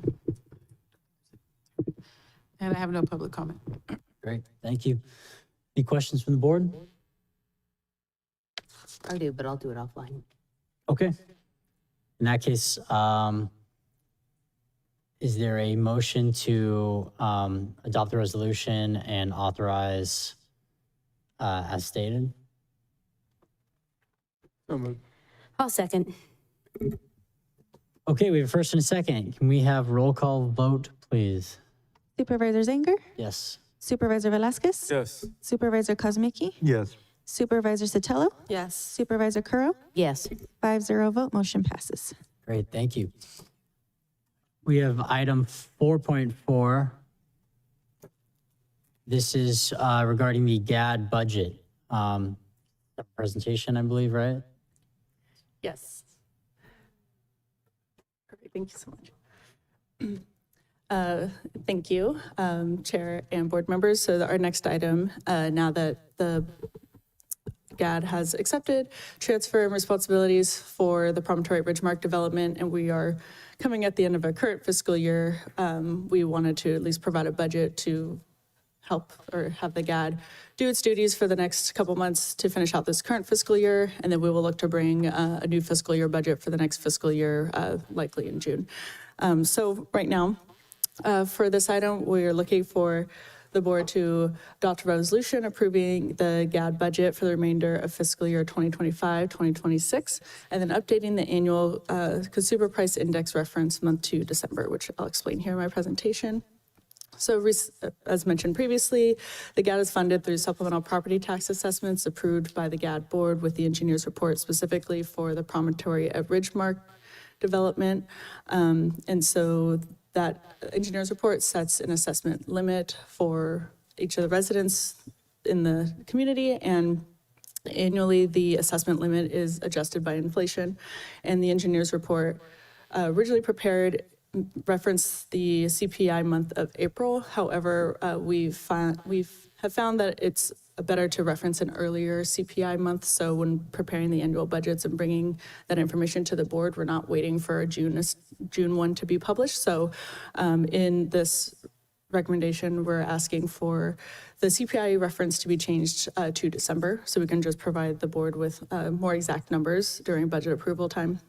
So just for information, the assessment limit per residential unit for 2025-26 was set at about $1,500 per unit, and the revenue stream is divided into reserve accumulation, routine maintenance, and operations. So here's just a proposed breakdown for the remainder of the fiscal year 25-26, which is about $62,000. Here we described majority the major categories there, specifically GAD manager, other outside professional services, admin-related services. As you see, most of the budget goes towards preventative maintenance and operations, and then a little bit for special projects such as just GIS and website maintenance. That was pretty standard for the GADs that we're involved in. So here's just a brief summary overall of where the amount or the GAD's reserve account should be given the information we had at the time preparing this for the fund balance, estimated revenue coming in from the assessments with the proposed expenditures for the remainder of this current fiscal year, and then what we anticipate the budget or the account to be at the end of this current fiscal year. So at the end of this current fiscal year, we estimate about $302,000, which, so we'll see how that pans out with the next current months, couple months. Our recommendation to the board is to adopt a resolution approving the San Benito GAD budget for the remainder of the fiscal year 2025-2026 and updating the annual consumer price index month to December. And we're available for any questions the board may have. Thank you. Is there public comment? If you'd like to make a comment on Zoom, please press *9 or the raised hand icon. And I have no public comment. Okay, thank you. Any questions from the board? Yes, Supervisor Kuro. So currently, and I'm not sure who can answer this, is this a separate trust account, fund account? Where is this shown? Because I've looked on the San Benito County ACFR and I don't see how it's specified. Where is it specified and where is the money housed? Yes, so the money is housed separately from the county funds altogether. It is held with GAD Treasurer Inc. and they have a separate bank. I think they used Heritage Bank, for example, or something. So very separate from the county altogether. And during this time, as the GAD had not accepted responsibilities, the treasurer was just collecting the assessments and holding it in a cash account per se or so. So that is another item we can bring to the board and have the GAD treasurer present, as well as a investment policy or such as well, because over time, as the GAD collects funds, it can use those funds to invest and grow its emergency reserves as well. And my biggest concern is the assessments. Are the assessments being collected by the county? Yes. So is there a fee that the county is charging the GAD? Yes, I don't specifically have that in front of my hand, but they do have a specific fee based on taxing agencies. It's either a percentage or per parcel amount. So it's not that much from what I recall when we're preparing the budget, but yes, and I actually think we do include that as a line item as an expenditure in our budgets. Okay, that's great. And I'm happy to hear that it is separate, but I do want to make sure that we're fiscally being updated on the current funding, because I saw in your prior slides that there was no major funding for major repairs. Because of that history of that area, looking at that is going to be something that I believe that we're going to have to start looking at. Because if a major catastrophe happens, it does fall on the GAD to be able to fund that. So I would love to set up a meeting offline to be able to discuss this more, because it is specifically in my district. Yeah, and I can briefly touch on that. Currently in this interim budget, we didn't allocate any amount to major repair because there is no major repair needed at this moment. However, in the future or in upcoming budget years, if we anticipate or say, oh, we do need to, respond to this large slope repair or whatnot and put money towards that, we would put that in that category. And we always do also allocate a little bit smaller amount for minor emergency response throughout the year, given however rains, maybe. So, but yes, over time too, that was considered in the engineer's report, as well as how much it would take to respond to a large scale repair for this community. So, and that is why we also are prudent in making sure that the majority of funds collected, as much as possible, are going into building that reserves for those emergency response events. That's great, because if there is, it could be quite extensive. I think residents would rather pay over time for preventative than have to pay all in one lump sum. So please reach out to me so we can talk further. Thank you. Happy to. Thank you. Anything else? Is there a motion to adopt resolution to approve the GAD budget for the remainder of 25-26 as stated? I'll move to approve. Second. All right, roll call vote, please. Supervisor Zanger? Yes. Supervisor Velasquez? Yes. Supervisor Cosmicki? Yes. Supervisor Sotelo? Yes. Supervisor Curro? Yes. 5-0 vote, motion passes. Thank you. Thank you. Thank you all.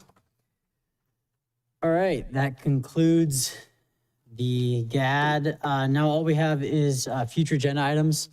I have proposed 2 future agenda items, so I'll just briefly discuss them. The first one being a topic of data centers, be similar to, I guess, the discussion we just had, which is timely about the battery storage facilities, but this would be on data centers, on if we want to adopt some type of ordinance, because I know there's concerns with them as far as noise and water use and things like that. And I know like Gilroy's dealing with this issue right now with a lot of pushback with the data center over there. And so this was I would suggest we have a discussion on what we want to do, if we want to do anything or take any action on adopting an ordinance or anything like that.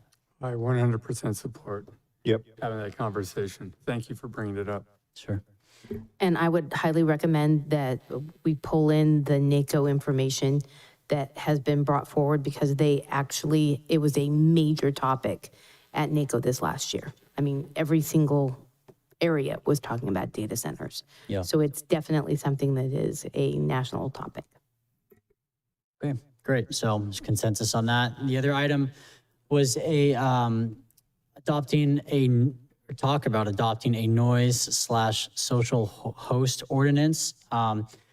This would be, apparently, according to my conversation with our sheriff and county council, we don't actually have anything on the books that regulates hosting large events in terms of capacity and noise and things like that at your property.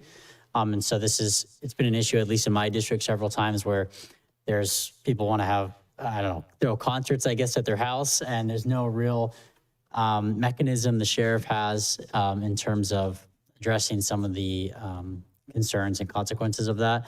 And so it was a conversation with myself, him, and county council where the idea came to adopt or propose something like this. Can we add on to that as far as for local parks, for noise and times? Yeah, I mean, I don't think it would be. On that. Yeah, I don't know if we could definitely include that so it's not specific to like private property. Right, so parks dusk to dawn and noise limiting because of the generators brought in or music going on, really starting to cause a problem around different areas. Mm-hmm. Yep. Mr. Chair, members of the Board of Supervisors, if I may. The county does have a noise ordinance under its zoning code. However, the sheriff, as the chairman has advised, does not have adequate enforcement mechanisms for the sheriff to enforce the noise controls. And so we would then be examining how we can enhance and improve the enforcement mechanisms to control unwanted noise, to have a much more objective means by which to evaluate that, and for the deputy on the scene to be able to then take action in the absence of a citizen's arrest. And so that's a very important component of any noise ordinance. Also, the sheriff expressed some interest in a social host ordinance, and that is where these large parties are conducted, and you have minors who are essentially running the party. You have underage drinking, but those individuals that host these large events, that they themselves would be subject to county regulation in the unincorporated areas. And so those are the two components that the sheriff and our chairman believe should be addressed. And so we adopted these types of ordinances in the city of Riverside and the county of Riverside, and they were very effective. And so we would be then drafting those ordinances and then bringing it back to you for consideration, if the board so directs. Okay. Yes. Great. Yes, Can I just ask? absolutely. So I'm great with these recommendations. I think they could sprout into some bigger conversations, especially because we have BLM land, we have national parks, we have, I mean, there's other areas that we're gonna have to look at with this. So I'm very supportive of this to be able to spark the conversation. Do we need to take a vote on this, or is I this think just it's a consensus consensus? usually, but I did want to go to public comment before we close it. The only thing I want to add is, does our current policy, what is the current policy when it comes to public asking for proclamations to be brought forward? Is that, do we have to go through the future agenda item, or is that a chair decision? Because I've kind of gotten some conflicting, and I don't want to be breaking any rules. We can check on. Okay, so if you guys could look into that for me and let me know this next week, that would be great. Thank you. Okay, great. Well, then can we go to public comment on these future agenda item If requests? you'd like to make a comment on Zoom, please press star 9 or the raised hand icon. And I have no public comment. Okay, then there's consensus on those two. There's nothing else. Everyone set? All right. That would be adjournment then. We are adjourned.